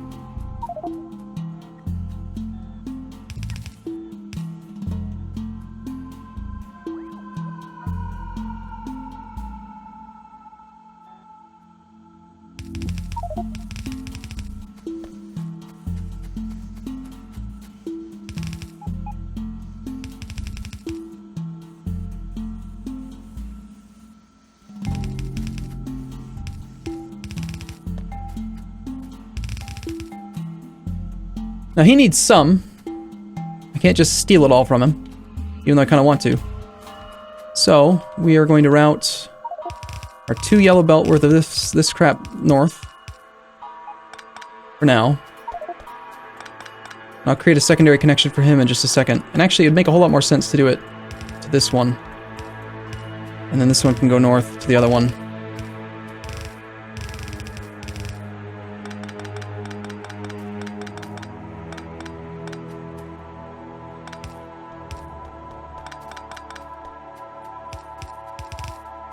Don't worry, Angel, I'll give you some of your ore back. There should be enough capacity here to bleed off a little bit from, like, up here.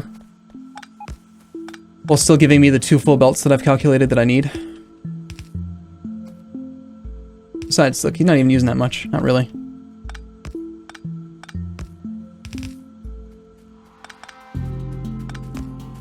There he is. He's like, what are you doing, don't steal my stuff, he says. Too bad, I need it. It's mine. You get some, I get some. Okay? It's deal. I know you're the one that obtained the Javolite for us, but, I've been doing math, man. Oh, no. Oh, my God. Everyone just desynced. Great. All right. Quick, save the game before it breaks. Somebody did something bad. And they shouldn't have done it.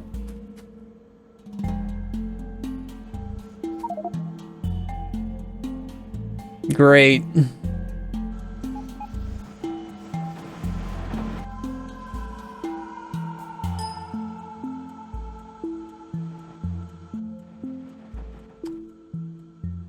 Alright, well, I guess we're gonna find out in a moment here what's gonna happen.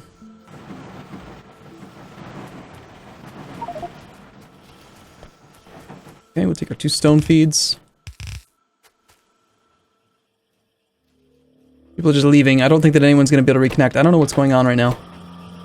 If this thing's operating at full capacity, these guys were running, we calculated them out to run at full speed, so that's gonna be 1 stone every half second with a crafting speed of 0.75, so that's 1.5 times 4. That's only 6, so a singular yellow belt's gonna be enough to carry all this stone away. So why don't we bring you down to here.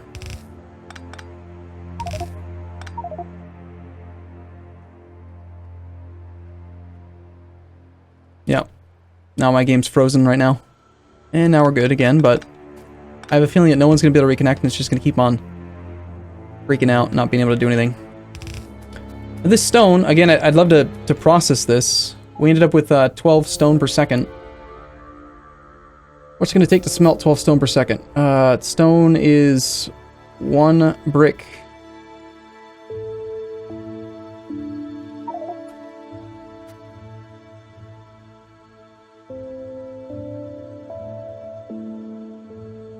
It's 2 stone per 3.5 seconds with a crafting speed of 2. If I have 12 stone per second,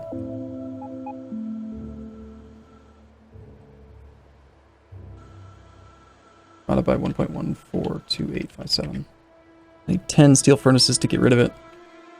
I don't have any iron up here, or any ore up, what's it called?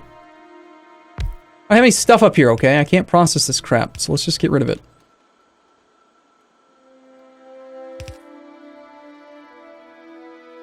Are people actually getting reconnected? Hope so. Yeah, it says online players 20, so yeah, I think we're okay. Okay, well this is curious. These got reset, it looks like. Okay, so you were inside, outside, inside, outside, inside, outside.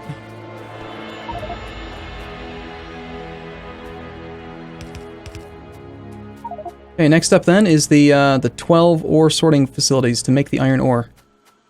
So we're gonna go like 1, 2, 3, 4. We're just gonna line.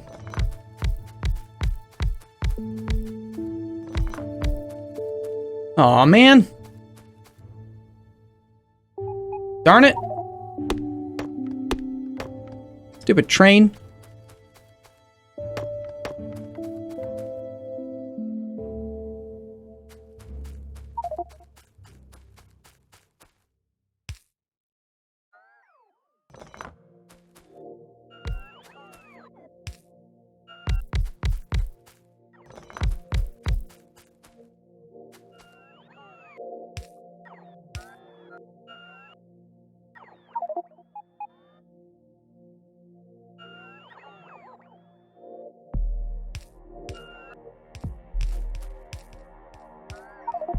1, 2, 3, 4, 5, 6, 7, 8, 9, 10, 11, 12.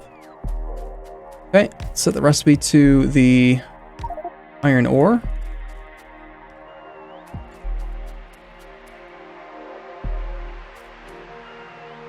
See if I've done my math right. Okay, so we did calculate out we need the 2 belts.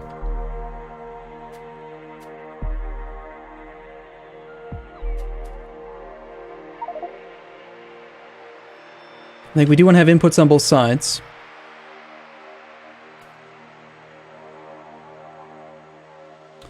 If this thing's running at full capacity, if all 12 of them are running, we're producing 4 iron ore per second, divided by 1, times a crafting speed of 1, times 12 machines. That's 48 items per second.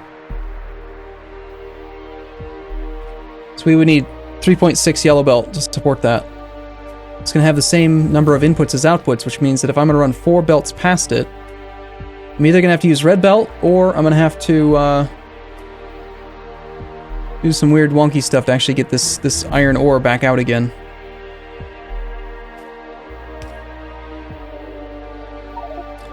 That being said, yellow inserters are sufficient to actually load them up. It's to load it. To unload it, I don't know.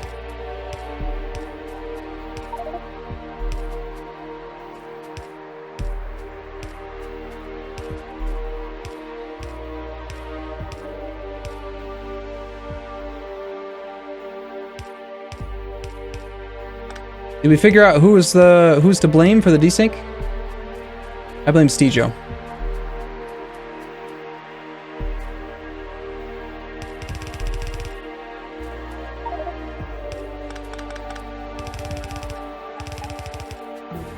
One, 2, 3, 4, 5, 6.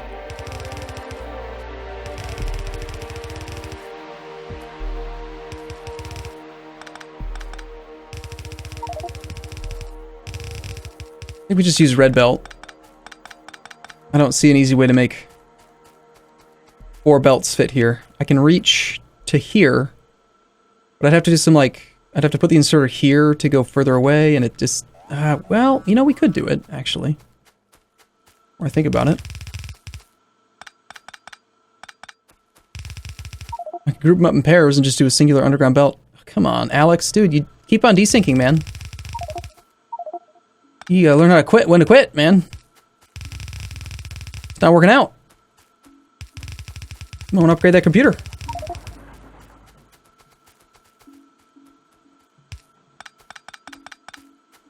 Alright, now we just need our outputs. So here's what I'm thinking, is since we know we need 2...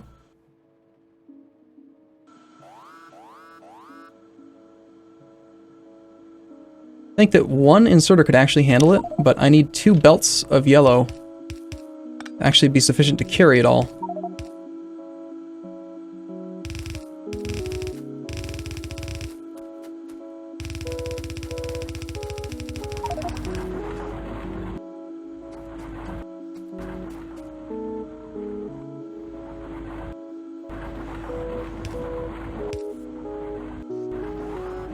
So, let's start off by going, up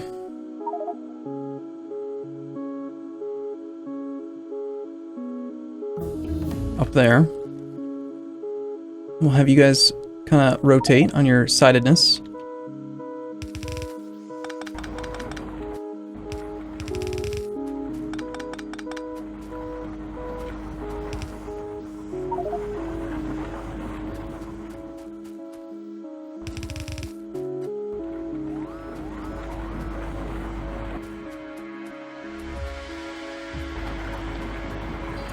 You're producing 4 items per second.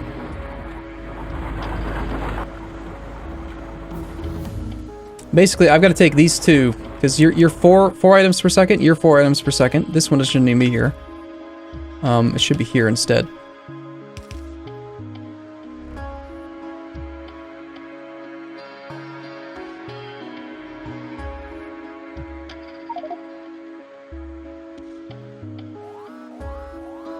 So we're at 8 items per second on one side of a belt, and that's going to overload it. So I got to take like these 2 and these 2 and combine them into 1. We already shuffle you up then. right here. And then we merge these two.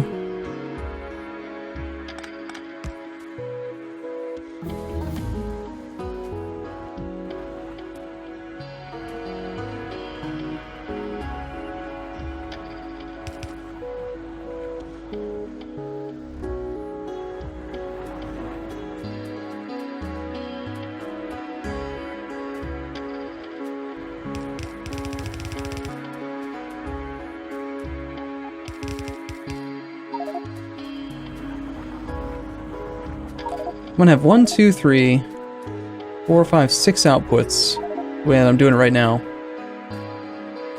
And they're not gonna quite reach.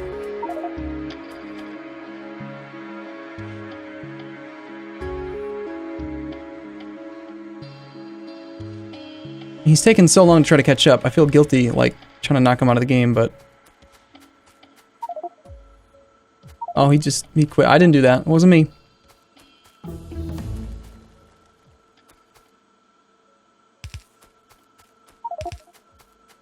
Do I want to unload all of it on one side, or do I want to unload some down here? Probably easier to unload some on the bottom. Like unload these 3 up here and these 3 down there. And combine them behind it or something.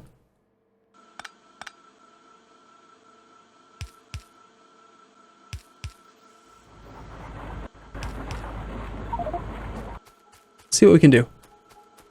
So you two... How about you two get 1 belt to yourself? We don't merge them. You get a belt to yourself. And you guys get a belt to yourself.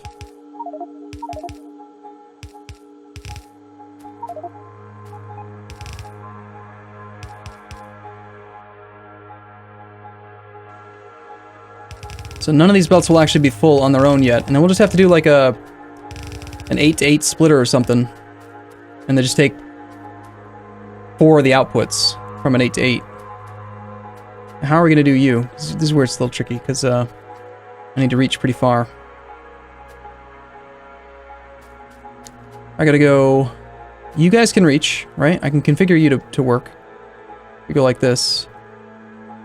Then we alternate your sidedness. So there's 1 belt.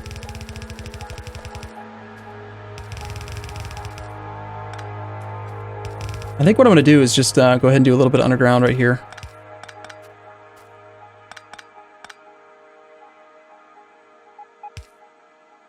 We'll shuffle you guys down by 1. I can just copy paste both. And we'll get rid of you.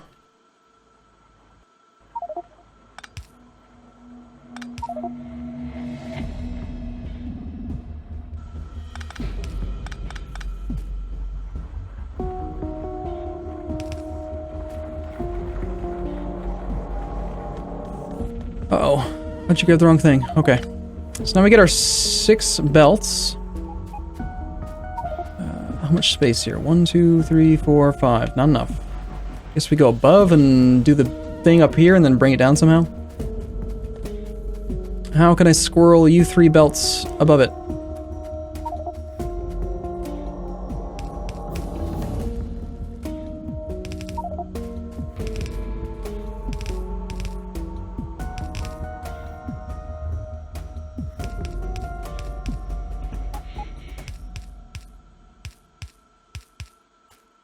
Don't strictly need long underground belt here, but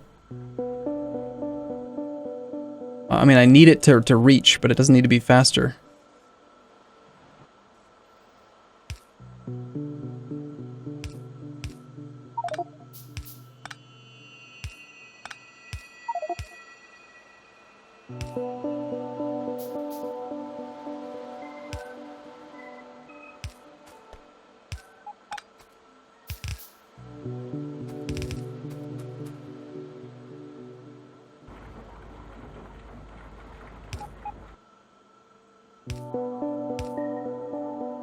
Just 1 more.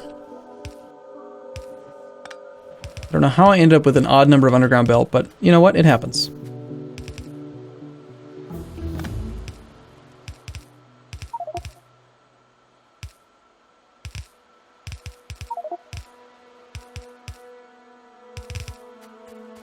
Okay, got our 6 belts of iron ore, and now I gotta remember how to make an 8-to-8 splitter.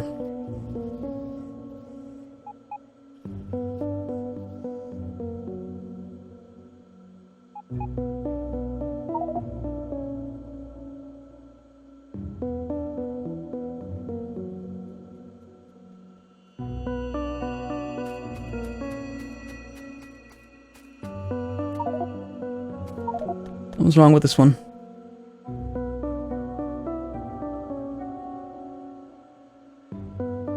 Here we go. Unfortunately, this thing was written here, and I don't want to...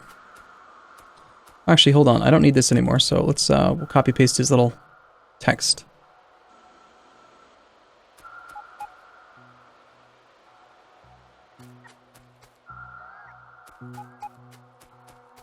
And get rid of it that way.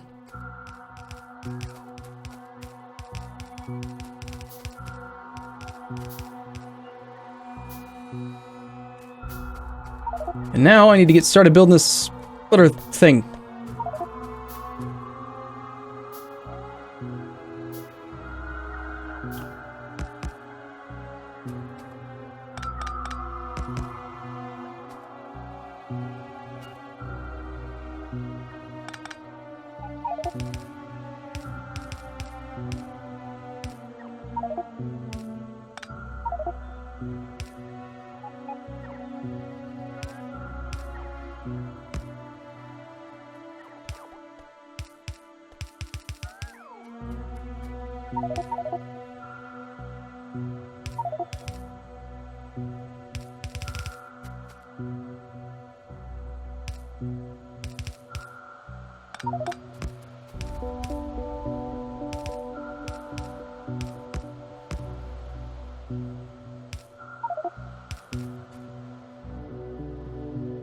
Ooh, Eye as a Monkey is in game. Cool.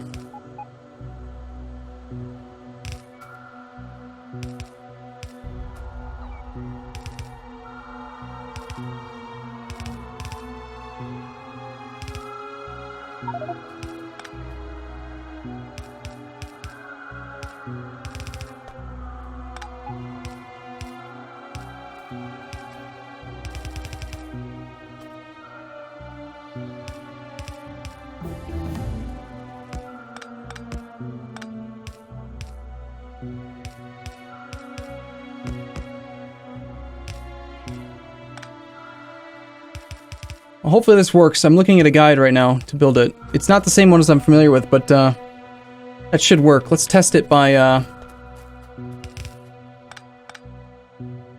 going to take these 4 outputs.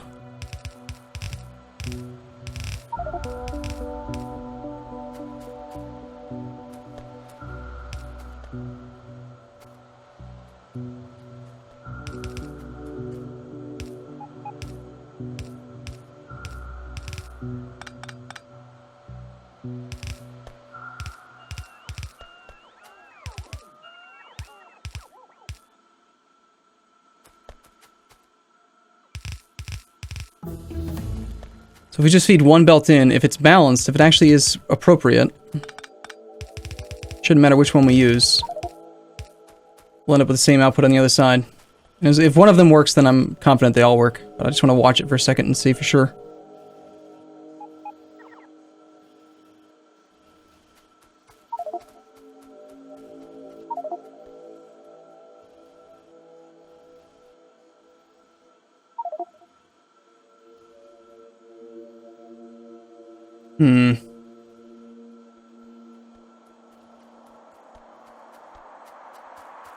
That doesn't look right.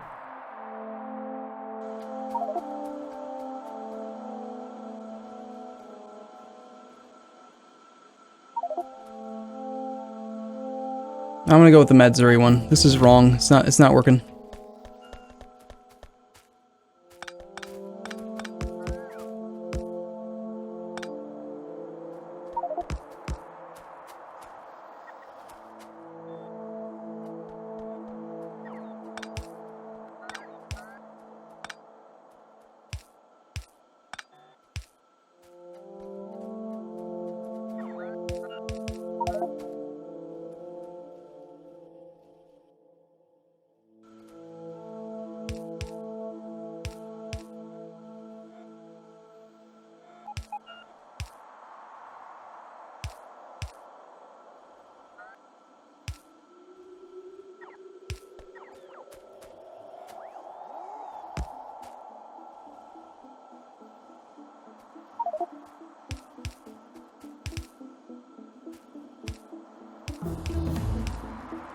Sorry, I'm just concentrating very hard right now. Makes it hard to focus.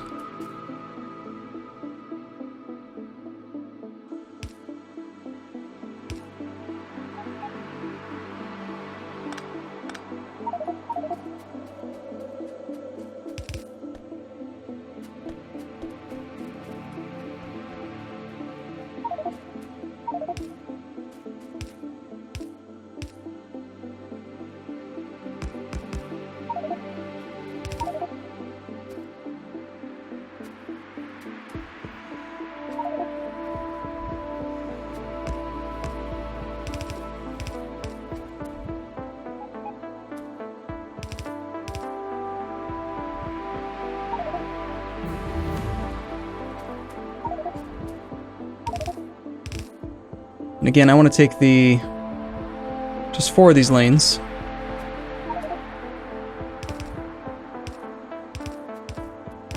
Shouldn't matter which ones. In fact, I don't have to merge it like this. I could just take the bottom 4.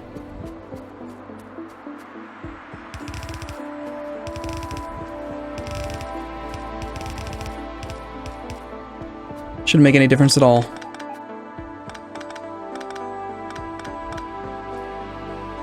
That's 1 belt coming in, and we're seeing of that, half of it, that the whole belt is basically going down this way. And then it gets split half and half here. Half of it goes onto that belt, half that belt, and then of this belt, half of that goes onto that belt and that belt. Yeah, that's working just fine. We'll connect these in then.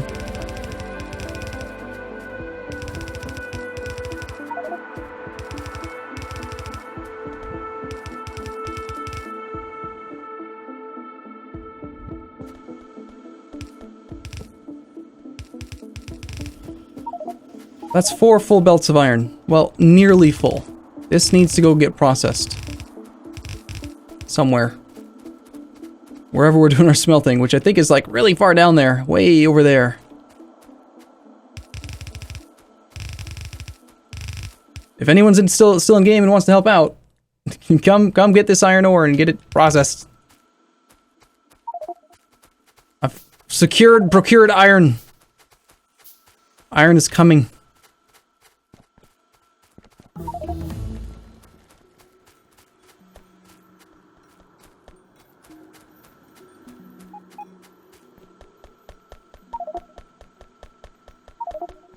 There will be, Bosco, a community browser, like a community list of, an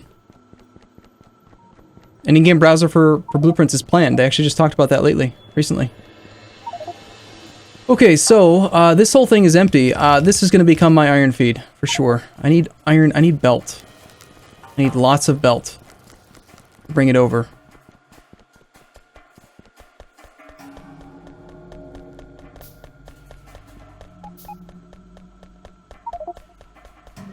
To do that, I need gears. Ugh, somebody upgraded to red belt everywhere. It's so wasteful. I mean, I do it too. I do it too at the end of the, like, toward the late game, but right, it's just so unnecessary. This thing was configured to produce one yellow belt worth of stuff. None of this needs to be red. None of this needs to be red. None of this needs to be red. None of these splitters need to be red. They're expensive. Yeah, 31 iron versus a yellow at 11. It's 3 times as much. This thing's 11.5 versus 3. It's almost 4 times as much. And we've had this iron shortage. Don't you understand?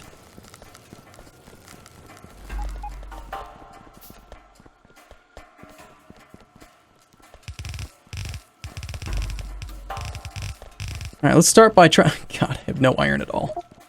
No belt.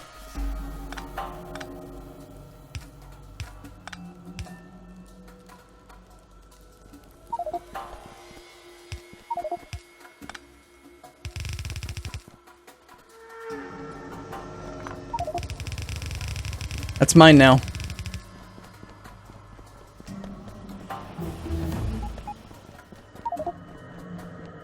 I'm just going to try to connect one of them for now. Since I don't have enough belt to do all of them.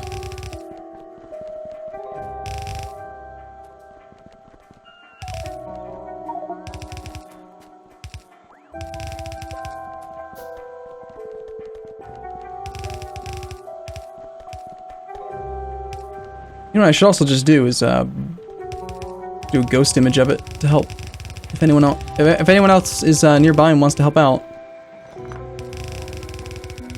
This is where the iron's going.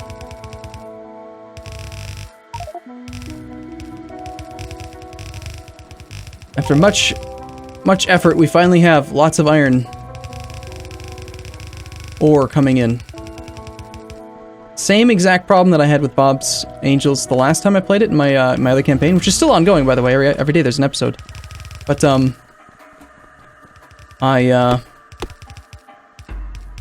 took me a long time to actually get my iron throughput up. There we go. One iron is connected.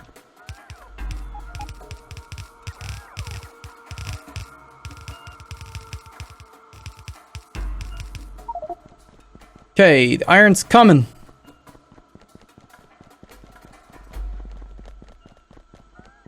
Now where do we smelt it all? Need to upgrade these furnaces for sure. These are not going to be enough to process it if they're not steel. So steel furnace column can process a yellow belt times 2. So what we actually want to do is, once we've yellow belted this 4 belts all the way over here, the very first steel or iron furnace I find, I'm going to now go ahead and we're going to take, if we're trying to be cost efficient here, we're going to take these 2 now and speed them up to red at the closest point we can get to this bus. Which, again, none of this needs to be sped up. Don't understand why people are speeding things up that don't need to be sped up. The red belt here only needs to be sped up to the halfway point. So 1, 2, 3, 4, 5, 6. And then the rest of this can be slowed down. Because the throughput will be sufficient.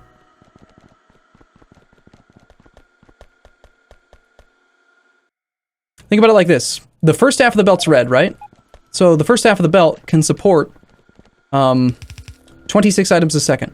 The second half of the belt is only yellow, which cuts the throughput in half, taking us down to a meager 13 items per second. But that's all that it needs. So you can cut the yellow in half there. Now this iron ore, assuming that it actually makes it down, which it is, we're then going to go here, and this should the coal should be underground.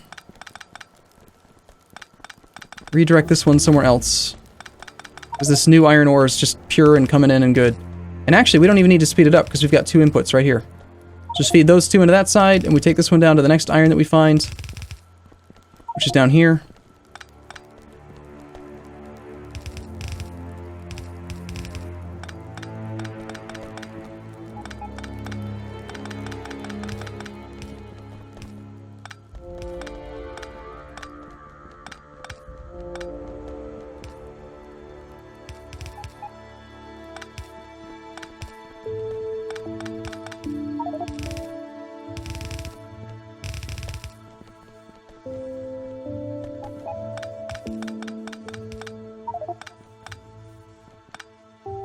Now, we do have this old iron ore supply that we need to figure out what to do with.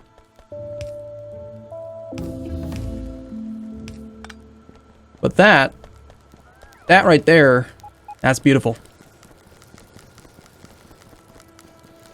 So we should see this whole thing come online now. Once these guys get enough in their reserve, they hold enough for like 2 or 3 crafts. We should see all of these furnaces turn on.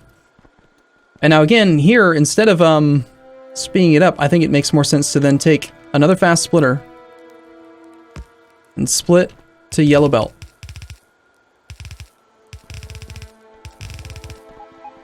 Granted, this is probably a red the whole way already because someone did it, so there's probably no point to that. But if you wanted to be frugal, right, that would be the way to do it. 2 sections of yellow belt is far, far cheaper than a singular section of red belt. And it's easy to do the math, right? You just look at it. 3 iron gives you 1 section of yellow. 11.5 iron gives you 1 section of red. And they are literally exactly twice as fast. It used to be that red wasn't quite twice as fast, because there were some cornering issues. But now, it's accurate. Fast transport belt literally transports exactly twice as much stuff. So you're paying 11.5 divided by 3. You're paying 4 times as much iron for twice the speed, but you can get by with half the parts. So you're paying an extra 91% extra iron instead of just using 2 yellows. Now, the only reason this isn't quite full is because if you remember correctly, I calculated out the throughput of that setup is only going to produce 3.6 yellow belts full of iron ore. Oh, this one was steel. This isn't gonna be able to handle it all. The reason why it's not perfect, again, is because there's not full belts coming in now. So what we'll do is we'll do a lane balancer here since part of it's going to steel. And it doesn't need to be.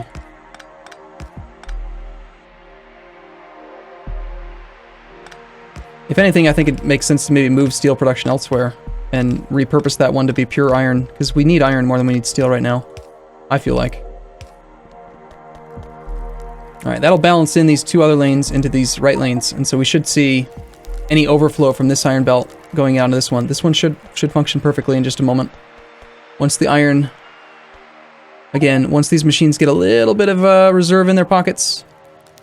Same thing here, the front half of this doesn't need to be sped up. We could actually slow the front half down. We can go... if you are producing...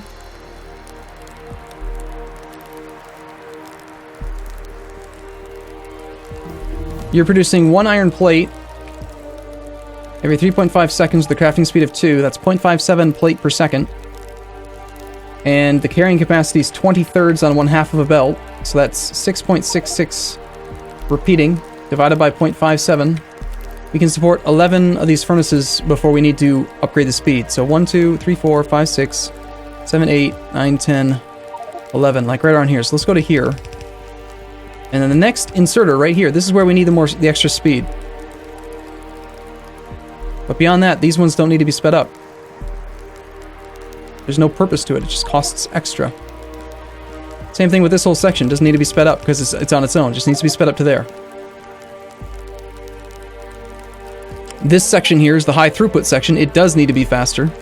Notice how everything is green? Like none of these things are shutting down, they're all green.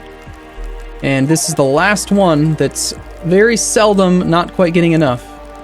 And the only reason for that is because of, I don't know, rounding or math or some nonsense. But that is a nice little thing, making iron. I like it. It's not that I hate red belts, it's I like min-maxing, and I don't like spending iron when we haven't had iron. Now we have iron, so we're probably okay to do some other stuff. The thing is, if I just shut down steel production here, we're not gonna have steel production for a while, and that's gonna be bad.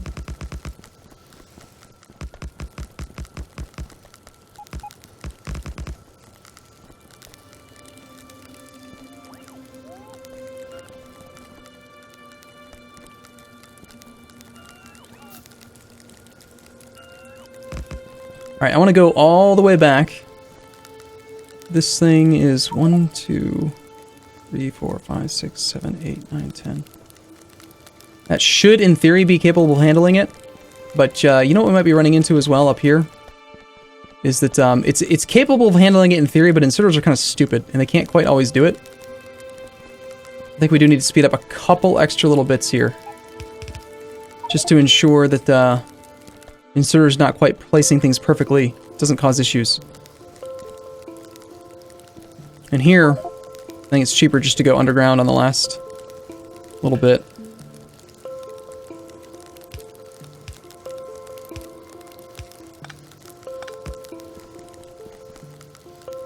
Steel is consolidating iron down, so it doesn't need it. So this iron ore needs to go somewhere. Where do we want to take this iron ore? Same thing with this iron ore, in fact. I think we should just do another setup up there and actually use these two on the steel. So, we shall.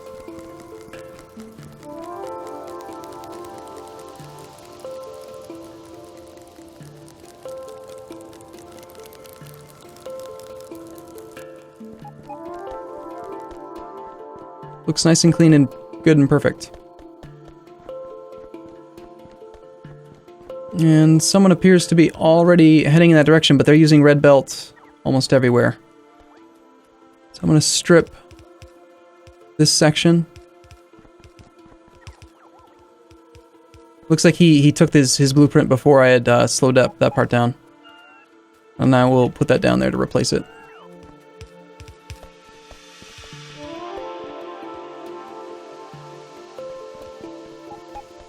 And now what I'd like to do is go and check on the actual smelting to see if the numbers are working out the way that I calculated them. This is curious that it's getting so dried up on one side. There must be a supply issue of either the Jivolite. Nope, it's because somebody's doubling this up. Why do this? Please, no. I mean, I'm not upset, but Zinzin, if you were listening, this thing only produces 3.6 yellow belts full, so we don't need to, no, we don't want to do this. It doesn't need this. The only reason I used the 8 to 8 balancer is because I had 6 inputs, and I needed something I could use that would just take 6 inputs and turn it into 4 cleanly. And the 8 to 8 is just simple. So it should just be, just leave it as it is, just the bottom belts. We don't need the top belts. That would be just reducing the throughput on it. I'm seeing some little yellow flashes, and you are not getting enough supply. The reason for that is why? The belts are not quite full is the issue. They need to be full. I need 24 iron. Alright, I need 24 of each of these resources per second. 2 yellow belts can carry 26, so the 2 belts have to be damn near full. And they are not. Because it looks like Angel may have upped his processing as part of the issue. Okay,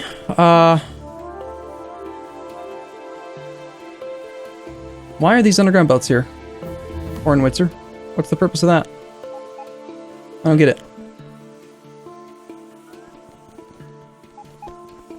We've got 1, 2, 3, 4, 5, 6. We got 12 inserters pulling off right now. I think what would make more sense is to go up to 3 belts. Because they can't quite saturate a yellow belt perfectly. We'll take these 4 and go this way.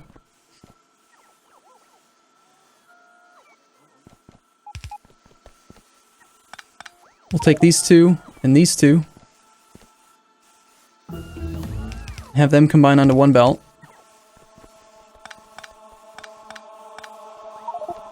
We'll have these 2 get their own belt. So you're the interior belt, you're the outer belt, and then you're this 3rd belt. So there's Angel's, and there's mine. Do the same thing over here if we can somehow manage to fit it all.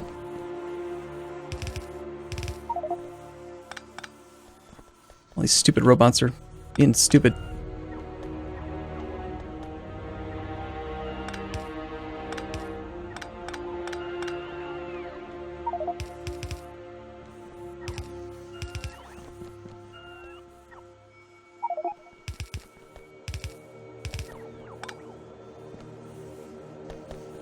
That's not quite gonna fit.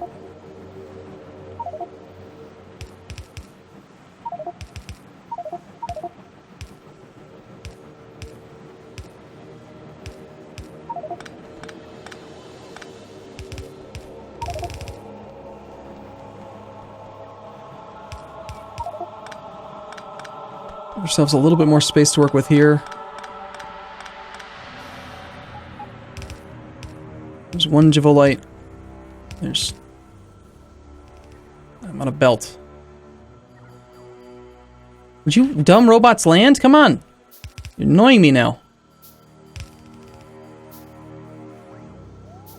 Okay, so you 2 should actually both be outputting to the far side. You guys should, I mean, they're just basically all supposed to be outputting to their own individual side. Same thing here. Far side, far side. Far side, far side. So they merge together just fine. And that means that you are actually going to go up.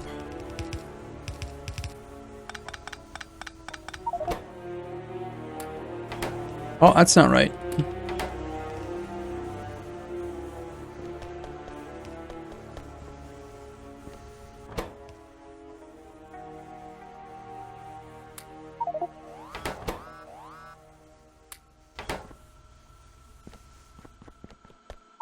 Not quite.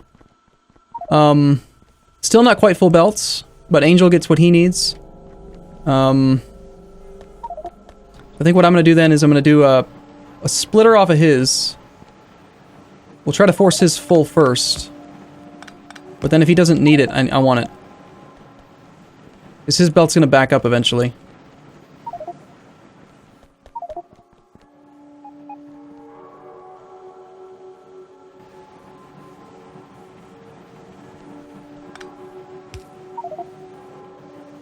Okay, so we're reading contents there. We're going to enable disable if anything is less than 5 on this one.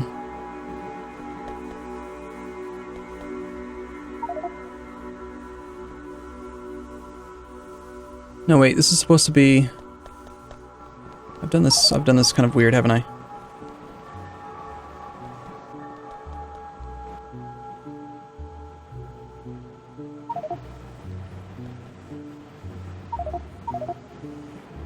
So we're going to force his belt full.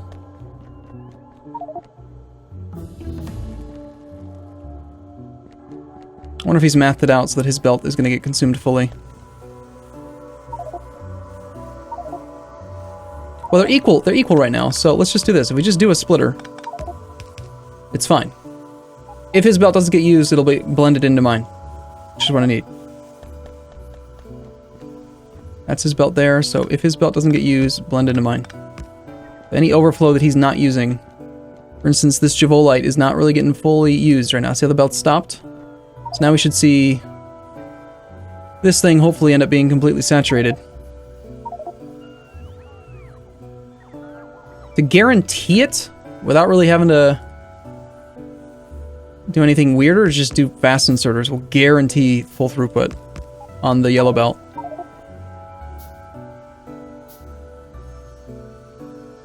Alright, so now that we've got that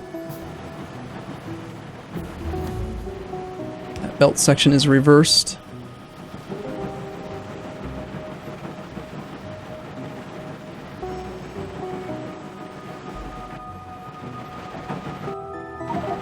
You're consuming 2 per 1 second with a crafting speed of 2. That's 4 items a second. These should not be yellows. We've got 2 yellows each. Hornwitzer modified my thing. He went down to yellows instead of blues.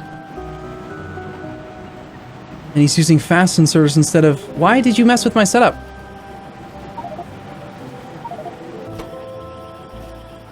I don't understand the purpose of using long-handed inserters instead of using just yellow inserters.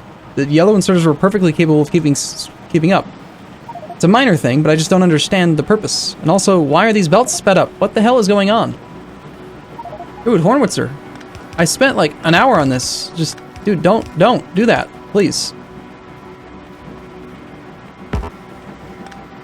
I don't understand you at all.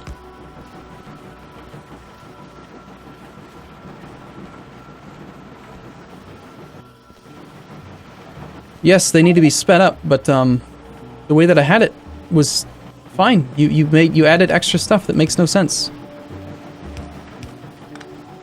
Doesn't need that much red belt, doesn't need that many, it doesn't need the red splitter, it doesn't need most of the stuff.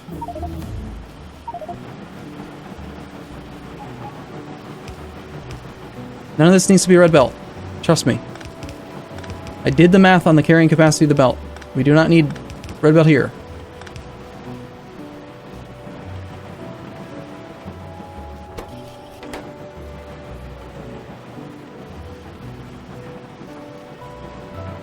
Inside, inside, inside. And this, no.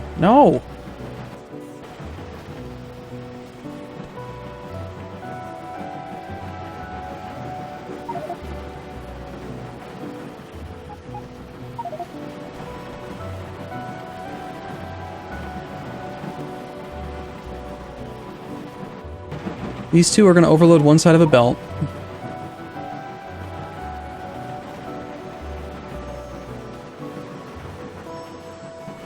It would need 3 belts. 3 yellow belts to actually carry that, and then you'd have to combine them down to 2. But what we can do instead then, if you insist, is make this one yellow.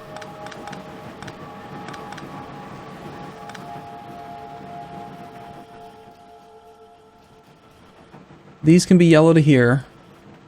And once we get to this point, this is where it would need to be red.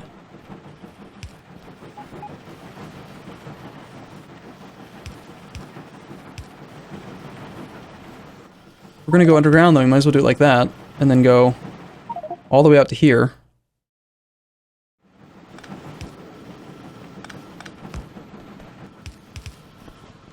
That's better.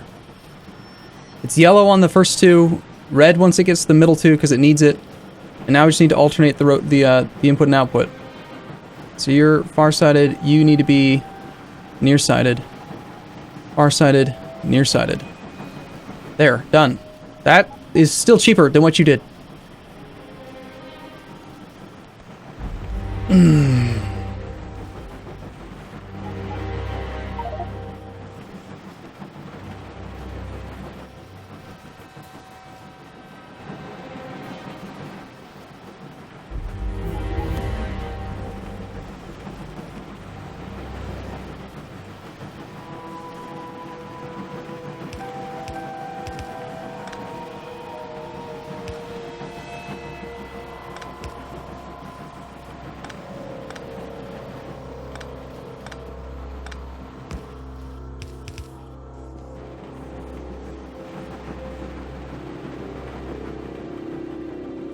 Looks like Alex made it back in again.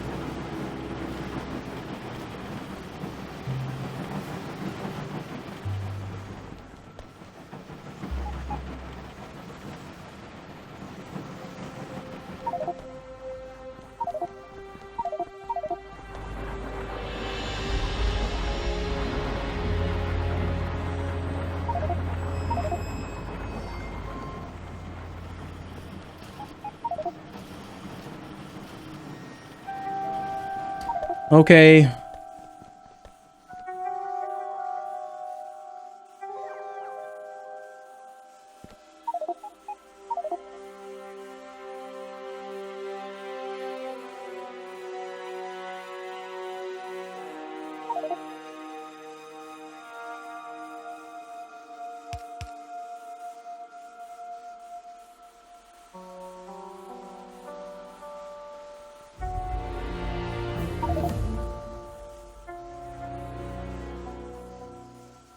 Okay, so the underground belt allows the inserters to put more items into it.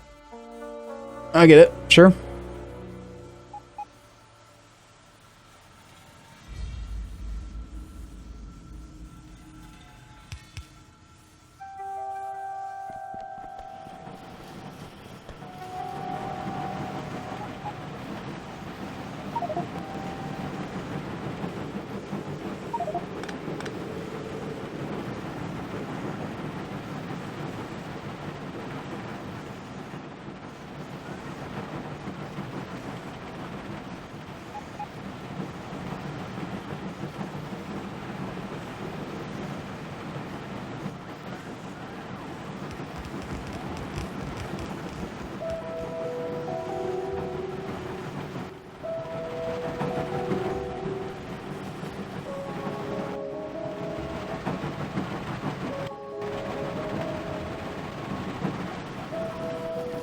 I think the only issue with this right now is that we're trying to use one inserter to output 4 items per second, and I don't think it's capable of keeping up and compressing fully. Well, actually, with a three stack size bonus, it should be able to.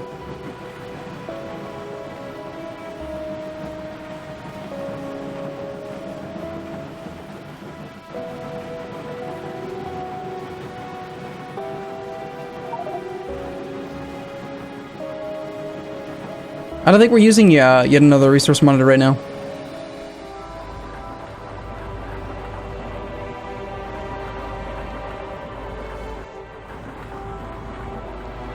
Need red balancers? Splitters.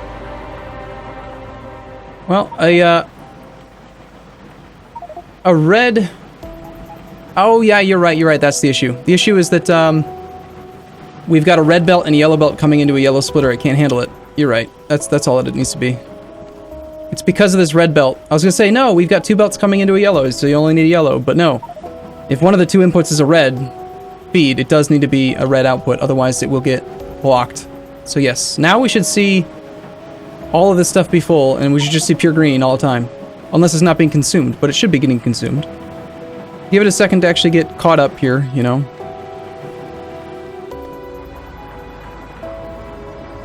Frankly, it would be a lot simpler just to use red belt, but I'm trying to be economical. Because before we had set up this iron ore thing, we were not doing so well with iron ore. We didn't have a lot of iron. Now we're up to 4,000 iron a minute. We've quadrupled our iron. So...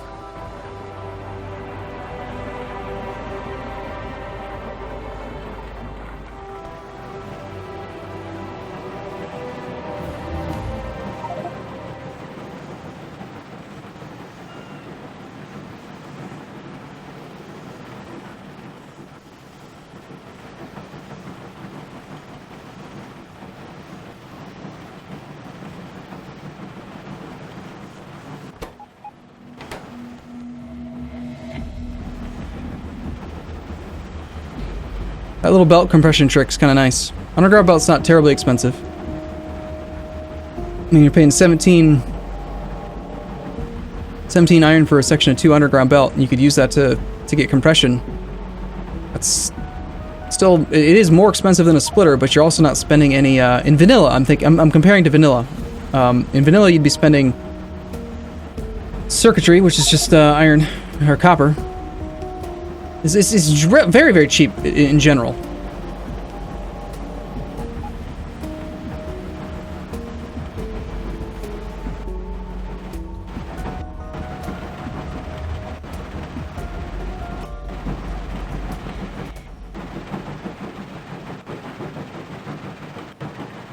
Still getting the impression we're blocked a little bit on the output side.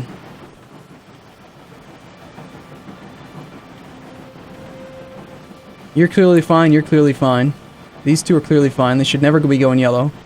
It should just be these two interior ones that are having issues, if any. But occasionally this one is, which makes no sense.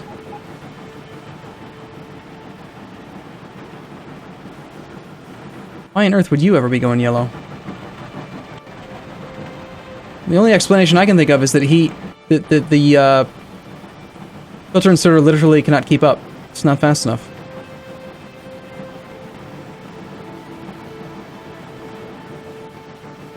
Notice how he's doing 2, 2, 3, 3, 3, 3, 2, 2. Every now and then he's rotating the amount of items he's putting out because he's getting out of sync.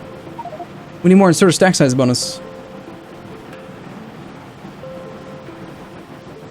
That, or we could do something really squirrely, like do something like this. Reduce the distance that the machine needs to rotate. We're basically cutting off, we're taking the rotation from 180 degrees down to 135 degrees. Which is cheap and awesome, and I love it. And we should do it on all of them. Because why not make them faster if you can?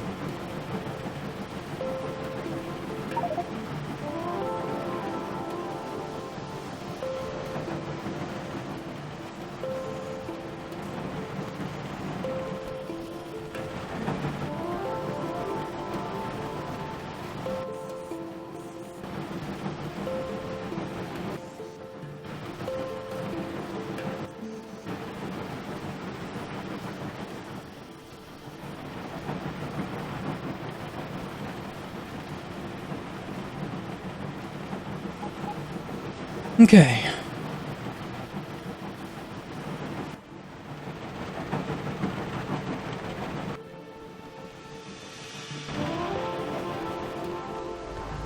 That's a lot of iron ore. We're producing it too. Like you can actually see we're producing 4,300 and something iron ore per minute.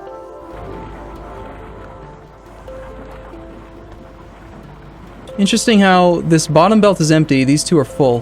What is up with that? Oh. Wild Wolf has just, taken apart the 88 thing. Okay.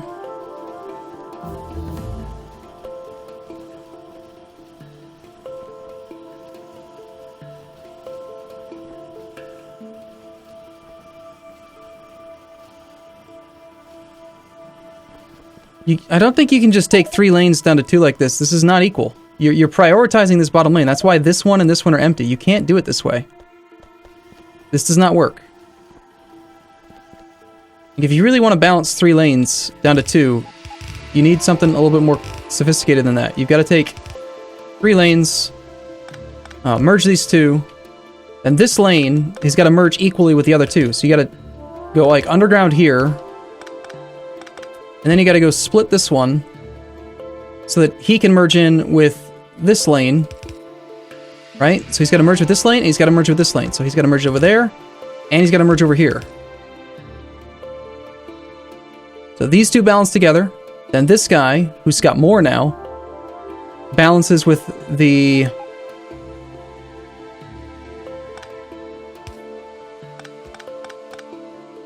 You gotta split them in half so that he can equally balance with this guy.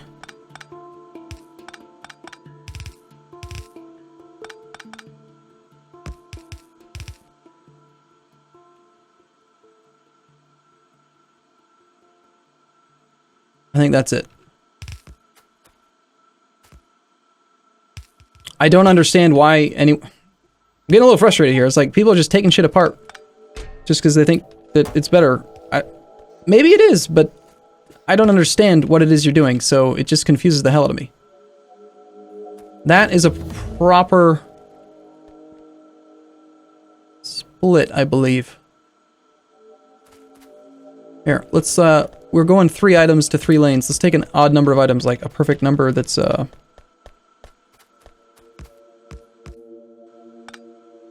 will put in,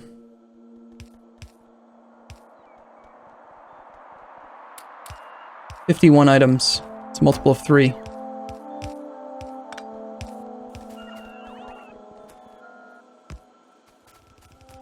21 divided by 3, so we should see 17 items. That's actually probably too many, isn't it?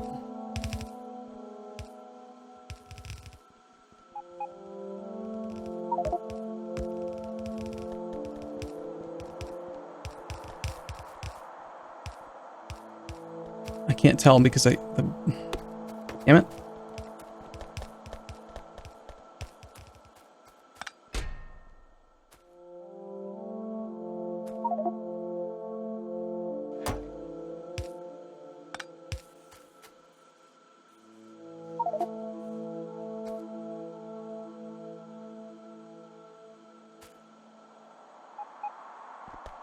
Nope, this one's not right. So I'm still off by a bit.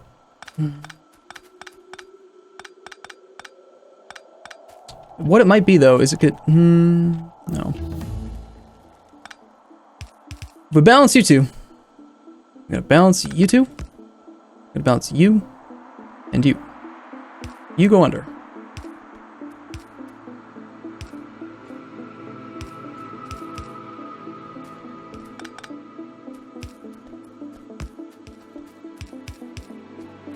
That's it.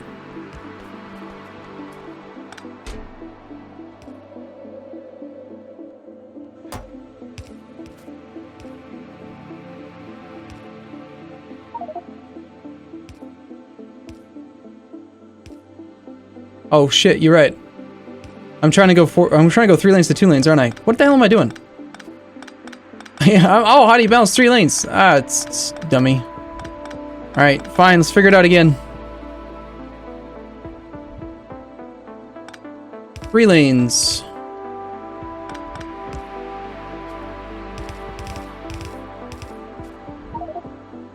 The issue is that we gotta take you under, and then you need to split with both.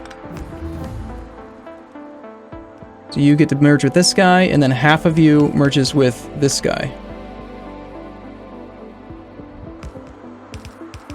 Then we just cut it right there. Unfortunately, he's gonna have a little bit extra, so it's gonna throw the math off, but, because it's an end.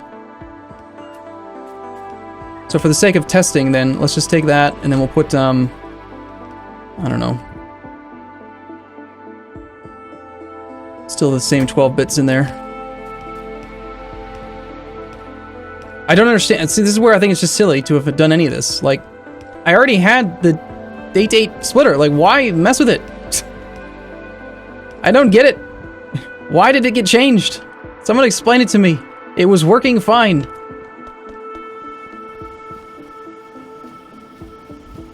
Holy crap, it's already 2 o'clock.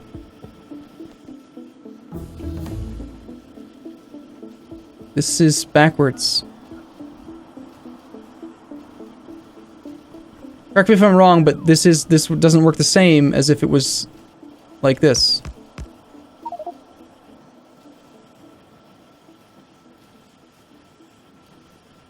So your feed goes halfway down there and then down there, and then your other half goes through there. There's no way for this line to get to this line. Look, it'll go here. It splits, some of it goes here, and some of it goes here. So you're basically splitting into this lane and this lane, and you're splitting into this lane, but you're missing one of the lanes. This is wrong.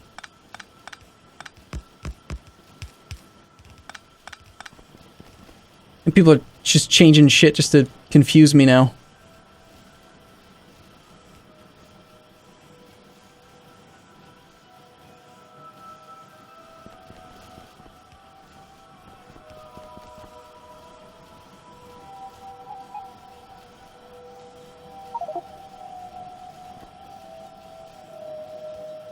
It's still wrong. Look at this belt. Look at this belt compared to these two. If it was right, they would be equal, but they're not. They would average out in a matter of just seconds. This is wrong.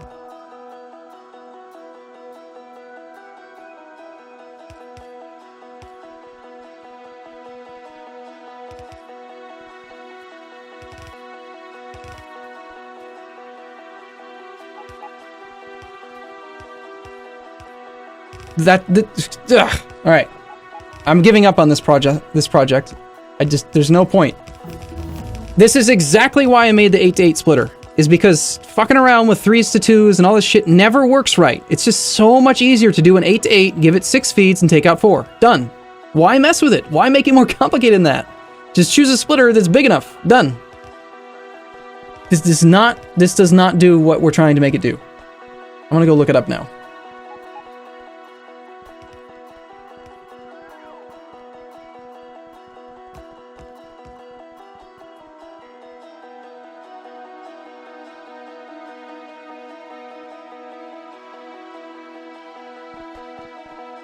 Alright, a proper 3 to 2 looks like this, evidently.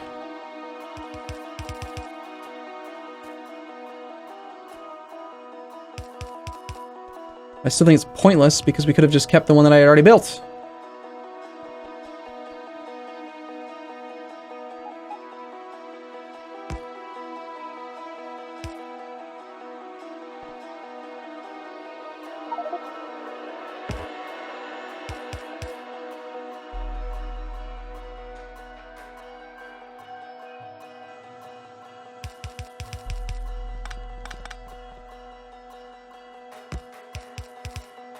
This is different than what you've built, Howitzer. Or Hornwitzer. And it's right. It's better. It's not mine, so I'm not being, like, selfish or anything. I'm just saying yours is wrong. If it was right, it would be balanced. Not right.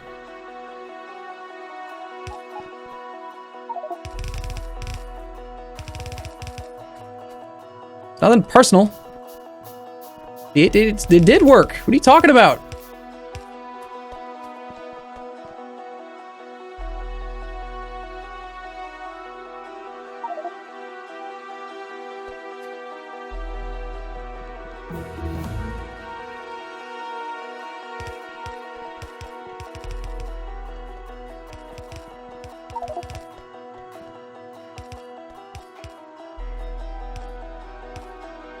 This is from the Factorio, like, wiki.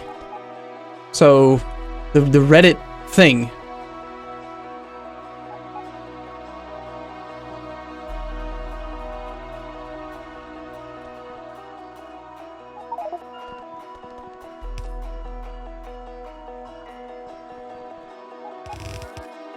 I would love... Okay, first off, I gotta build the damn thing again, because you deleted it, and I don't have my stupid blueprint book.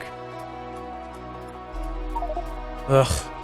I'm just gonna go up here. I'm gonna mess around with the damn 8-to-8 splitter. I'm gonna prove that it works. I don't understand why you think it didn't. You're crazy. The whole point of an 8-to-8 splitter is that you can take any number of inputs, and it doesn't matter from which input it comes, all of the outputs will be balanced. That's the whole point.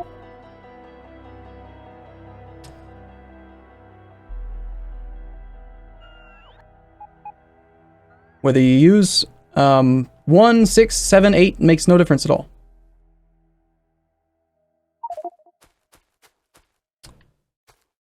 Guess I'll build it again. This time I'm going to build it vertically because that's the way it is in the picture. It'll be easier for me to do quicker.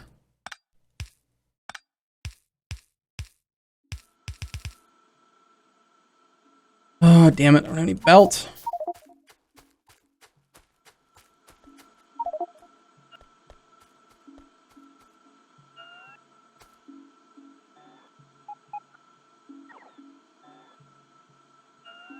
It's not my splitter. It's Matt Zuri's. It's like the God among men definition of the correct way to do it. So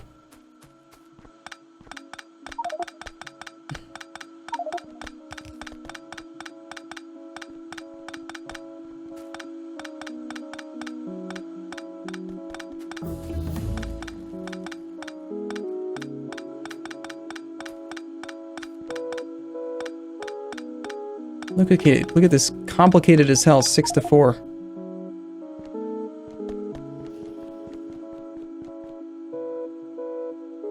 Side loading, ugh.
Okay, we will now run a series of tests.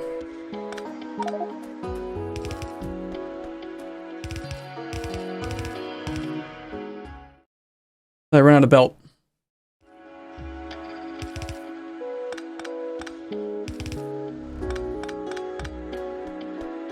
Okay, so we have 1 input, 8 outputs. In theory, if we put in exactly 8 bits, those 8 bits should all go where they're supposed to go, right?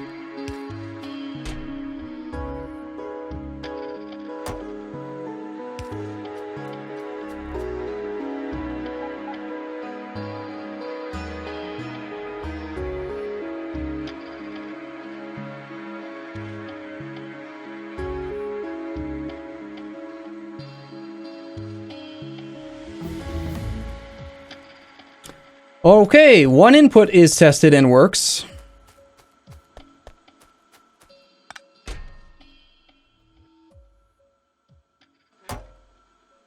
Next.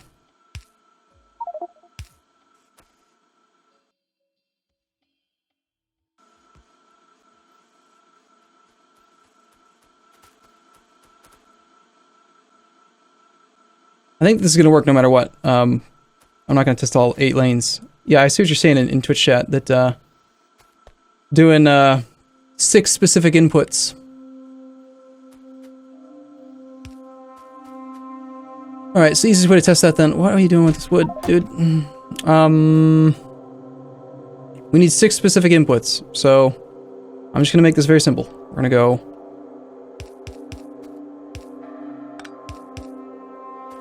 I hope I have enough belt for this. I don't think I do.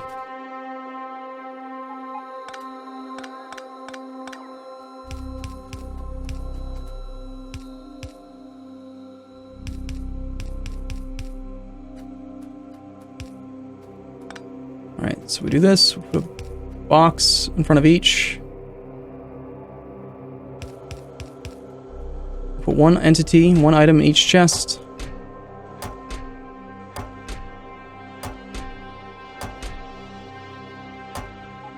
And we connect the boxes. So, lanes... Oh, shoot. I knew I was gonna run a belt, damn it! Forgot to clean the line.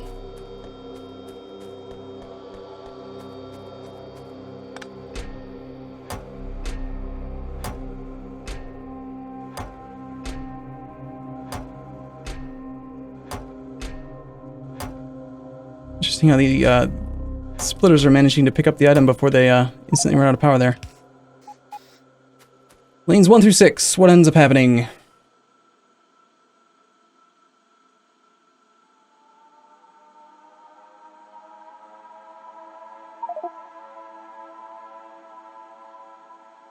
Where did the 6th one go? There's only 5. That's interesting. Is that it right there? Is it hanging out in the underground belt? I think I see it. I have 68. I have 69. It was hanging out in the belt. How did that happen? Whatever.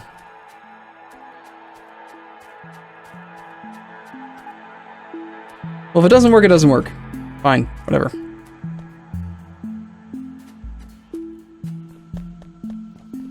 This one seems to be working. Never seen it before, but sure.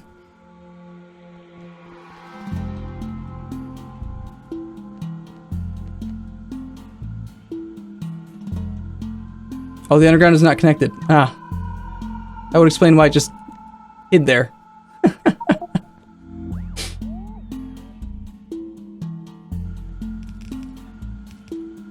I think this is a 6 to 4 straight up. I mean, you can actually clearly see that the belts are even right now. Just what they should be. If it's working as intended, then 6 inputs consolidating down to 3.6 yellow is gonna look like that. So whatever the hell this thing is, works.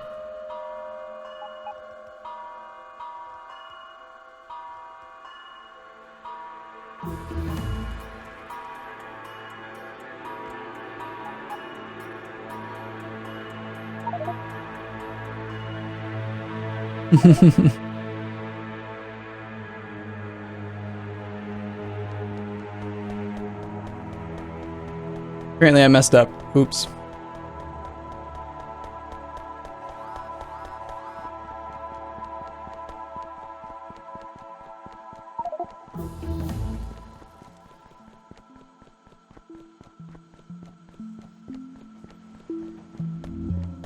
Yep, so what we should have done then is actually, and I think that it's my fault for having disappeared here.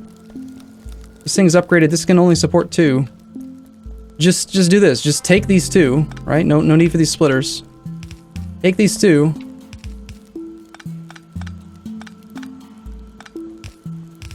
Then these ones shift over. No need for that splitter. And then all of this can go away. And then the other iron processing that we had from a while back, we're just going to feed that into the steel down here.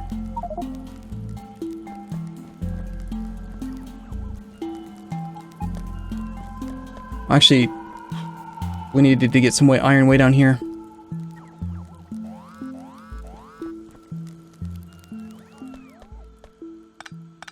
So we'll take one of these, each of these feeds to those 2 then. So we got this feed and we got this feed. One of them's gonna go over here.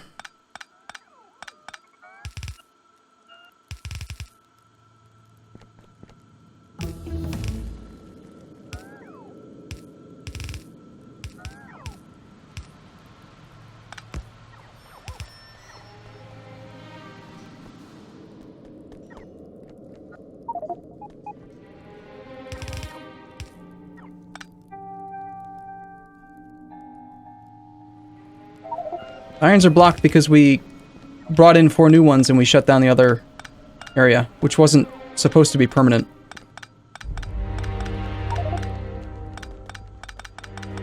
Each one of these furnace columns can handle smelting a red belt worth of ore, or in this case, 2 yellow belt worth of ore is equivalent. So we should take 2 of the belts.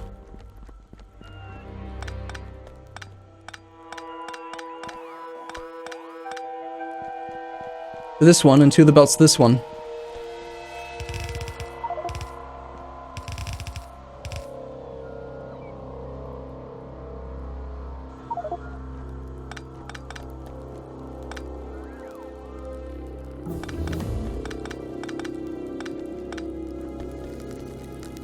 And then we just have to make sure that these are actually getting fed appropriately. You cannot combine 2 red belt into a single red belt. This just needs to straight up be 2 red belt or 4 yellow belt coming down. It's that much ore. You should always underground the yellow instead of the red, because the red are more expensive.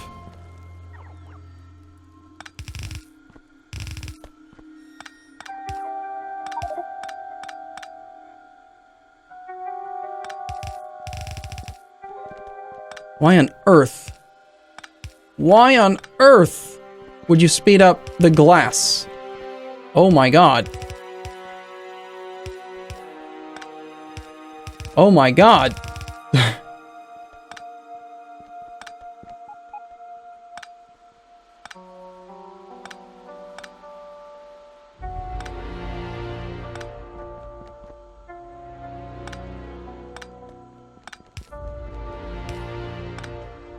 I can't think of a situation where that would ever make sense.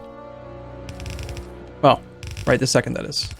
With the current factory that we have.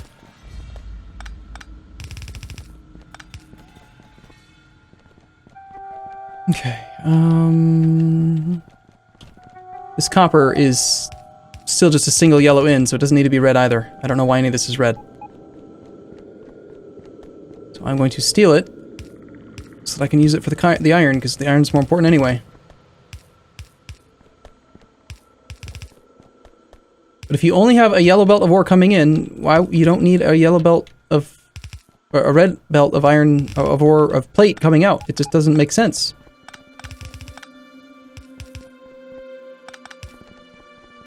I mean, right? Am I crazy? Now if we're going to combine 2 of them, now it might make sense. Sure, we'll combine these 2 and speed them up. Now we have a red that's okay to speed up. These 2 full red need to go all the way down to the bus. That is how much iron is coming through those. So, if you wanted to, you could go 4. Yeah, you could go 4 yellow lanes to 1 blue. It would have to be. It would look like this. You would take the 4 lanes. I actually had some belt on me. I don't have any blue splitters just yet, but you go 4. And you would need to use red splitters to increase the speed.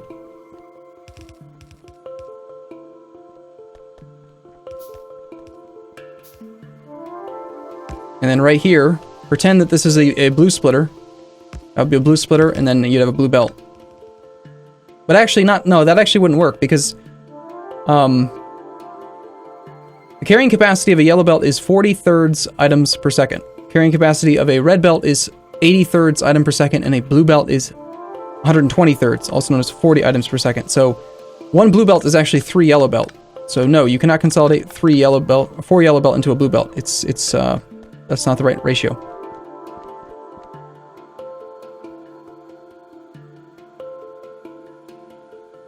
Apparently this was copper.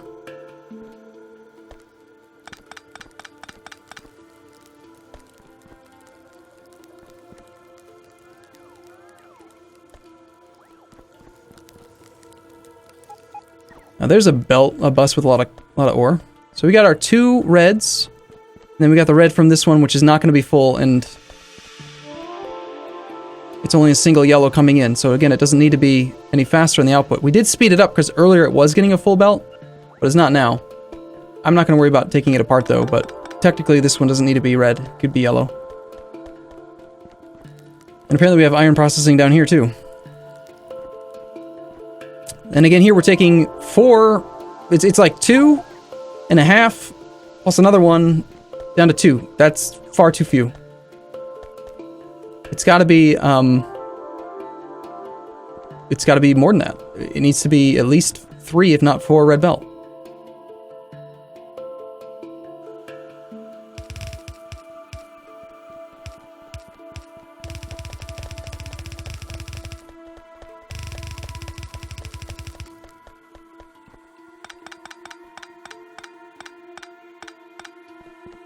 And iron, I don't know where this iron's coming from, but cool.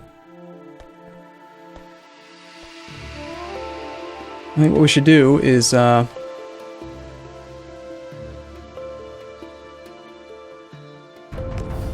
speed you up. Ooh, new subscriber, Erupterus. Thank you for your subscription. Speed that guy up. Let's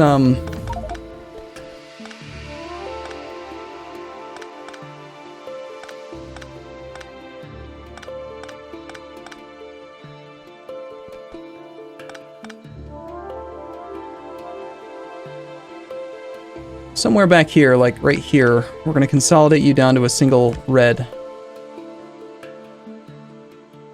Take the bottom.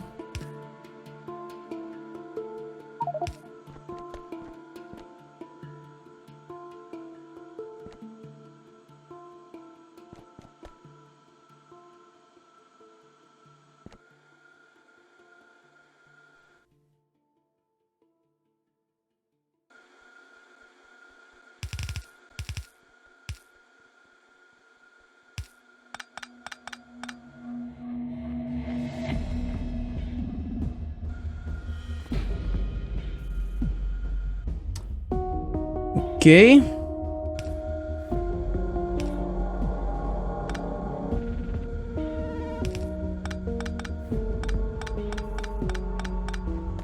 So we can consolidate those 2 yellow lines down to a single red. And then it gives us room for this third line to come in. Let's take you to the top, and then we'll have you go there and you go to that other one. Which means that you don't need to be underground anymore. That is a full iron bus. But if we're taking red, and all of this is getting consumed to make gears now.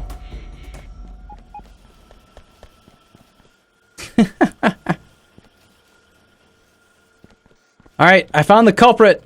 Well, kinda. Neon Knights. Just decided that 8 was prettier than 6, even though you can't support that many. Notice how these last machines, they will never, ever, ever work. Ever. The only time they would ever work is if the belt was completely backed up, and then they could get resources because these machines were full. But they'll never work. 6 is all you need. That's why it was 6 before.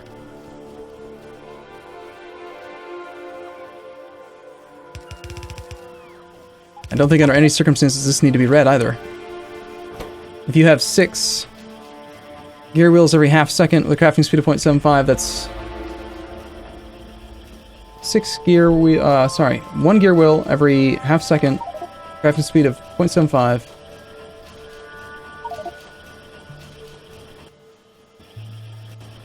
I'm 6 machines on a side. I'm doing my math like crazy right now. 1 item every half second times 0.75. There we go. Times 6 machines. That's 9 items per second. So yeah, that is going to be... You need to speed it up by the 3rd set. Right there. But these machines don't need it.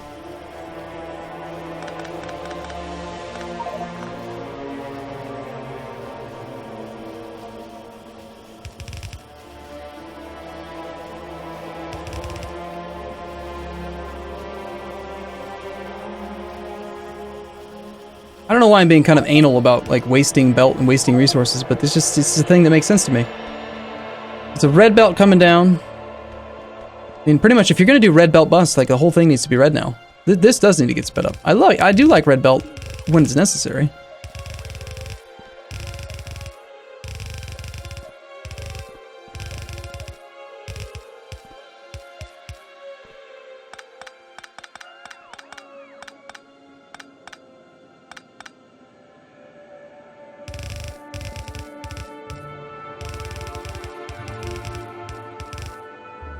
Well, we certainly don't have any issues with iron now. That's the good news. However, you're consuming the entire belt.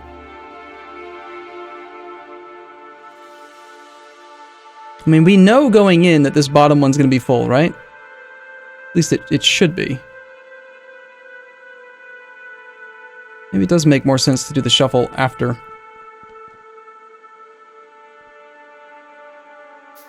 It really makes no difference. I talk about this almost every time. If you do this thing before or after each branch on the bus, it makes no difference. It's still gonna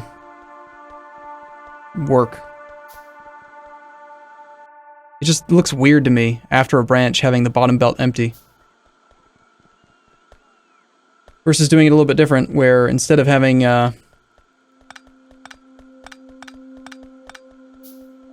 any of this up here, if we did it after instead.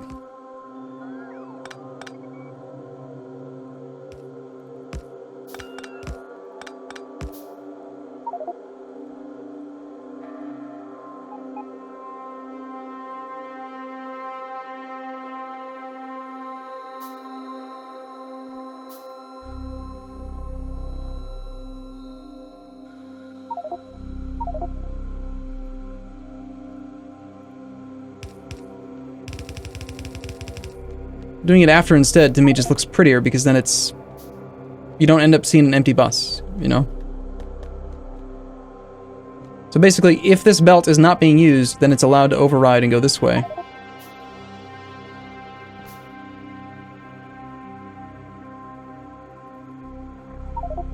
I don't know. Rubber wire. Turtles. We need turtles here. Yes, indeed.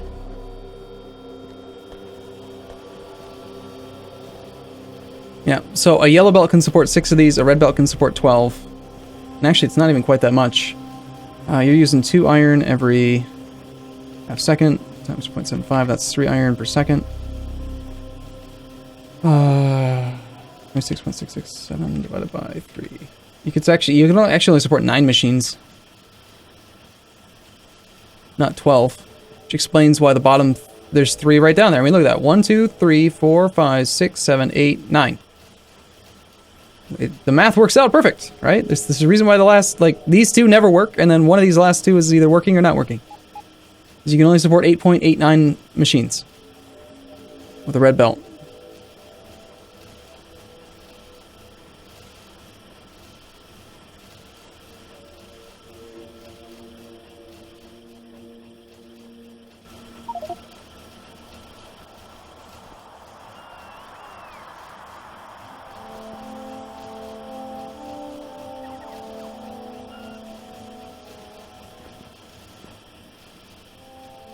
Which means, since we're doing a full belt on either side, and we have 5 machines, we can actually get by with red belt, I think, all the way just up to there.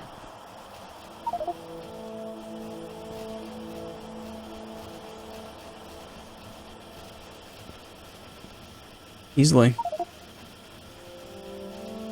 Because the red belt's carrying 26, which gets cut to half down to 13. And then this guy consumes 3 per second, taking it down to 10. We got both sides of the belt, so yeah, 13 items per second is completely sustainable on a yellow belt. After the first machine, taking you from... Wait a second. We have 5 machines, each consuming 3 items per second. That's 15. Yeah, it needs to be red to the first machine. And beyond that, we're fine. Obviously, it needs to, because it's working.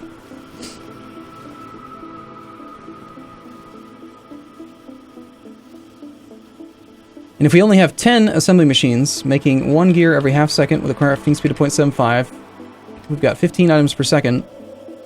It's just barely...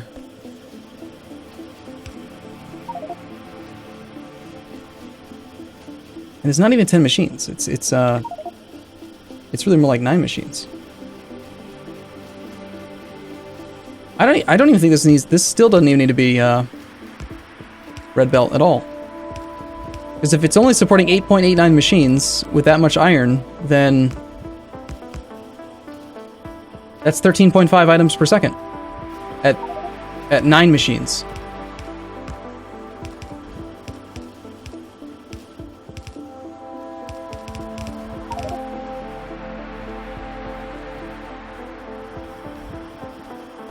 And then maybe we try out this little trick that I apparently just learned, which gives the full throughput. I like that a lot. I would rather that the darn inserters would just unload directly onto the thing.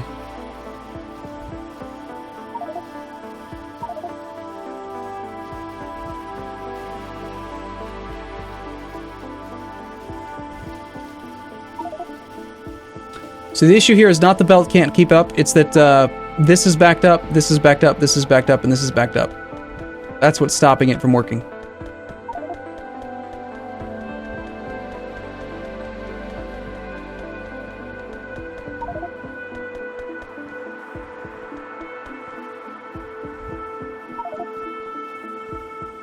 We got 4.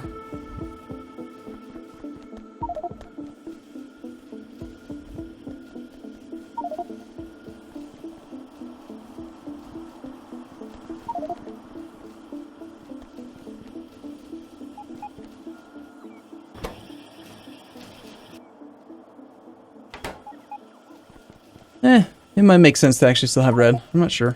The math seems like it works out, but...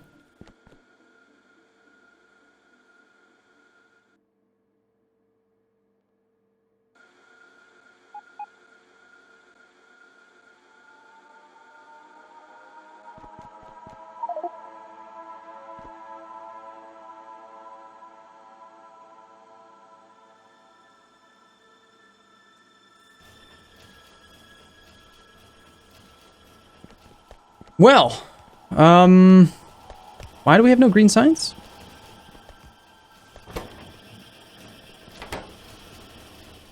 Must have changed. Oh my god, look at all the wires. Oh my god, the wires! I'm gonna have nightmares now.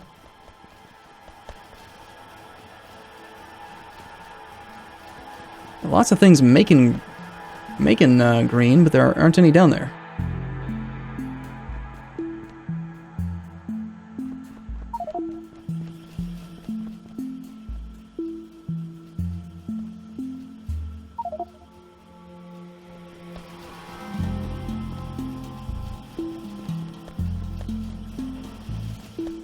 Hey, look, a car. Built by Lionheart. Ooh, someone's making stuff here. Cool. I like that. Look at all this iron plate that's stored up. My gosh.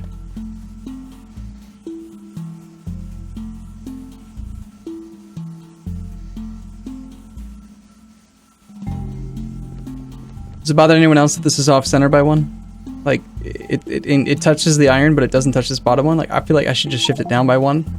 But I'm not going to. They're all off by 1. Oh, hey, look, somebody did finally automate this. We're using assembly machine 2s instead of using these electronics assembly machines, which are far better and faster. I used to do this too. I don't do this anymore. Like if I were to do an electronics assembly machine thing to make these gears. This one, the ratio is the same as, like vanilla green circuits, I think. Can't recall. See if we can figure it out. Alright, to make basic electronic boards, we need basic electronic components.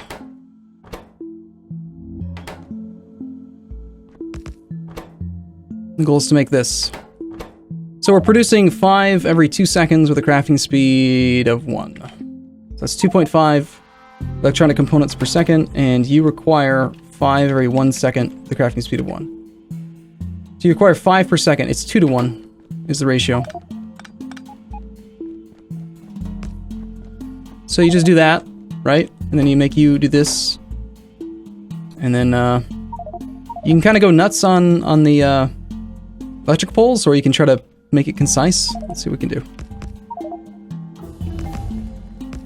Again, let's go ahead and build to the carrying capacity of a red belt, or sorry, a yellow belt if we can. wouldn't be a bad idea, I think.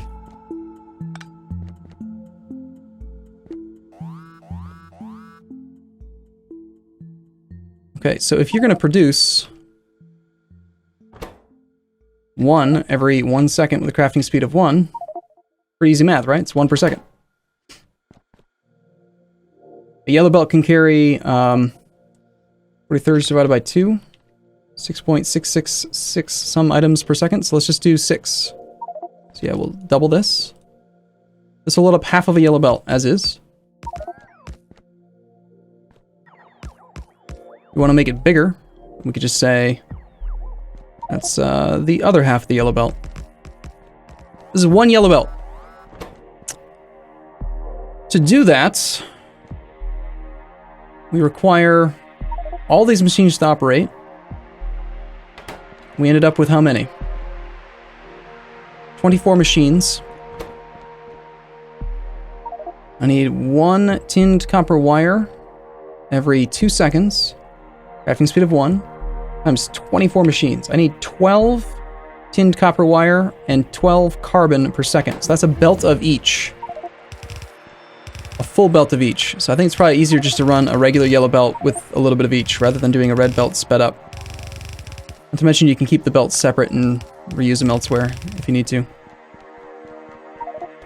So you're going to require lots of inputs.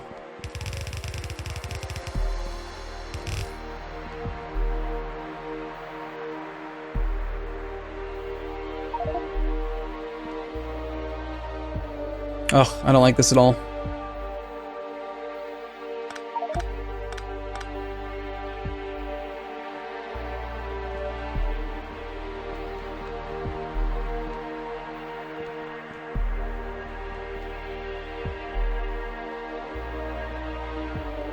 Way too easy to get confused by it, I think.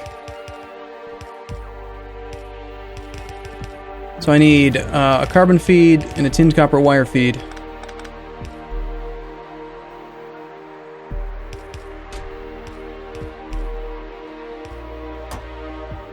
I don't think I have, I don't have any carbon, but that's what that is.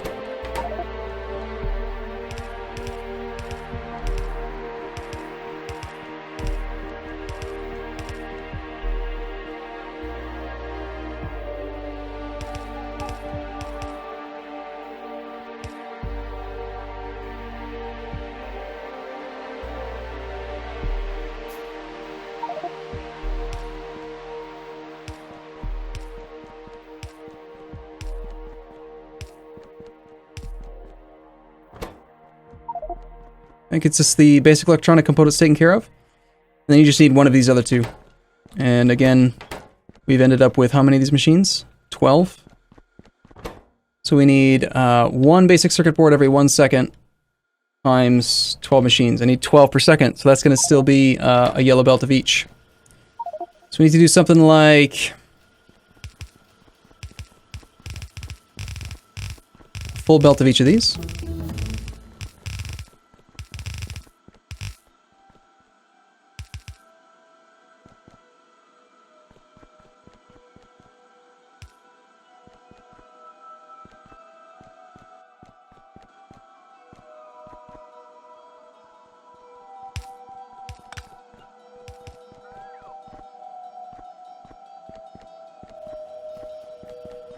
And then we got to do our outputs. And I think the easiest way to do that is probably going to be... Where do we want to get these to drop their stuff?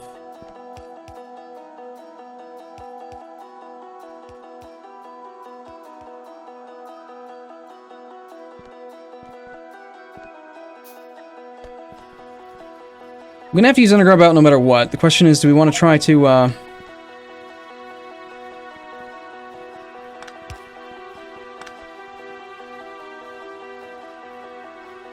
I think we do something like this. I'll need to redo the inserters, but...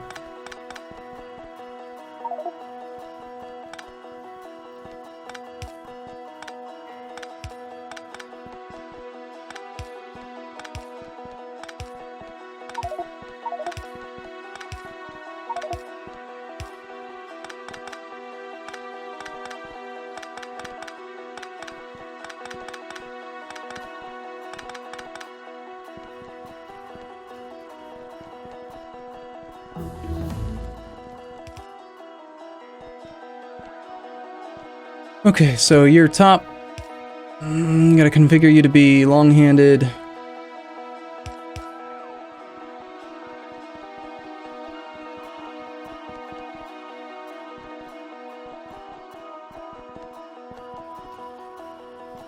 And then your output.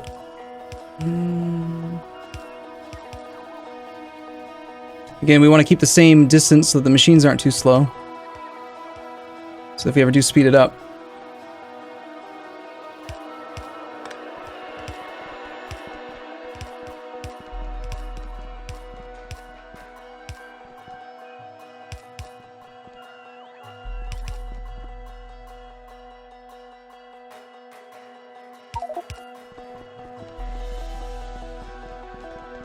That gives us our output belt.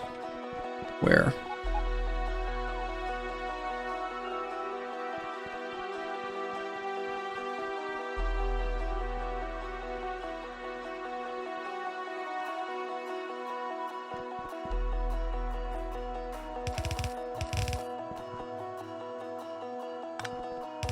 Don't necessarily need to be this far away, like we could make it closer, but I want to keep the inserters moving at max speed. And it doesn't really matter too much if we take a little bit more space anyway. Okay, and then we will edit you to be near-handed.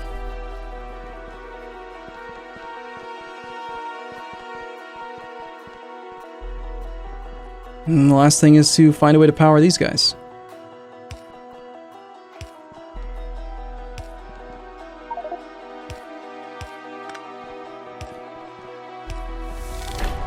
Oh, nice. 1 million electronic circuits. Cool.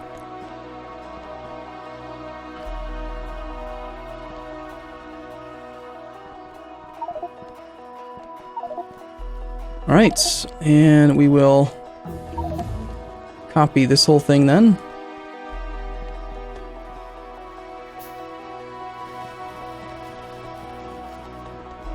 Stick him over here.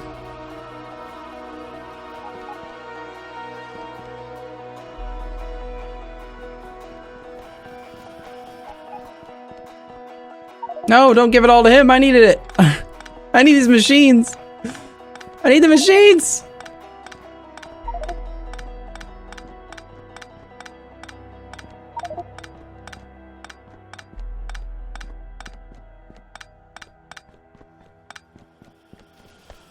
Now, the only thing to test here is I'm pretty sure that the regular inserters will be capable of keeping up, but we need to test that theory. All right, so we need a belt of carbon and a belt of tinned copper wire. Do they exist is the question. They did a while ago. I don't know what happened to them. That's stone. I don't think we had... Well, hold on. Where's the current tinned copper wire coming from? There's tinned copper wire there. No, that's solder. That's carbon. Do you mind if I have some carbon? I'm gonna take some carbon.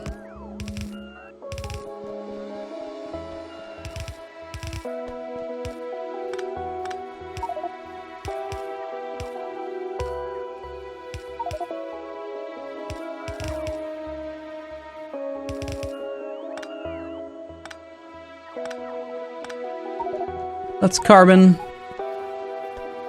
And we got one little guy making tinned copper wire. So you're saying we need to make our own tinned copper wire? Well, crap.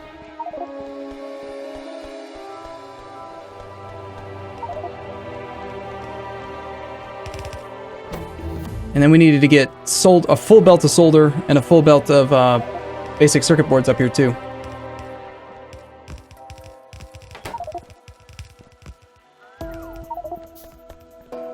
Who's running this iron up here? Was that somebody else? That was Tenador working on something. Not sure what. I don't mind taking this iron though. I kind of need it right now.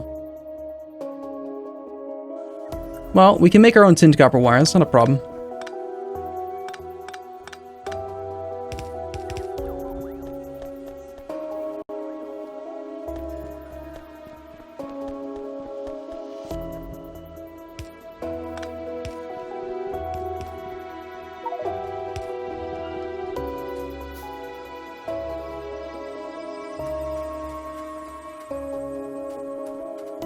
Alright, so we got our carbon feed. We need our tinned copper wire feed.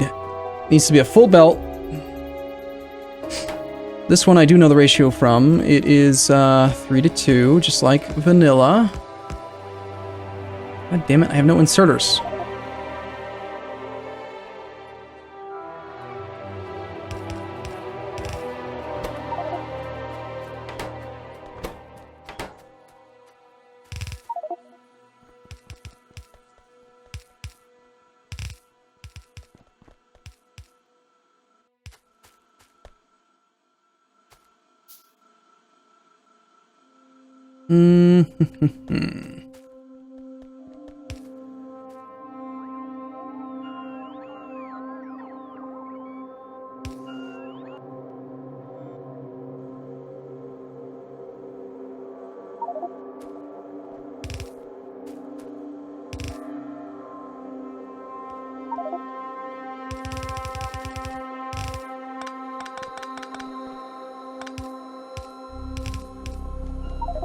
Oh, just to figure out how much of this crap we need. 3 every half second. Crafting speed of 1, that's 6 per second. I just need two of these setups. Very, very cheap to get a full belt.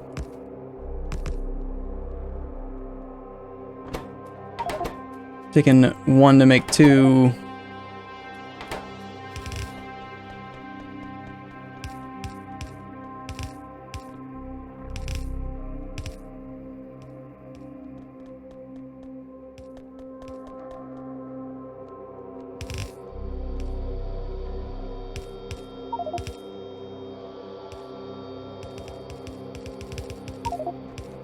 This needs to be copper. This needs to be tin.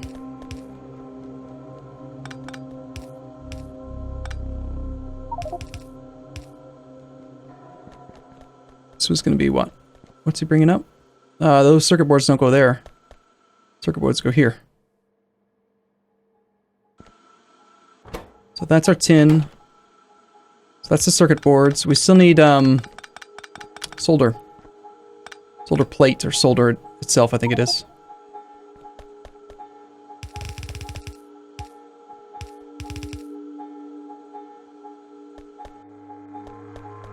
This is tin. Where can I get tin?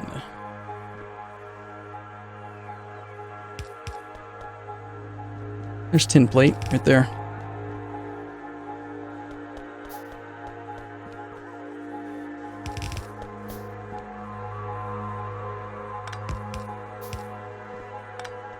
Grab some tin and copper.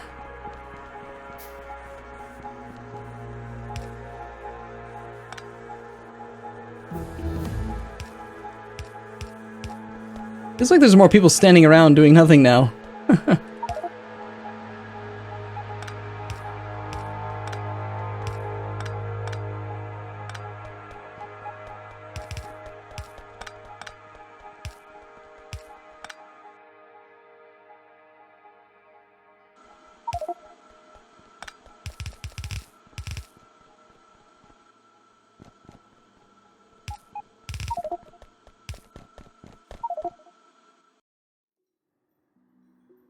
Oh wow, we've already knocked out all of green, green and blue science.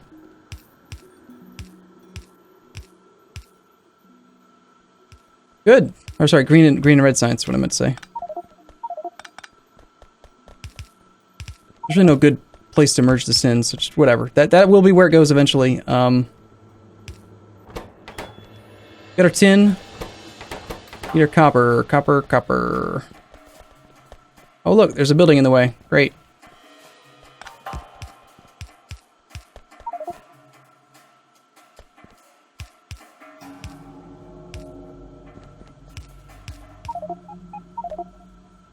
Works for me.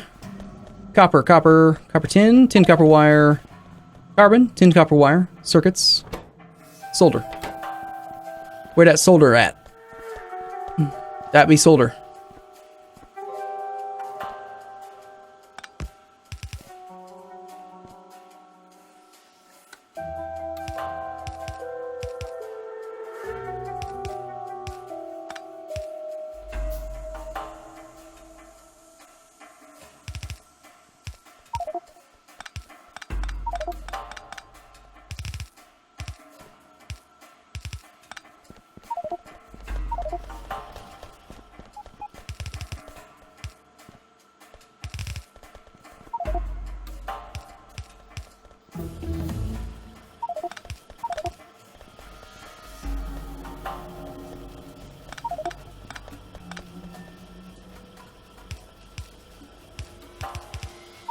Well, it's a little bit janky, but according to the math, it should work out just fine. As soon as the solder gets in. And that should, unless the math is all janky, should produce one yellow belt of these circuits. Basic electronic boards, which are nothing fancy, but you know, we do need them.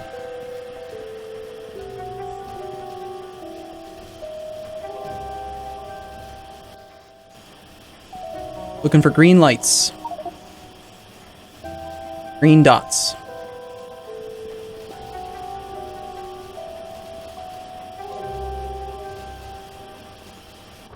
It's like these inserters cannot keep up.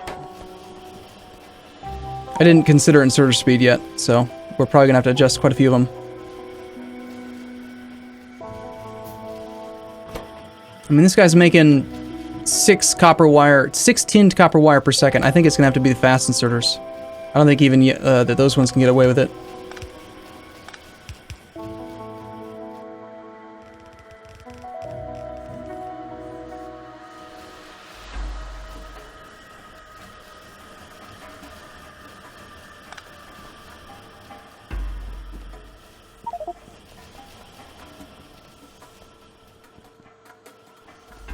And then I think here, yeah, we're probably gonna have to do this, I like this little trick he taught me, Hornwitzer. Do you have to do it every time, or is it, well, first off, there's probably no issue with throughput there, but like, if we do it here, is that gonna give us full throughput? Is that the idea?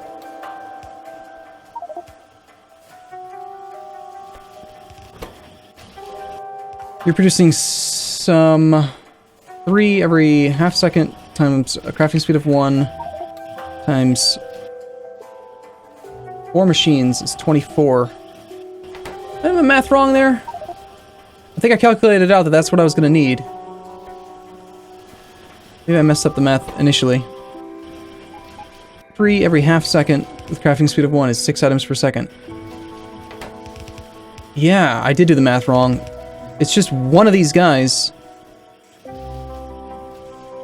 will pretty much load up a yellow belt on his own. I don't know that we need a full red belt. I think it was just a yellow belt. So I think that I just did too much production. Because we just need 1 every 2 seconds. Crafting speed of 1 times 24 machines is 12 per second. Yeah, no, I did too much. This whole thing doesn't need to be red howitzer. Or, sorry, Hornwitzer. I just did too many of them. We can get rid of this, get rid of this.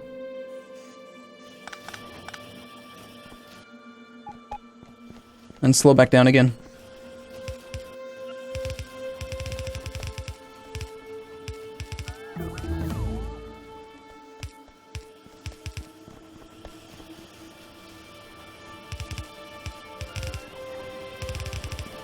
It should be sufficient.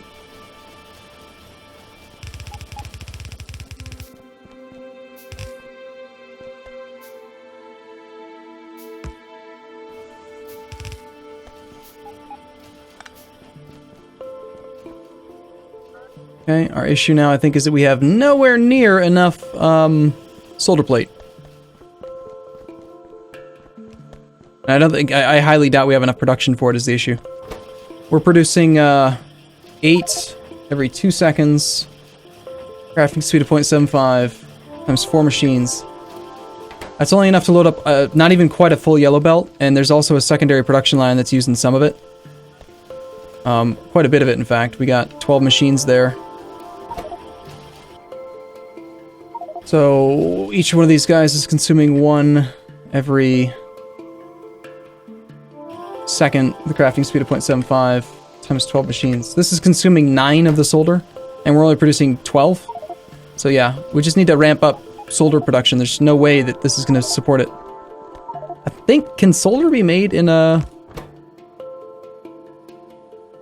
Yeah, solder can be made in one of these tinier machines as well, which would be superior by far.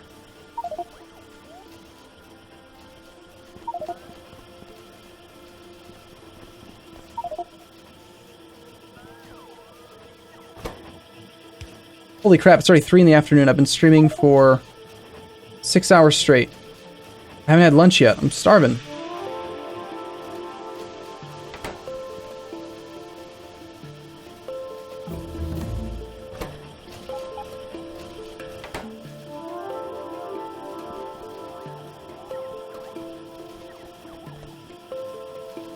mean, just by upgrading these machines, we can get an extra 33% production.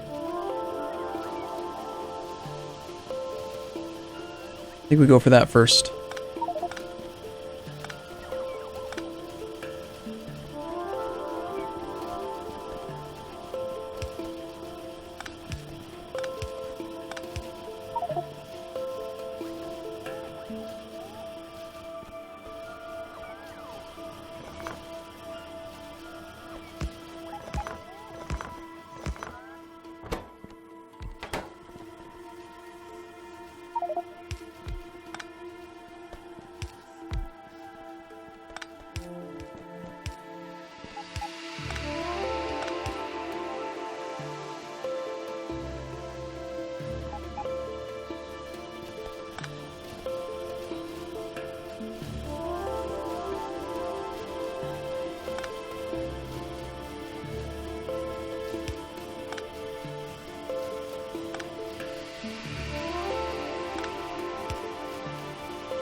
Alright, now we have 8 every 2 seconds, crafting speed of 1 times 4 machines. That's 16 per second, which is still not enough. Because this, again, this thing over here was using 9, and this guy over here needs like 13. So we need like 22 per second. We need more.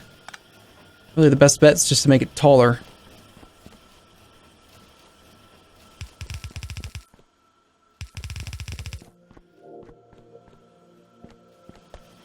Wish I had some belt. Never seem to get enough belt.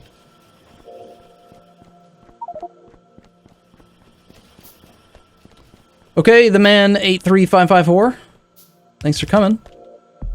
I'm actually going to wrap this up pretty soon too. So please, you know, if you can, try not to start any huge major projects just yet, because I'm going to need to wrap it up here in a minute. I am tired, hungry. It's been 6 hours. It's a long day.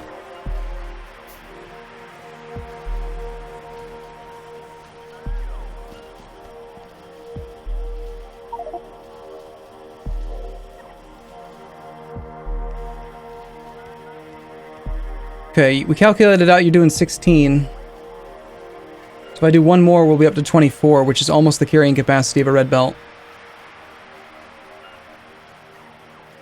Say we go for that first. Back half of the belt doesn't have to be full speed. But once we get to this point, we should be.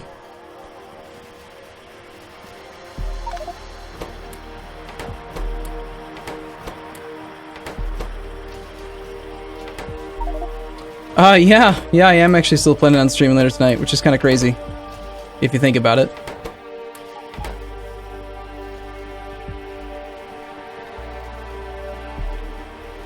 Notice how this guy is actually being limited by his the production of these basic electronic components. Crafting speed's the same on both sides here, but he's got 12 of these guys and only 12 of these guys. And remember, the ratio is 2 to 1, so he can only support half of these machines anyway. I'm just gonna strip half of them out then.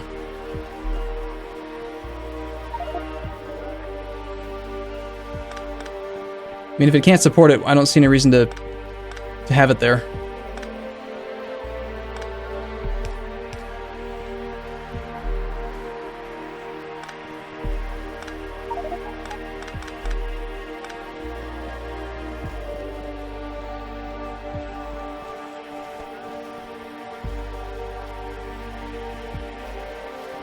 There was no restriction on subscriptions or not today. That was just, I don't know. One of my moderators was helping out with keeping the player count at a reasonable number, and that might be what he was using, but I didn't specify that's what we were supposed to be doing or anything. Now, it looks like the issue is that we don't have the full belt of carbon, so... and then you go inspect this problem, right?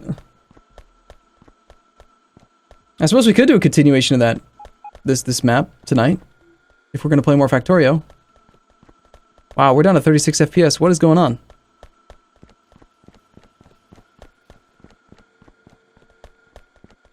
Are we still just doing the same original carbon production that I was using? I think we are. Holy crap. Well, that's not enough.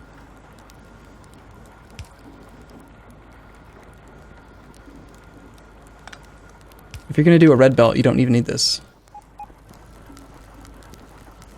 It was probably originally a yellow. Somebody upgraded it without checking the throughput.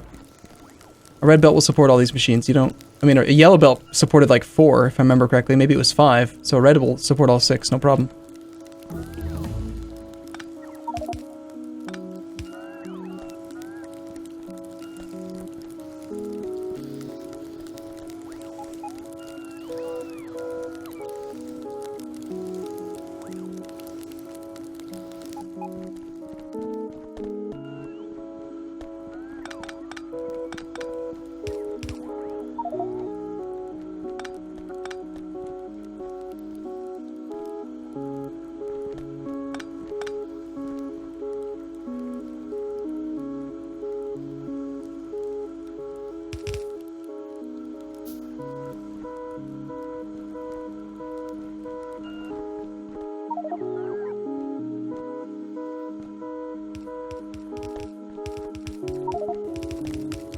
You produce 2 every 2 seconds.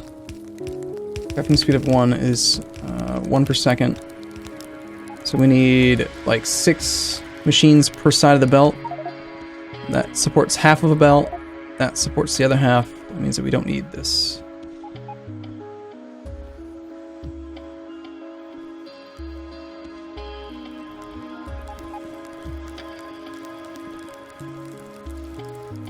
We do need these other 3 chemical plant things if we're gonna actually get this thing up to a full yellow belt. Wow, look at all those robots just hanging out there. We're down to 30 some FPS, like, hard right now, and I don't know why.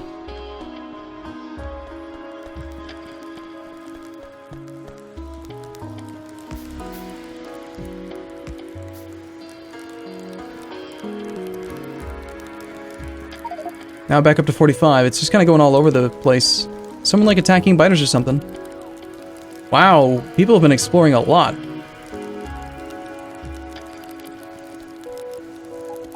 The Woods Store Buffer.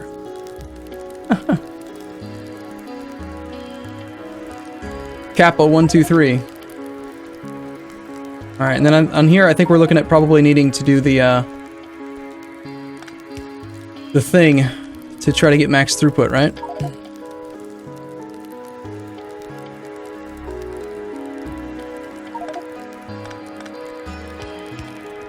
I don't quite rightly understand why it works, but tell you what, if it works, it works. It looks like we're actually having power issues now. We haven't upgraded power since the beginning of the game, and we're at over 100 megawatts now. Thanks for showing that to me, Hornwitzer. I don't understand why it works, but I like it. Still at 25 players. The game is at 40 FPS now. This production's not quite going to fill up a yellow belt, but I still think we do need to do a little weird thing there at the end. Hey, Hornwitzer, does this thing work for the smelting lines? Instead of doing the underground belts and the wiggle waggle at the end of these things, could we do something like that on these?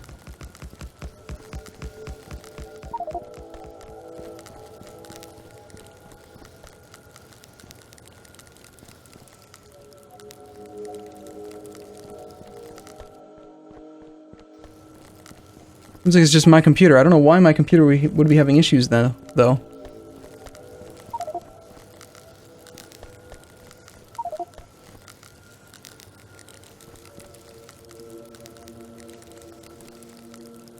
See, over here, what I'm thinking is that,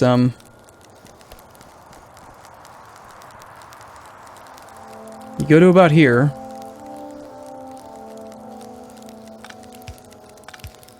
Do that thing to get the full throughput there. Then, here, you start speeding up the lane. You create more space.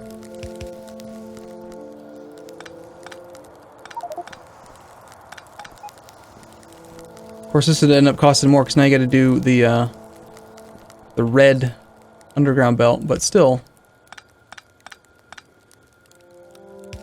Interesting little thought exercise, right?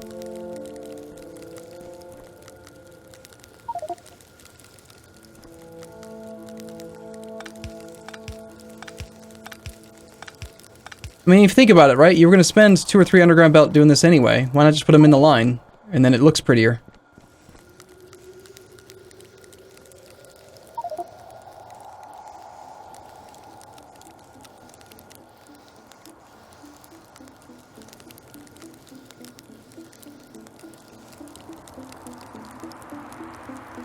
This number should be going down if every machine is actually unloading.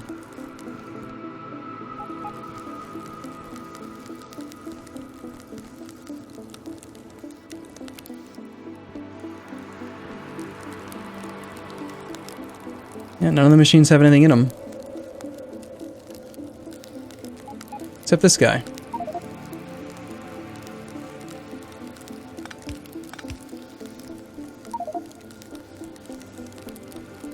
Basically, wherever you end up having issues having the belt be compressed, you just put the underground belt and it just kind of lets them put crap down anyway. So we end up using 4 sections of underground belt to do this. But I don't know that it's even necessary. These ones aren't working right now. I don't understand. I want to play with this a little bit more, but I'm not going to do it right now.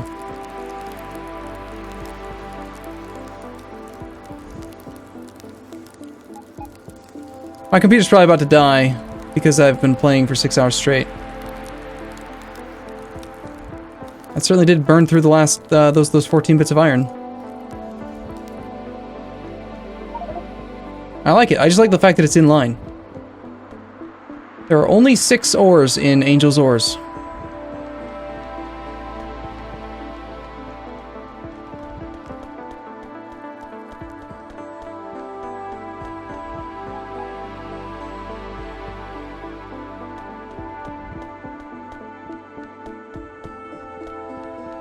Okay. And my setup, I think, is still being squelched, or not squelched, but like limited pretty much just by the carbon coming in. We get up to here, there's not enough carbon. It needs the full yellow belt of carbon to function. But that's a lot of green, a lot of these circuits being made. We've stockpiled a few thousand. 4,000 some now. Okay. I'm going to go ahead and wrap the stream up in just a second, but I want to test something. I'm going to save the game, and I'm going to reload it in single player just to see if my computer is, like, lagging on its own. Sorry, guys, if you're in the game. I've got to go. I'm so hungry. But if I just load the game locally, it has to be related to streaming, right? Or being the host or something, but I am getting 60. Yeah, I'm getting the 60 in single player. So it's related to being in a stream. Look at that, it even still had the chat from when he said it. Actually, now I'm back down to 55. Wonder why that is. Let's see if we can figure it out real quick. Time used percent.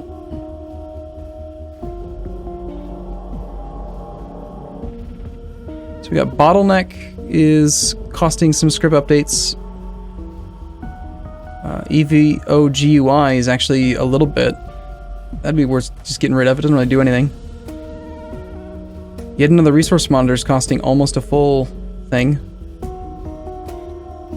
Whoa, mod manual inventory sort 2.5. What the hell? Why in the hell is that thing taking up so many resources? I'm not doing anything.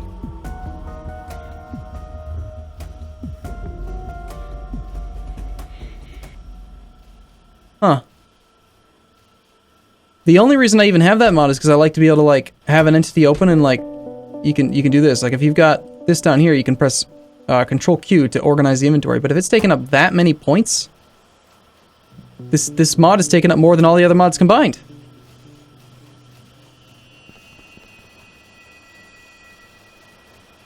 Yeah, we're gonna get rid of that mod for later. Okay, well, first thing I'm gonna go do is go delete that mod. It was called Manual Inventory Sort, and another one that was kind of pointless was the EVOGUI, I think. I mean, it tells you the clock, but you can just type /time, so I don't think there's any purpose to that. And then yet another resource monitor I think is worth having, but yeah, there goes that mod. All right, cool. I'm going to wrap it up here. I'll be back in like 5 hours for another stream. But thanks for coming. Hope you guys enjoyed it. It's been 6 hours. I'm very tired now. I'll see you again in a little bit. Thanks for watching, everyone. See you soon.